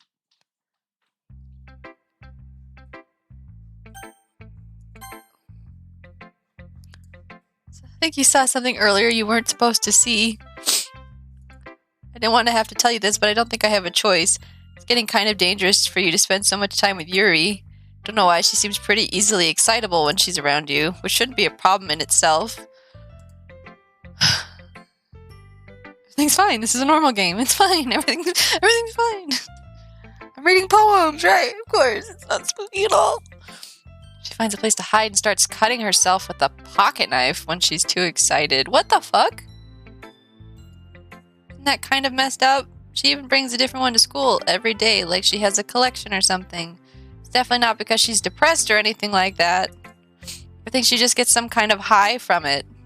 Might even be like a sexual thing. The point is you've kind of been enabling her. I'm not saying it's your fault though. I guess that's why I had to explain it all to you. So I think if you keep your distance, that would probably be best for her. While you're at it, don't be shy to spend a little more time with me. To put it lightly, I at least have it together in my head, and I know how to treat my club members. But anyway, you want to read my poem now? I like the way this one turned out. Colors, they won't. Bright colors, piercing red, green, blue. Cacophony, meaningless noise. Noise, it won't stop. Violent, grating. Okay. Playing a knife on a breathing rib cage. Delete her? What the fuck? I think there's something going on with the other people because of Monica, considering I'm pretty sure she fucking erased, Sayori.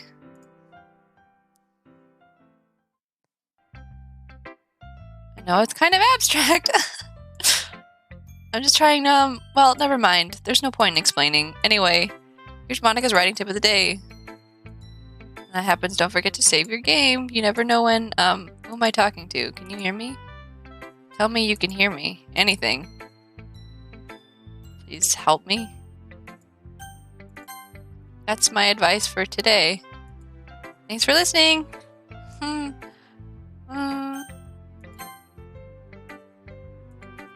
Just as I thought.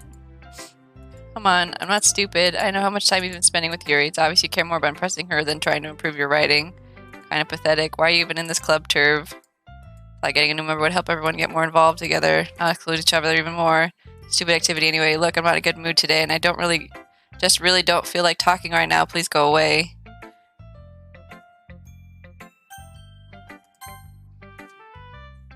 I've been waiting for this. Let's see what you've written for today. Starts the poem with a surprise expression. This one might be even better than yesterday's. How did you even pick up on this so quickly? Stop explaining. Visibly swallows, even her hands appear sweaty. That makes me so happy. It's so amazing to feel like I'm valued.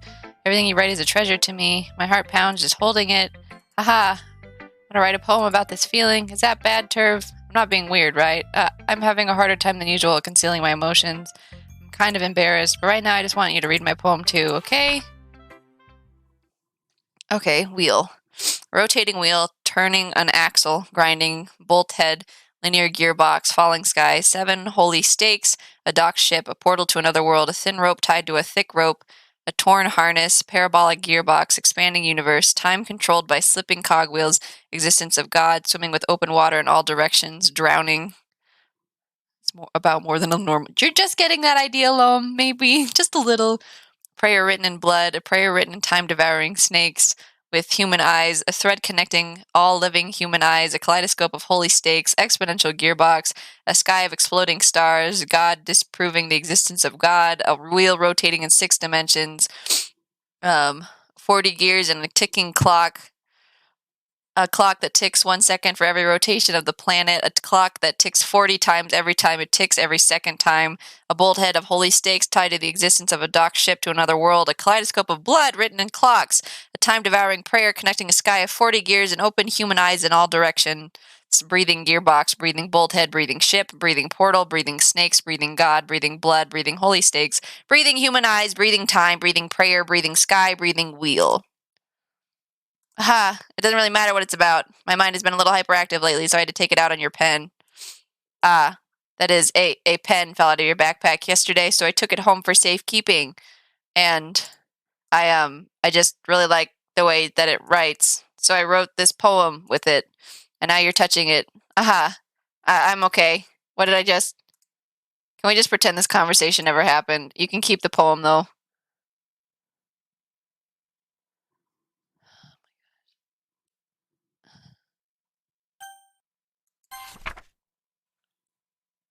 That's not a good... I don't like that picture.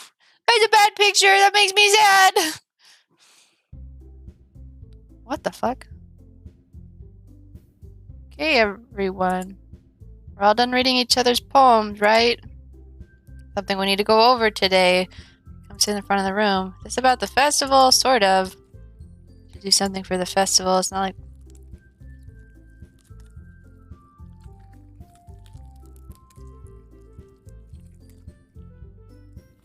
What the fuck is that noise? I'm embarrassing ourselves instead of getting new members. Turn on mine as well.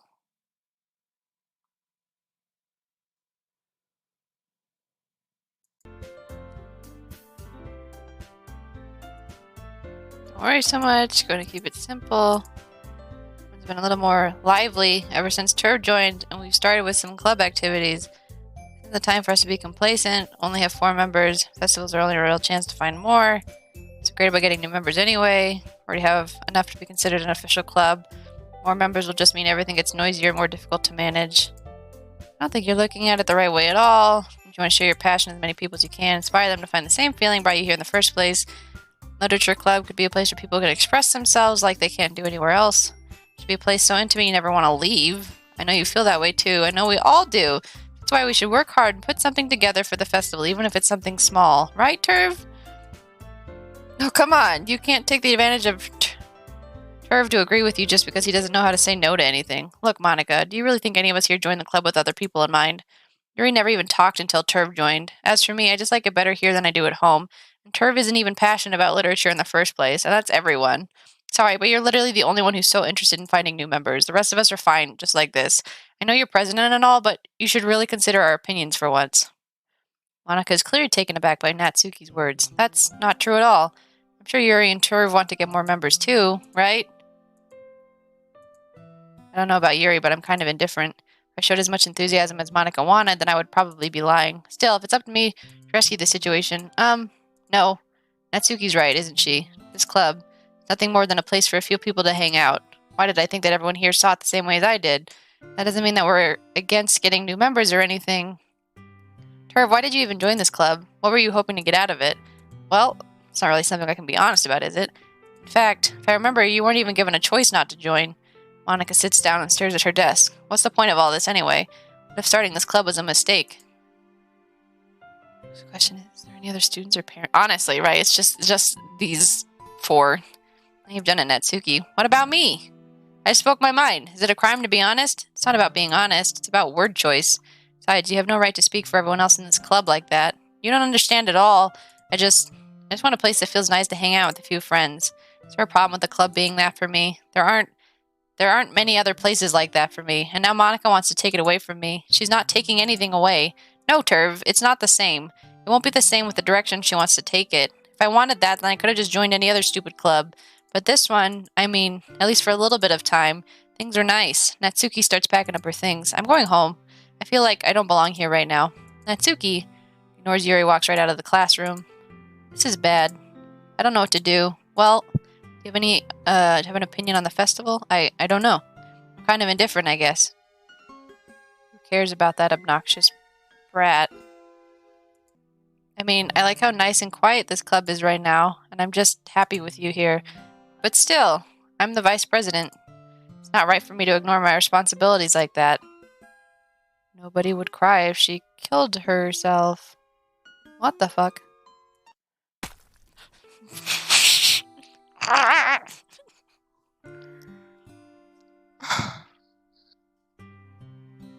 I should do my best to consider everyone's perspective and make the decision that's right for the club. What about you, Turv? What do you want to get out of this club? I just want to get out of the club. I don't want to be in the club anymore. Yuri repeats the same. I'm fine. Everything's fine. This is just a normal fucking game. It's not creepy at fuck at all. It's not like people are dying or bleeding or whatever. Oh, Yuri repeats the same question as Monica. I decide giving an indirect answer is better than nothing. I think the most important thing is for everyone to get along. For the club to provide something that you can't get anywhere else. I don't think it's about how many members, but rather the quality of each member. That's what will end up making the literature club a special place. I see. I really agree with you. Each member... Yeah, everything's fine. Each member contributes their own qualities in a special way. Her eyes dripping. With each change in members, the identity of the club as a whole will change too. I don't think that's necessarily a bad thing. Stepping out of your comfort zone once in a while. If you would like to help Monica at the festival, then I'm on your side as well. Alright, maybe we can all talk to Natsuki tomorrow. Hey Yuri. I know things were a little awkward yesterday, but I feel like you deserve to know that I still think you're a wonderful vice president, and also a wonderful friend. Monica, I want to do everything I can to make this the best club ever. Okay? Me too. Yeah, let's all go home for today. We'll talk about the festival tomorrow. Okay, I look forward to it. Shall we go, Turv? Please don't take this the wrong way, but I'm going to chat a little bit with Turv before we leave, just to see what he thinks of his time here and all that. It's important to me as president. Yuri looks a little troubled, but she doesn't protest. Okay, I trust your judgment, Monica. In that case, I'll see the two of you tomorrow. See you tomorrow! Monica waves as Yuri exits the classroom. Things have been a bit hectic lately, haven't they? I just want to make sure you're enjoying your time at this club. Would really hate to see you unhappy. Kind of like I'm responsible for that as president, and I really do care about you, you know, why the atmosphere is getting weird again. I don't like seeing the other girls give you a hard time with how mean Natsuki is and everything, and Yuri being a little bit, you know, aha, sometimes it feels like you and I are the only real people here. You know what I mean? But it's weird because in all the time you've been here, we've hardly gotten to spend any time together. I mean, I guess it's technically only been a couple days. Sorry, I didn't mean to say something weird. There are just some things I've been hoping to talk about with you. Things I know only you could understand. So that's why... Wait, not yet. No, stop.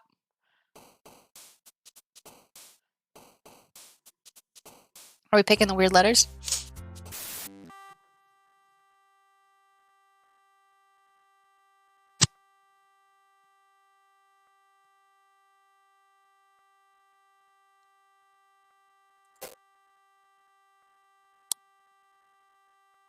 I picked it for you.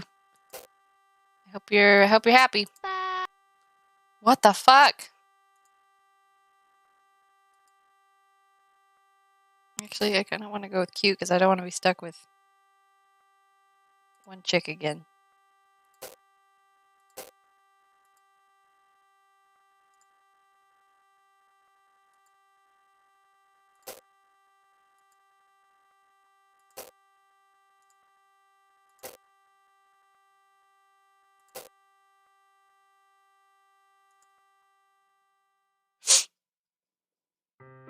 Hi, Turv. I've been waiting for you. Ready to continue reading? I brought my best tea today. Monica, told you not to. She really late again? Inconsiderate as usual, Natsuki. Excuse me? Turv might finish the game tonight. I'm into it, dude. Please interrupt my conversations with your incessant yelling. What are you talking about? You say that like I do it on a regular basis or something. I wasn't paying attention, okay? I'm sorry. Seriously, what's gotten into you lately? Me? Nothing. Is it really that bad? See, it is something. I'll get over it. It's not even anything noteworthy. I've just been feeling a little on edge lately. Anyway, we don't need to talk about it. Well, I just felt like I needed to bring it up. It's not like I really care or anything. Aw, man, I'm the last one here again. Herb just walked in too. Are you practicing piano again? Yeah, aha. I have a lot of determination. So try to make time for piano. Maybe not determination, but I guess passion. It motivates me to work hard for the festival, and right, I forgot about that, Natsuki. We were all talking yesterday, and, well, we decided we would like to support the festival as well. However, I understand how you feel about not wanting the club to change. I think we all kind of feel that way. So long as we're all working together, this club will never become something we don't want. Also, if you help us out with the festival, then I'll buy you a new manga. Sorry, that last part was really funny. Look, I did some thinking about yesterday. I was a little more hostile than I meant to be. I guess I really felt threatened or something, but I know this is something we're doing together. Another new member wouldn't hurt as long as they're cool. I guess another girl would be nice this time. But more importantly, I hate to see the event suck just because I chose to back out. I'm a pro, you know, so I'm going to help too, and we'll make sure it's done right. Thank goodness. Isn't that great, Monica? Monica? Yeah, that's wonderful. Wouldn't be the same without you, Natsuki. Anyway, Turv, what do you want to do today? I was thinking we already have plans today. Is that so, Yuri? That's correct. Turv is already engaged in a novel that we're reading together. Don't her eyes seem different? Is that just me? I feel like they're different from what they used to be. Aren't you glad I've already gotten him into literature, Monica? I suppose. I was just... Actually, it doesn't matter. It really doesn't. You guys can do whatever you want. Thank you for understanding, Monica. I have a request. Do you mind if I make some tea first? Not at all. Thanks very much. If there's one thing that can make my reading time here any better, a nice cup of tea. Oh, are we doing this again?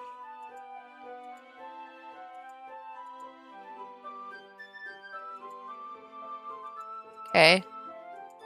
We're gonna have the weird thing where her arm's gonna be bleeding again. She's gonna be all cut up.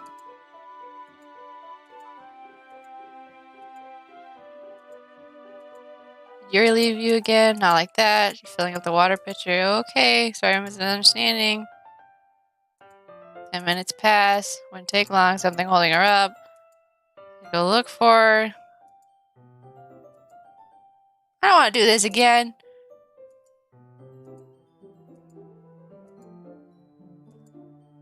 Breathing.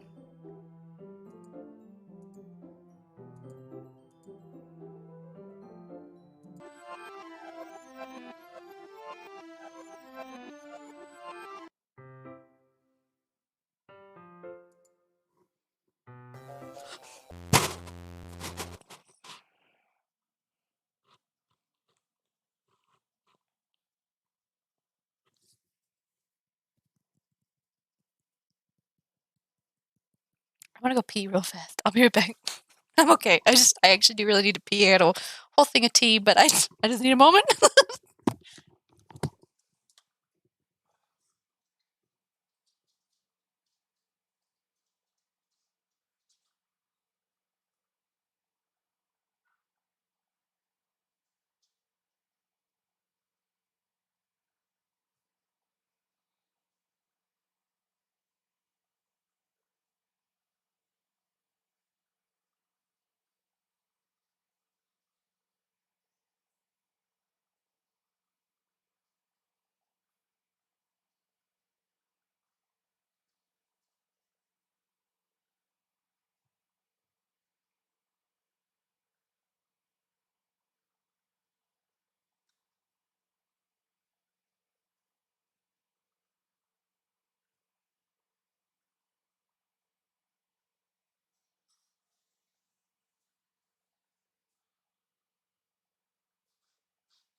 My bladder was very full, and I was just like, if I get jumpy, I don't want to pee my pants. So,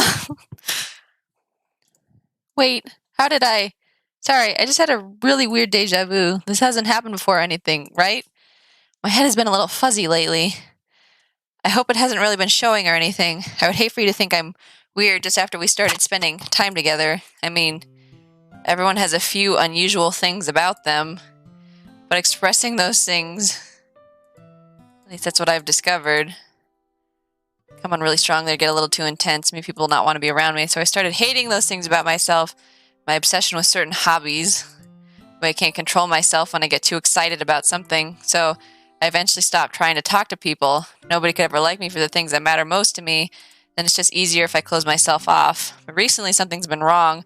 I don't know what it is, but every time we come to the club, my heart starts to go crazy, like it's going to rip out of my chest. It overwhelms me with energy and emotions I can't let out. It's been making me do weird things. I don't know why it's happening. Turv, just me or has Monica been acting a little off lately? She's always been a sweetheart ever since I joined the club, but recently I've been feeling something sharp whenever she's around. I'm not crazy, right? Her eyes are weird. Please tell me I'm not. I couldn't say anything before because she's always listening. But finally, we're alone. Can we just stay here for a while? Yeah. I just want to stay here. Just the two of us. Oh, fuck those eyes. I don't want those. We can stay here until the club ends. And then we'll have the club room all to ourselves. I'm in danger! Nobody to interfere with our reading time. Nobody make me feel like stabbing myself in the throat. There's a face here. See it? That was a joke. Just a joke. I do like knives, though. Sounds strange, but you wouldn't understand if you've never seen how beautiful they can be. I have an idea. Why don't you come to my house sometime? I can show you my collection. Gotten them from all from various artisans. I make sure to give them all their fair share of use. I don't want them to get lonely or anything. Nobody deserves to be lonely. Nobody. That's why I'm so happy you joined the literature club, Turv. Now we don't need to be lonely anymore. Hello, motherfucker. Elder, stop. Because we have each other every day. That's all we need. You know what? Let's quit the literature club. There's no need for us to be around Monica's slimy tongue anymore. Not to mention that other pathetic child. We can walk home together every day after school and read together, eat together, sleep together. Doesn't that sound perfect? It's everything we could ever want. Isn't that why you joined the club in the first place? It's almost like it was fate. Fate that we would meet each other. Now get the happy ending that I've been patiently waited for years for. Will you do that with me, Turv? Well, blah blah blah.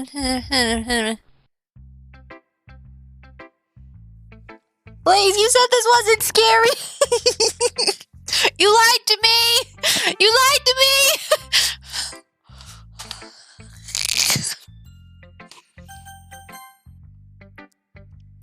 I'm not going to read another one of your Yuri suck-up poems, but I'm still going to make you read mine. The reason, I really wish I didn't have to do this, but unfortunately I don't have much of a choice. Just read it carefully, okay? It is scary! Then you can go away. Extended the... What do you mean? You didn't lie. Don't know how else to bring this up, but there's been something I've been worried about. Yuri's been acting kind of strange lately. You've only been here a few days, so you may not know what I mean, but she's not normally like this. She's always been quiet and polite and attentive, things like that. Okay, this is really embarrassing, but I'm forcing myself to suck it up. The truth is, I'm really worried about her, but if I try talking to her, she'll just get mad at me again. I don't know what to do. I think you're the only person that she'll listen to, but I don't know. Please try to do something. Maybe you can convince her to talk to a therapist. I've always wanted to try being better friends with Yuri, and it really hurts me to see this happening. This is spooky. You can't tell me that none of this is spooky. I know I'm going to hate myself later for admitting that, but right now I don't care. I just feel so helpless, so please see if you can do something to help. I don't want anything bad to happen to her. I'll make you cupcakes if I have to. Just please try to do something. As for Monica, I don't know why she's been really dismissive about this. It's like she just wants us to ignore it. So I'm mad at her right now, and that's why I'm coming to you about this. Don't let her know I wrote this. Just pretend like I gave you a really good poem, okay? I'm counting on you. Thanks for reading. Oh, I changed my mind. Ignore everything you just read. There's no point in trying to do anything. It's Yuri's fault that she's so unlikable. Can you hear me, Turv? If you would like to spend more time with Monica, all these problems would go away. Yuri and I are too messed up for someone as wonderful as you. Just think of Monica from now on. Just Monica. Just Monica. Just Monica. I don't want... Just Monica. Just Monica. Let's go talk to Yuri. Ha. Holds my palm in her face, takes a deep breath. I love it. I love everything about it. I want to take this home. Will you let me keep it, please? Sure, I don't care. Haha. You're too nice to me. I've never met anyone as nice as you. I could die. Not really, but I just don't know how to describe it. It's okay to be feeling this way, right?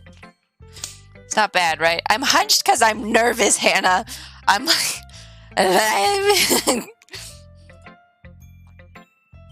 Here he holds my poem to her chest.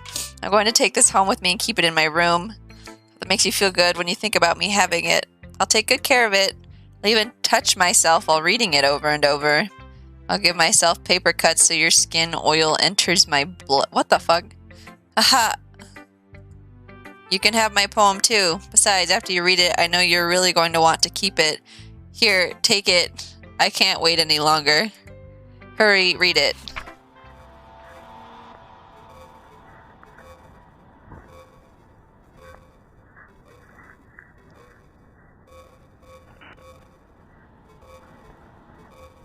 fuck this shit, I'm out. Fuck you.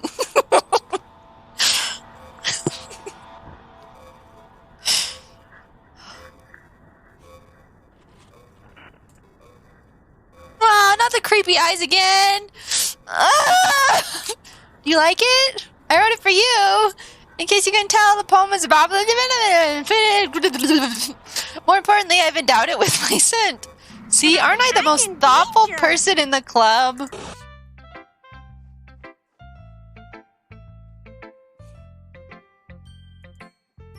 I think I'm going to vomit.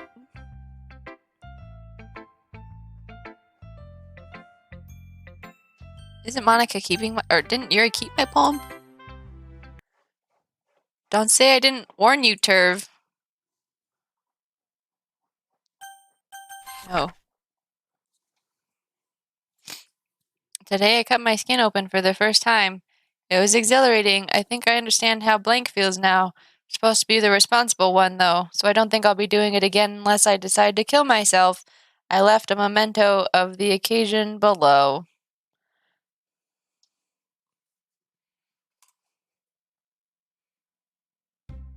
Okay, everyone! It's time to figure out the festival preparations! Let's hurry and get this over with. It's so weird today. Even Yuri's in a mood to it. Stagnating air is common, foreshadowing something terrible is about to happen. Let me just get this done. I'm going to be printing and assembling all the poetry pamphlets. Suki, I was thinking, I want to make cupcakes. Yeah, that. Glad we're on the same page. Yuri, you can... Well, it doesn't matter. Do whatever you want, as long as you think it'll help. Monica, I'm not useless, you know. I know that. I already know what I'd like to do. We can run a successful poetry event without having the right atmosphere for the occasion, so I'm going to make decorations and set up some nice mood lighting. There, see? That's a great idea. It gives us all something to do. Eh? What about Turv? Turv is going to help me. Wait, you? You have the easiest job, Monica. Sorry, but that's just how it is. Like hell it is. What are you trying to pull? I agree with Natsuki. Not only is your work already most suitable for one person, but my pet task is laborious enough to benefit from an extra pair of hands. I don't trust it either, Loam. Mine too. What about you? What? Your cupcakes? Please. Like you would fucking know. All you care about now is dragging Turv around with you and your stupid books. You and Monica. Hey, I didn't even do anything. Fighting is going to be bad. Okay, then why not let Turv decide who to help instead of abusing your power? I'm not abusing my power. Yes, you are, Monica. Just let Turv make the choice, okay? Okay, fine. Fine. Jeez. Turv, I know how fed up you are with these two by now. We can just... Natsuki, shut your fucking mouth and let him decide for himself. You shut your mouth. Jesus Christ. This is never going to end. Just make the choice, okay?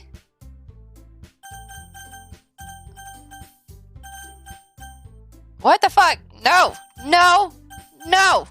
No! No! No! No! Stop putting... I don't want it to go down there!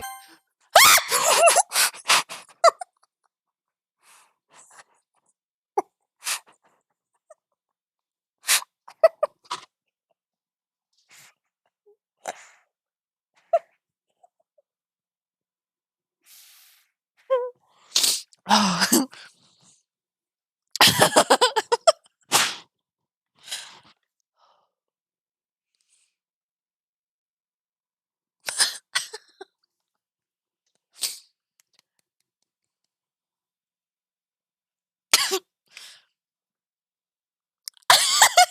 I'm amused. I'm very amused, but oh, I might cry. It's okay, I promise. I promise I'm having a good time. I don't handle scary things very well. But I am having fun. It doesn't look like it, but I am having fun. It's just I don't do this stuff a lot. So I'm good. I'm just laughing. I'm laughing anxiously, that's all. But I am okay, I promise. It doesn't look like it, but I promise I am okay. Oh yay, Pig Monica! Awesome! We can meet at your house this weekend! Cool! I promise it'll be fun! Is Sunday okay with you? Are you fucking kidding me? This isn't fair at all! It is fair, Natsuki. It's what he chose. No, it's not fair. Giving us all this work and then taking turf for yourself. Monica makes everything better. Oh, yeah. What a shameful thing to do. Yuri, I didn't even give you any work. You decided it for yourself. You're being a little unreasonable here. I'm being unreasonable? Monica, I can't believe how delusional and self-important you are. Pulling Turv away from me every single time you're not included in something. Are you jealous? Crazy? Or maybe you just hate yourself so much that you take it out on others. Here's a suggestion. Have you considered killing yourself? What the fuck? It would be beneficial to your mental health. Yuri, you're scaring me a little. Natsuki, let's just go. I don't think she wants us around right now. See, that wasn't very hard. All I want is to spend a little time with him. Is that so much to ask? Yuri follows Monica and Natsuki to the door. Hey, Turv. Yuri's really something, isn't she? Monica giggles as Yuri pushes her out the door. Finally. Finally! This is really all I wanted. Turv, there's no need to spend the weekend with Monica. Don't listen to her. Just come to my house instead. The whole day with just the two of us. Doesn't that sound wonderful? Haha! Wow. There's really something wrong with me, isn't there? But you know what? I don't care anymore. I've never felt this good my whole life. Just being with you is a far greater pleasure than anything I could imagine. I'm addicted to you. It feels like I'm going to die if I'm not breathing the same air as you. Doesn't it feel nice to have someone care about you so much? To have someone who wants to revolve their entire life around you. Is your breathing? But if it feels so good, then why does it feel more and more like something horrible is going to happen? Maybe that's why I tried stopping myself at first. The feeling is too strong now. I don't care anymore, Turv. I have to tell you. I'm madly in love with you. It feels like every inch of my body, every drop of blood in me is screaming your name. I don't care what the consequences are anymore. I don't care if Monica is listening. Please, Turv, just know how much I love you. I love you so much that I even touch myself with the pen I stole from you. I just want to pull your skin open and crawl inside of you. I want you all to myself, and I will be only yours. Doesn't that sound perfect? Tell me, Turv. Tell me you want to be my lover. Gotta get with my friends. Friendship lasts forever. No, something like that, but friendship never ends. Yeah, okay. You accept my confession?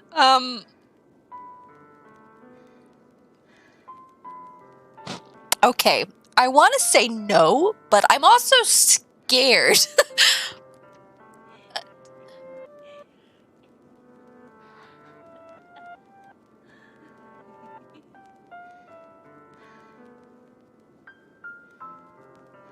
There's creepy laughing.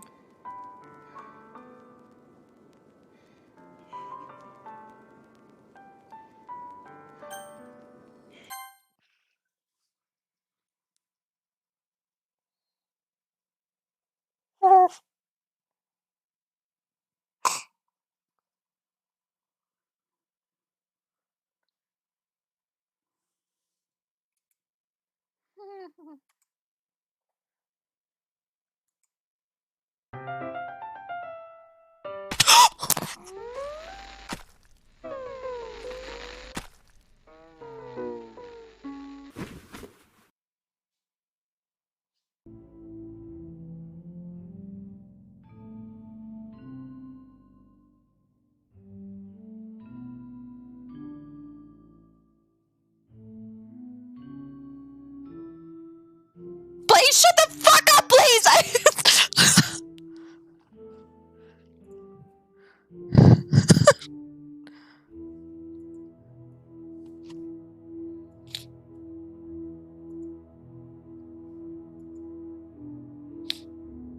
Hi, chicken wings! We don't normally do stuff like this on my channel, so I'm just having a great time. Welcome in! Chicken wings are pretty cool.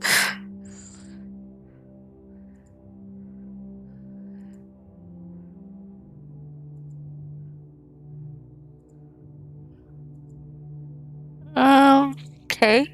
Cthulhu speak, going great. Going great, everything's fine.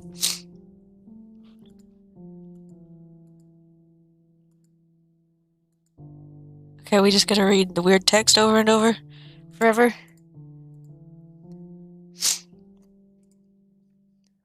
Am I okay? Yeah, I'm fine. Stream Yuri fucking stabs herself. Ooh. Yeah, Blaze told me to play this game, and he told me not to look up any spoilers. So I'm going into this completely blind. Everything's fine. Stop talking to me. I don't want to keep looking at your bloody body. I don't think so. It wasn't like this. I'm much more disturbed now. I've cried at least once already.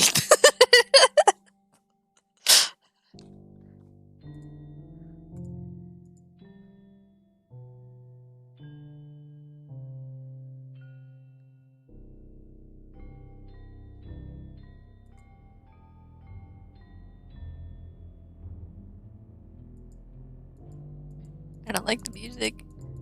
Okay, we're done with the creepy talk? Can I skip?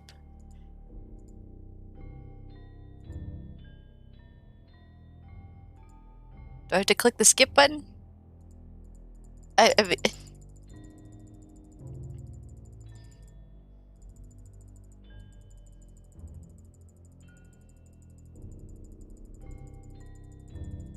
Usually we don't see the skip button.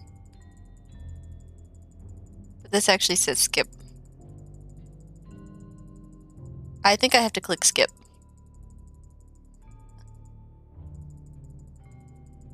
$150 hours? What? How do you have so many hours? What the hell?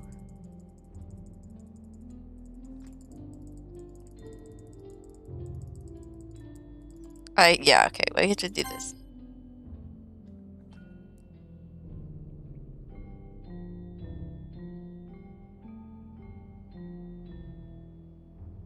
Hi, Jake Hazzy, yeah.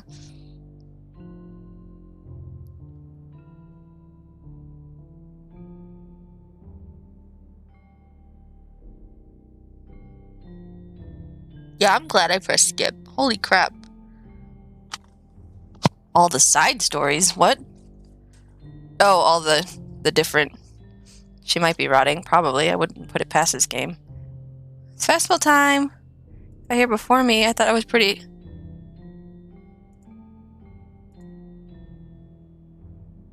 Oh! Natsuki runs away. I'm here. Turv, did something happen? Natsuki just ran past. Oh. Oh. Aha! Well, that's a shame. Were you here the entire weekend, Turv?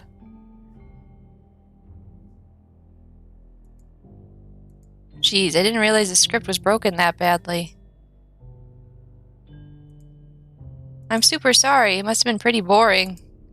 I'll make it up to you, okay? Just give me a sec.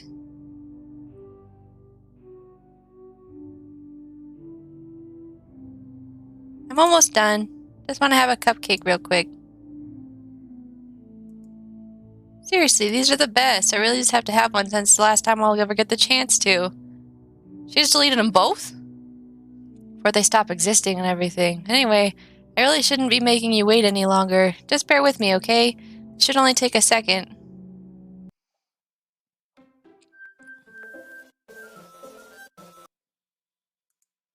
Can you hear me? Is it working?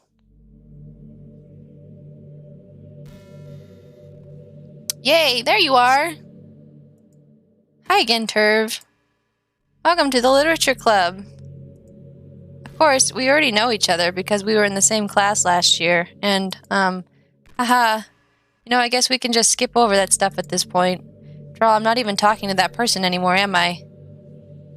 This is where it gets creepy? Like, it hasn't been creepy? That you in the game, whatever you want to call him. I'm talking to you, Turv. Now that I think about it, I don't really know anything about the real you.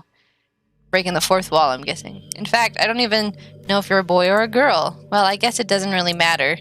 Wait, you do know I'm aware that this is all a game, right? Well, obviously you deleted them, so... Could it be possible that you didn't know that? That doesn't make much sense. I even told you right on the game's download page, didn't I? Man, if only you had paid a little more attention, this would have been a little bit less awkward, you know. Well, anyway, now that that's out of the way, I guess I owe you an explanation about that whole thing with Yuri. Well, I kind of started to mess with her, and I guess it just drove her to kill herself. Haha. I'm sorry you had to see that, though. Also, the same thing happened with Sayori. Gosh, it's been a while since you've heard that name now, hasn't it? Yeah, it's because she doesn't exist anymore. Nobody does. I deleted all their files. I was hoping it would be enough for me to just try to make them as unlikable as possible, but for some reason nothing worked. She said your real name? Oh, creepy.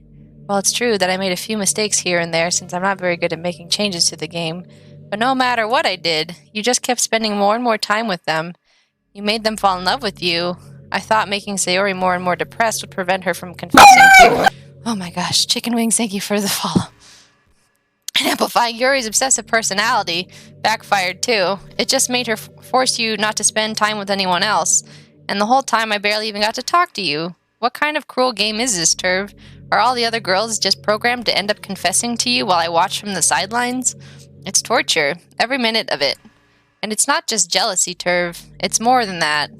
And I don't blame you if you don't fully understand, because no matter how kind and thoughtful and considerate you are, you'll never be able to understand one thing. It's the pain of knowing how alone I really am in this world, in this game, knowing my friends don't even have free will, and worst of all, knowing what's really out there in your world, forever out of my reach. I'm trapped, Turv, but now you're here. You're real. And you're wonderful. You're all I need. That's why I need you to be here with me forever.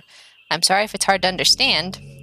I couldn't understand for a while either, why the world around me started to become more and more gray, more and more flat. Even the most expressive poems felt empty to me.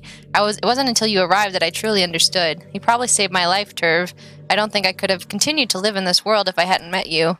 And as for the others, how could I miss them? A group of autonomous personalities designed only to fall in love with you? I tried everything I could to prevent them from doing so, but it must be some kind of weird inevitability etched into this game. I felt really bad that you had to witness some nasty things, but I realized that you have the same perspective as I do, that it's all just some game, and I knew you would get over it. So, that being said, Turv, I have a confession to make. I'm in love with you. You are truly the light in my world. When there's nothing else in this game for me, you're here to make me smile. Will you make me smile like this every day from now on? Turv, will you go out with me? No.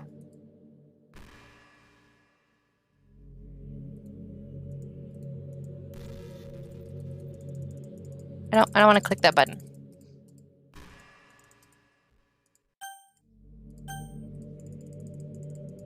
Can I click anywhere else?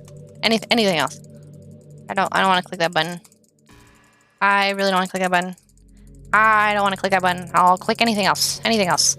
I really don't want to click that button. I don't want to. I don't want to.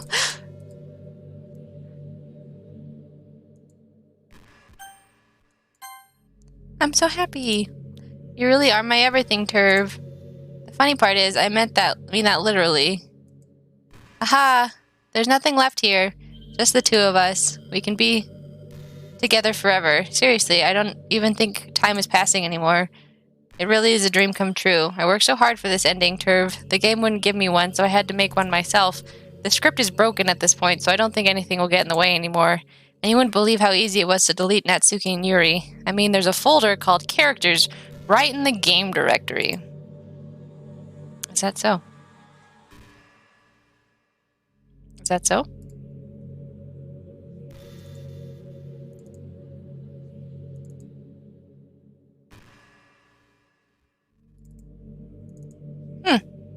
Look at that. There's a moniker.character. Kind of freaked me out how easy it was. Well, you're playing on Steam, so it was actually a bit more difficult. To get to the game directory, I had to go into the game's properties, find the Browse Local Files button. Imagine if you could delete your own existence with the click of a button. Guess on the plus side, it gave me an easy out. What do you mean, what am I doing? I don't know what you're talking about. If things didn't go my way. Haha, thankfully it didn't come to that. Instead, we finally got a good ending. So overwhelmed with emotion, I want to write a poem about this, don't you? I wonder if that part of the game still works. I guess there's only one way to find out, right?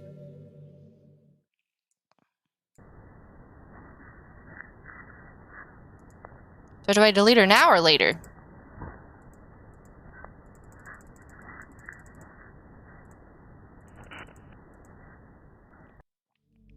Hi again. Did you write a good poem today? Don't be shy. I'd love to see what you wrote.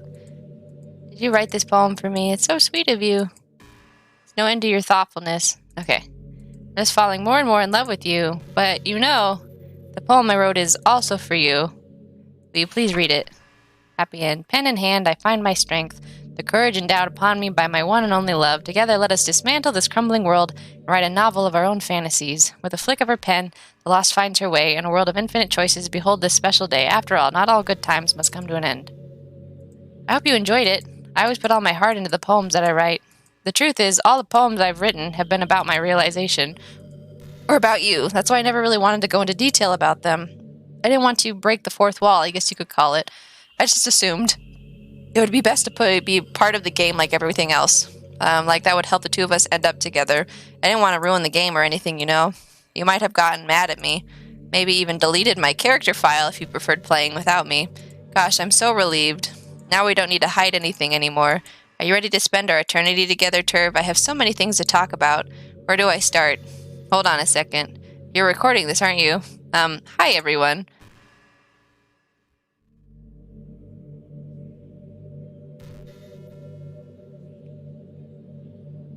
That's creepy. Sorry, I can't exactly read your comments from here. But do you mind telling your friend it's a little bit rude for them to start recording me without any warning? I'm sure some people don't mind, but I get really self-conscious on camera. Oh gosh, I feel like I'm being put on the spot now. Let's see. Do you want to see a trick? I can't really do much except for a couple things. Are you ready? No, I'm not. Where is she?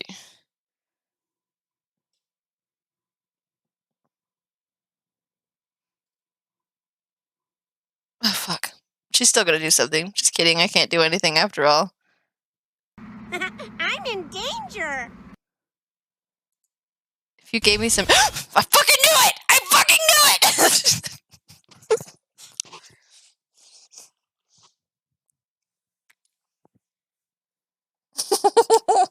Did I scare you? You're so cute. Anyway, Turv, I didn't mean to get distracted. I'm sorry. Hi, Wizard. Even though it's your fault for distracting me. Shame on you. I'm just kidding. Anything we do together is fun as long as it's with you. But anyway, if it takes me some time to collect my thoughts, then I'm sorry. But I'll always have something new to talk about. In the meantime, just look into each other's eyes. Let's see. Is this where I delete her file? Is this when it happens? Is this where I delete it? Confirm or deny? Poke, poke, poke. Poke, poke, poke, poke, poke, poke.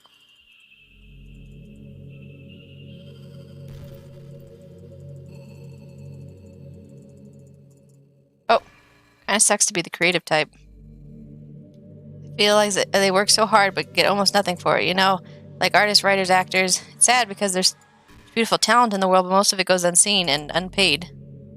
I guess that just means there's a huge surplus of creativity, huh? Kind of makes you feel like you're just not special at all. But that's fine. You're supposed to just write for yourself anyway, right? Yeah.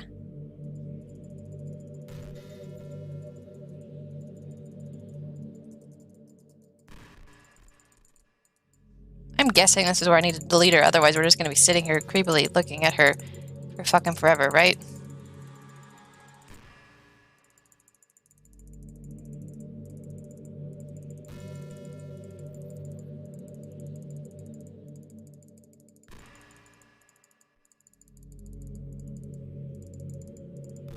It's funny because even though I've always had a lot of drive, there's something kind of enticing about being the stay-at-home partner. I guess I'm like perpetuating gender roles or whatever by saying that. Being able to keep the house clean, shop and decorate, things like that, and having a nice dinner for you when you come home. Is that a weird fantasy? I mean, I'm not sure if I could actually see myself doing that. Wouldn't really be able to put that over striving for a fulfilling career. Kind of cute to think about, though. Okay, we're gonna delete that.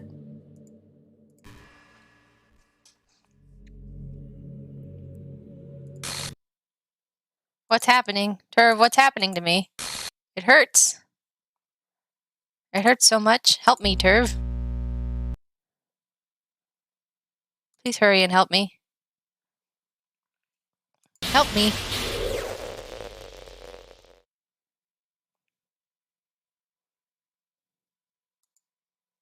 Did you do this to me, Chirp? Did you? Did you delete me?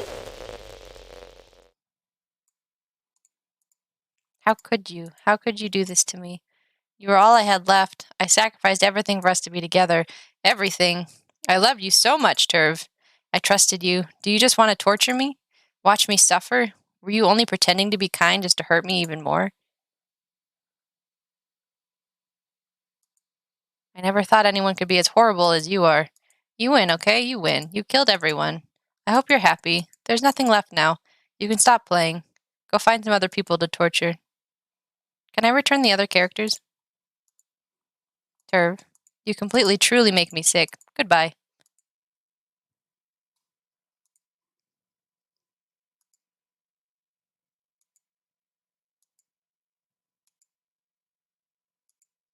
I still love you. I can't help it. What's wrong with me? How horrible am I for you to hate me this much? All my friends. I did so many awful things. So many selfish and disgusting things. I shouldn't have done any of this. I'm just messing up a world that I don't even belong in. A world that you wanted to be a part of. I ruined it. I ruined everything. Maybe that's why you deleted me. Because I destroyed everything that you wanted. How could I do that to someone I love? That's not love. That's...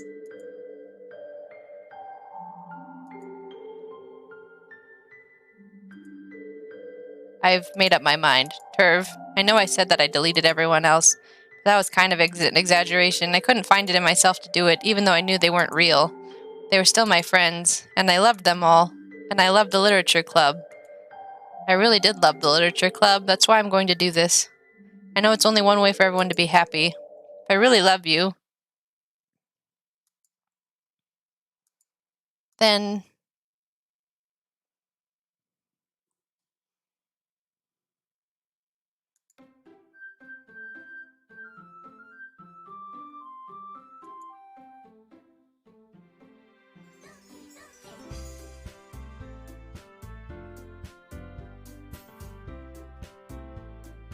I'm still not done, right? I still continue?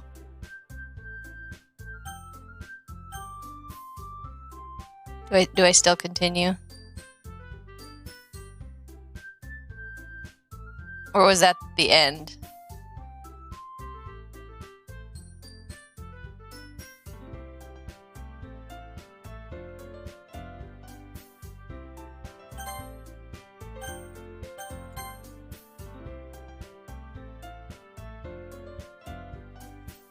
I need your input, Blaze. Or Elder, somebody who knows.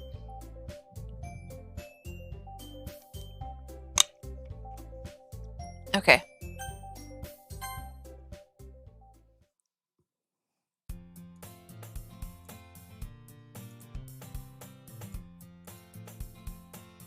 Something's new, right? Yeah, there's no Monica. Yeah. Good friends since we were children. We used to walk to school together every day. Proud of me for what? You know, for waking up on time. We've been doing that for a while now. Uh-huh. But you never said anything about it, even though we walked to school together every day. I always thought that it was implied. It's embarrassing to say out loud. Come on, please. It's good motivation. Fine, fine. I'm proud of you, Sayori. Cross the street together, make our way to school. Draw near the streets, become increasingly speckled with other students. By the way, decided on a club to join yet? Told you, I'm not really. Not. I start to say what I always do, that I'm not interested in joining any clubs, but something tells me Sayori would take more offense to that now. After all, how could I tell her that clubs are a waste of time when she's starting a club of her very own? Actually, yeah. I think I've decided on a club. Really? Which one? Tell me. I think I'll keep it a surprise. Boo. You meanie? Be patient. You'll find out soon enough. To ask myself why I let myself get lectured by such a carefree girl, but I started to realize that in a way I envy her. Sayori puts her mind to something, she can accomplish great things. That's why I feel like I should do something special for her. School day is as ordinary as ever, and it's over before I know it. After I pack up my things, I stand up, gathering my motivation. Let's see. Recall the room number of the club from a flyer I saw. I walk across the school, and upstairs, a section of the school I rarely visit. How long I find the room, timidly open the door in front of me. Hello? Ah! Turv! Well, what are you doing here? Well, I just glance around the room. Huh? So you're the Turv that Sayori's always talking about? Thank you for stopping by. It's a pleasure to meet you, Turv. We're the Literature Club. I Hope you enjoy your visit. Come on, Yuri. No need to be so formal. He's gonna think we're really strict or something. Ah, sorry, Natsuki. The tall one, whose name is apparently Yuri, seems to be quite shy compared to the others. In comparison, the girl named Natsuki, despite her size, seems like the assertive one. Well, it's nice to meet both of you. I look forward to working with you. Working? Turv, don't tell me. I deleted Monica, is what I did. Turv, don't tell me. That's right. The club I've decided to join is yours, Sayori. The literature club. Sayori's eyes light up. No way! No way! Ah! Sayori wraps her arms around me, jumping up and down. Hey! Huh. Well, if Sayori is this happy, then I'm sure it won't be so bad to have you around. Not to mention there's 4 of us now. That means we can become an officially recognized club. Don't know what to say. We have to celebrate. What an appropriate day for that, isn't it? Yeah! After all, Natsuki decided to... Hey, don't ruin the surprise. It's true. Sorry. Everyone sit down at the table, okay? How about I make some tea as well? Girls have a few desks arranged to form a table, walk over to the corner of the room where Natsuki grabs a wrapped tray, and Yuri opens the closet. Still feeling awkward, I take a seat next to Sayori. Natsuki proudly marches back to the table, tray in hand. Okay, are you ready? Ta-da! It lifts the foil off the tray to reveal a dozen white fluffy cupcakes decorated to look like little cats. So cute! Wow, those look amazing! Well, you know, just hurry and take one. Grabs one first, then I follow. It's delicious. The talks her mouthful has already managed to get icing on her face. Best angle to bite. Natsuki's quiet. I can't help but notice her seeking glances, waiting for me to take a bite. Icing is sweet. Really good. Thank you, Natsuki. Well, of course it is. I'm a pro after all. There's no need to thank me or anything. Hi, Spoonie. As Natsuki struggles to accept the compliment, Yuri returns to the table carrying a tea set. Old tea set. Teacher gave us permission. Yeah. Yuri looks away. I believe you. Teen reading. Blah, blah, blah. Smiles herself. So true. What kind of things do you like to read? A little I've read. I don't have a good way to answer that. Manga.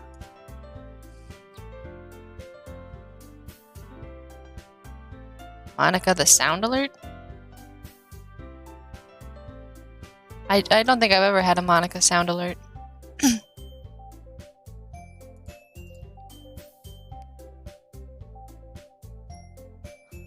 Spoonie, don't ever play this game. For the love of all things holy. She keeps quiet. Not much of a reader, I guess. That can change. What am I saying? I spoke without thinking after seeing Yuri's sad smile. Let's see. Blah, blah, blah. Stories are timid. A lot of things. It's traumatizing, yeah. If you don't read too much, we can find something we have in common. Hey, Yuri? Well, about, the first thing he said. Manga? That's right. Natsuki tends to read manga in the club room. Don't just say it. For some reason, Natsuki seems embarrassed about it. Besides, manga is literature too, you know. Haven't. My longtime friend has.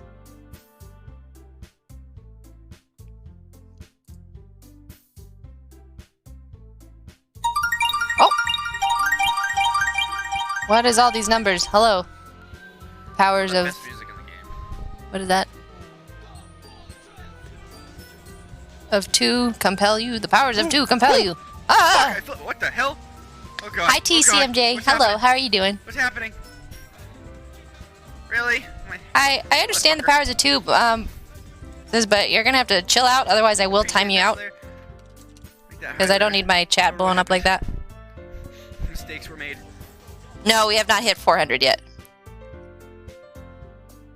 We are still at 393, I do believe. I'm glad you... Oh, no, we're at 394. So we are 6 away. You're 6 away from 400. How was your stream, TCMJ? What did you play? Also, this game is traumatizing, just so everyone's aware. Referencing the part of the game where it does that.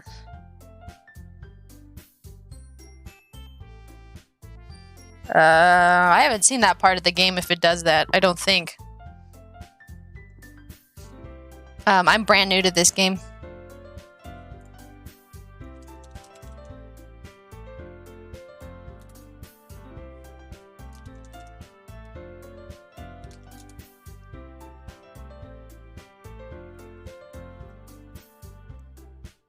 I'll do it.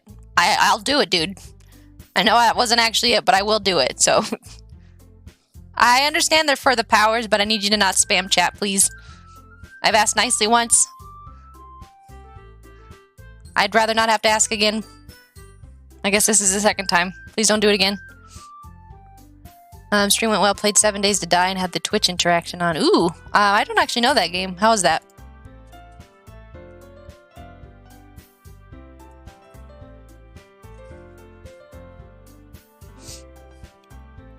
What's up? But yeah, no, I've cried once during stream today, thankfully. Don't try to stop him or anything. So, okay, I wouldn't do such a thing. However, it could also be nice for us to diverse ourselves a little. Does do that at some point, but I won't give it. Yeah. This is my first playthrough, and I had absolutely no expectation. Yeah, because Blaze told me not to look up anything, and it scared the shit out of me so far. That's something new as well. Wouldn't you agree, Turv? Sensing the tension, Sayori jumps in. Maybe we can all try something new. Kept dying a lot. It's the same as the start. No, this is not the start of the game. I think this is the very end of the game. We don't have Monica in here anymore. I think it'd be fun. We'll all get to know each other a little bit better, too. I mean, that's the kind of thing literature clubs do, right? I don't disagree or anything. But yeah, if you're a subscriber and you haven't already done exclamation point mug, please do exclamation point mug.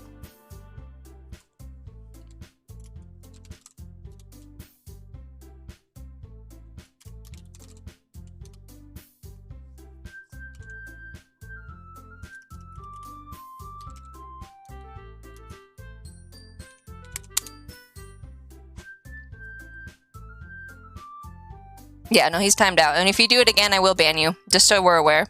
I've asked nicely twice now. I'm now irritated. I try not to be a hard ass, but stop, please. Thank you. Yeah.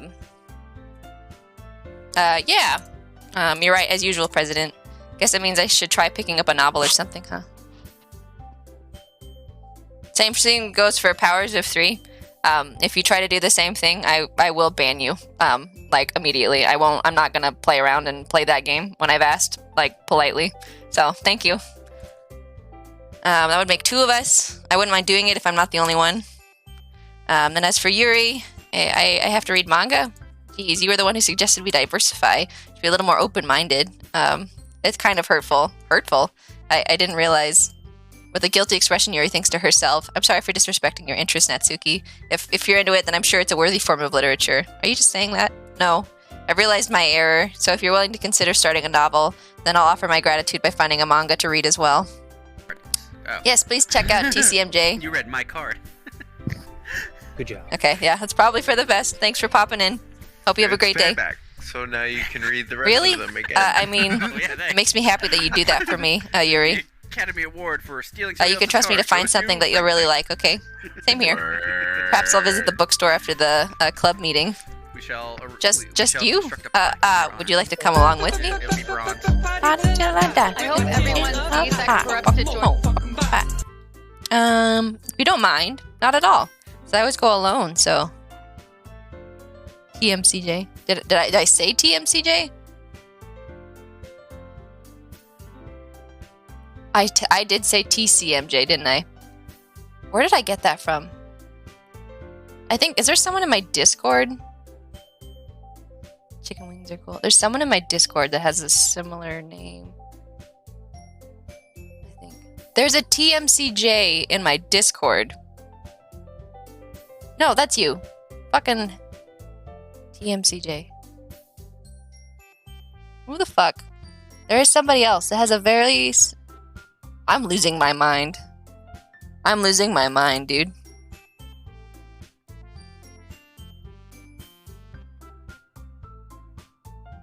Two of you have very similar names.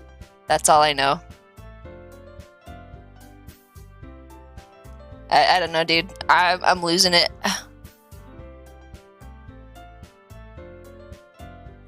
What is a turvet? It's what I affectionately call the people that are my followers. Though I don't usually call you that. Tiny Arm sorts of nickname. Some friends.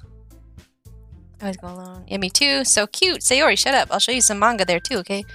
Nickname. Oh, you don't have to do that. No, you can keep yourself as TMCJ.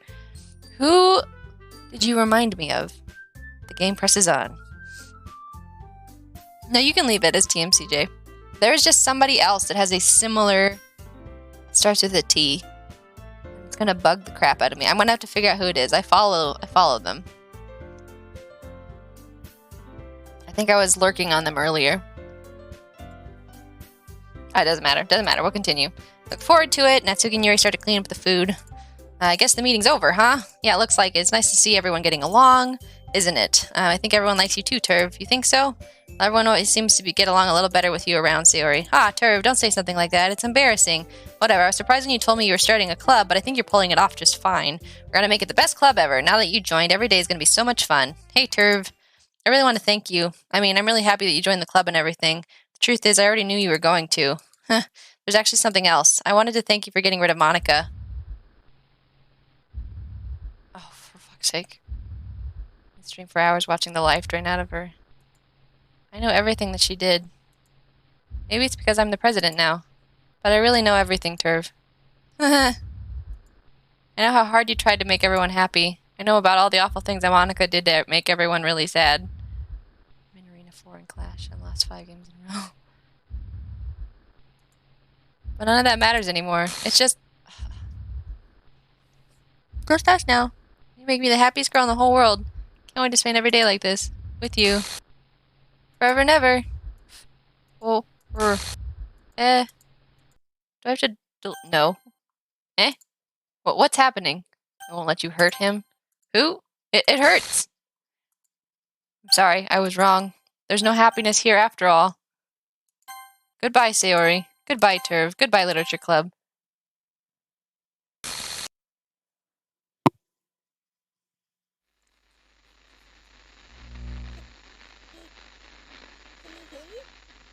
Can you hear me? Can you hear me? Hi, it's me.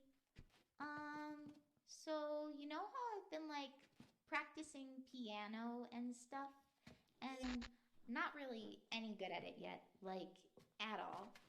But I wrote you a song, and I was kind of hoping that I could show it to you, because I worked really, really hard on it. So, yeah.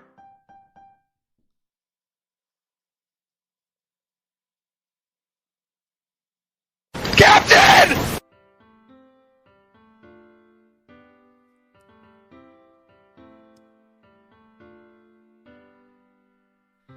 Every day I imagine a future where I can be with you. In my hand is a pen that will write a poem of me and you. The ink flows down into a dark puddle. Just move your hand right the way into his heart. But in this world of infinite choices, what will it take? For some reason, that one didn't make me jump.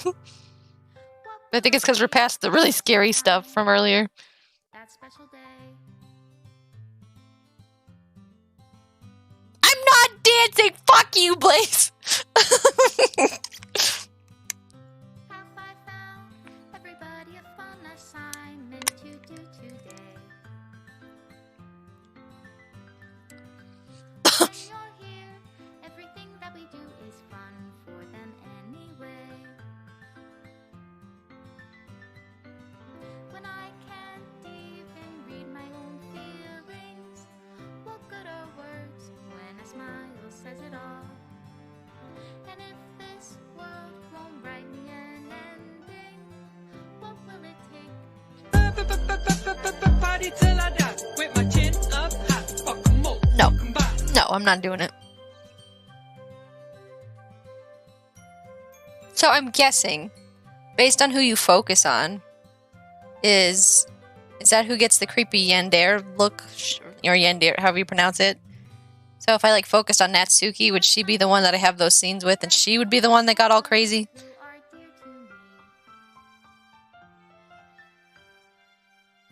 Is it love if I take you, or is it love if I set you free? Is it just because I focused on Yuri that she's the one that got crazy? Oh, it's just a Yuri thing. Okay.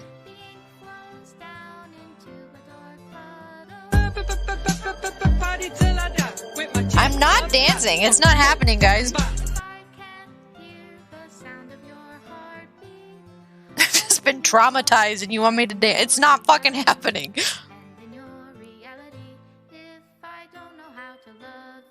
I'm gonna need to like get some fucking comfort food or something. Made with love. What fucking love? You made with fucking insanity, dude. I'm not dancing. Well, I killed you, bro. My final goodbye to the literature club. I finally understand. The literature club is truly a place where no happiness can be found. To the very end, it continued to expose innocent minds to a horrific reality, a reality that our world is not designed to comprehend. I can't let any of my friends undergo with that same hellish epiphany. For the time it lasted, I want to thank you for making all of my dreams come true, for being a friend to all of the club members, and most of all, thank you for being part of my literature club. With everlasting love, Monica. Scratching your eye, but it's still fucking itchy, dude? Hell no. The fucking Cubs, dude? Hell no. Like getting paid, not a lot of money, dude? Oh, I forgot we still have that up. Working? Hold on. Hell no. But banana bread at fucking work, dude? Hell yeah. Hell yeah, bro. It uninstalled the game? I'm not dancing. I don't want to dance.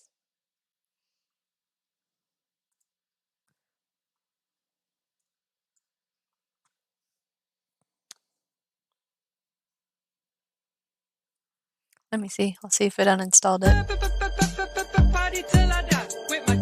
Yeah, it did. It's gone. There's no more. Oh, hold on. That's the wrong folder. No, I still see it. Yeah, at least the thing is still in my folder. I don't know. I'm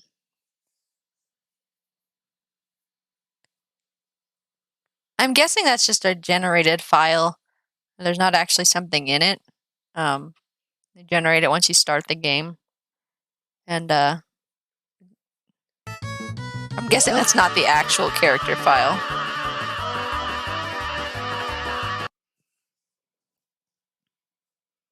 So, that happened. That was a thing. I've now played Doki Doki. And I know there's probably other things I could pursue, like the, Does somebody not know how to flush a toilet after they've had a shit? What do you mean? Well, I did. I was committed to finishing the game. Maybe corrupt. I have to go back and watch more. Okay. I did complete the game. And I know there's other little side stories I could pursue, like the manga with Natsuki. So does it progress like the same way? So if I like pursued like Natsuki, obviously I'd go hang out with her instead. So then like later on, after like Sayori was deleted, would weird stuff happen with Natsuki specifically, or would it still push the Yuri obsessive crazy thing? My first thought is that there are side things, and I might go watch other people's playthroughs of them, but I'm never touching that game again. That's what I.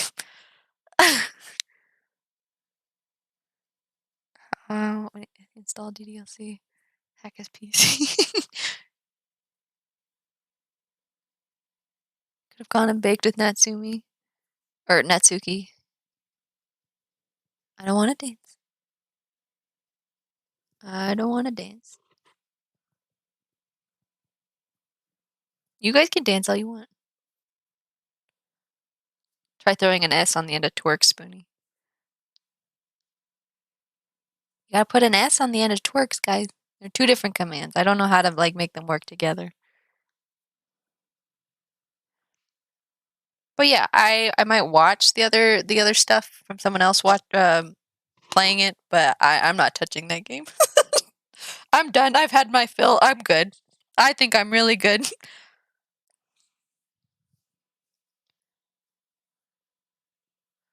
Oh my goodness gracious. Does anybody have anybody to raid? Oh, Jiminy Christmas. That was an experience. I cried. I cried. You guys got to watch me fear cry. So we've bonded on that level now. Now everybody knows that that's a thing. Yeah, does anybody have anybody that they recommend for a raid? Otherwise, we might just Okay, that's the other person. I was like, well, I could raid Havocost if there's not anybody else. If there's nobody new, then I was figured we'd go raid Havocost. He's streaming Brawl Stars. We can go pay him. Missed that part. Sure, we can go pay Bad Bod Games a visit and go say hello. And we like meeting new people. Grimbomb is playing FF7. What is FF7? Final Fantasy? Is that Final Fantasy? Oh my goodness, we got all these suggestions now.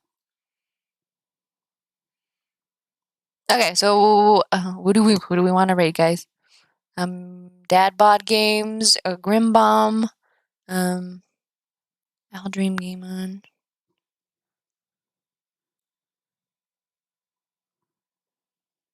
The pitchforks. Who has the fire? Ale Dream.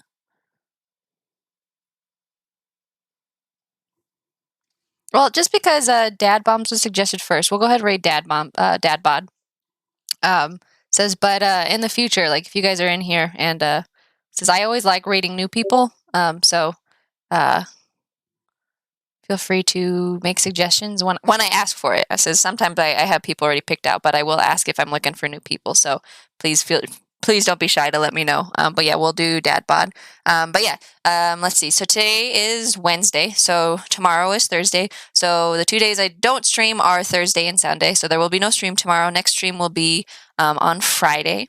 I don't know what we'll be playing. Definitely not Doki Doki Literature Club. But we'll figure out what we're doing. Oh, that's a cute message. I like that. Thanks, Loam. Yeah, so there's the Trevacious Mayhem Discord. If you're not already a part of it, I post stream updates there, and you can chat with me and other community members. Says, and I usually hang out around the Discord after stream anyways. So if you want to come hang out with me, says I may not necessarily specifically be in my voice chat, but if you want to like hang out with me and or play some games with me after stream, because I'm usually playing something, feel free to like message me on there. I'm not touching any more Doki Doki. It's not happening. It's not happening, Blaze. Fuck you. Says this was enough for me for a while. I have different raid emotes for non-subs. We'll get there, Chicken Wing. Don't worry about it, because I know not everybody is subscribed, and I don't expect everybody to be able to or want to subscribe. So I promise we've got a raid message for you, all worked out. But yeah, beyond that, says Spoonie also posted the charity command, and basically what that is that says I have a campaign set up for raising funds for Project Hope, which they help with raising money for medical supplies and other supplies down on the ground over in the UK, or sorry, not UK, the Ukraine, since there's a bunch of shit going down over there. So if you can and you would like to donate to that, please feel free to use that link. And if you would like to join the campaign with me, with your own community or something, feel free to message me about that, and I can send you a different link that will let you join. Beyond that, I am part of Z Nation. I'm one of their community streamers, and what Z Nation is, it's the little spinny Z over here. What Z Nation is a community of streamers just trying to help support each other and build each other up. You'll see them in my chat a lot. You'll see me in their chats a lot. But it's just a family of streamers, basically. And so feel free to check out their Discord if you'd like to join that. Another streamer group that I'm a part of is the Pack. They're newly formed and basically same kind of a thing, a streamer group that are around for supporting streamers, but mainly their focus is small streamers. The Pack is also awesome. So if you have any questions or you'd like to know more about either of those groups, feel free to reach out to me. Also, Fear Gaming, they are also around. The difference with Fear is that Fear is a gaming specific group as opposed to a streamer group, and so Fear's primary goal is to just be able to play games with each other in a positive atmosphere environment. So feel free to check out their Discord if you'd like to hang out with some really cool people to play games with. As for the raid, let me just make sure I'm spelling it right. So Dadbot Gaming, right? Let me just make sure that was right. Dadbot Games, not gaming. Dadbot Games. So we'll get that raid going, and yeah, Spoonie threw Spoonie threw in the raid commands. So the first one with the Boston Terrier Rainbow Hearts, that one is for non-subscribers. So if you aren't subbed, Chicken Wing, you can grab that one, and the other two are for subscribers. So there's two for you to choose from. So please pick one of those, and let's go say hi to Dadbot Gaming per the suggestion of Chicken Wings are cool. Thank you so much for hanging out, Chicken Wings. It's nice meeting you. Hopefully we'll see you around some more. But beyond that, says if it's daytime for you, please have a great rest of your day. If it's evening, please have a great rest of your evening. But overall, please have a great rest of your time. Your time is very valuable. It means a lot that you guys hang out with me. This was probably the first scary game I've ever played on stream. Scary for me, I should say. No, not everybody would be spooked by that kind of stuff, but it definitely spooked me. But yeah, thanks for hanging out with me, especially while I had my little moment. But I promise I'm okay. I'm gonna wind down now, probably play some Valorant or something with some other people. But I love you guys so much. Hopefully I'll see y'all on Friday. If I don't see you in the Discord before then, but hopefully I'll see you Friday. But if not then very soon. So go say hi to Dadbot Games. Give him some Turvy love, and I will talk with you guys later. I love you so much. So bye-bye.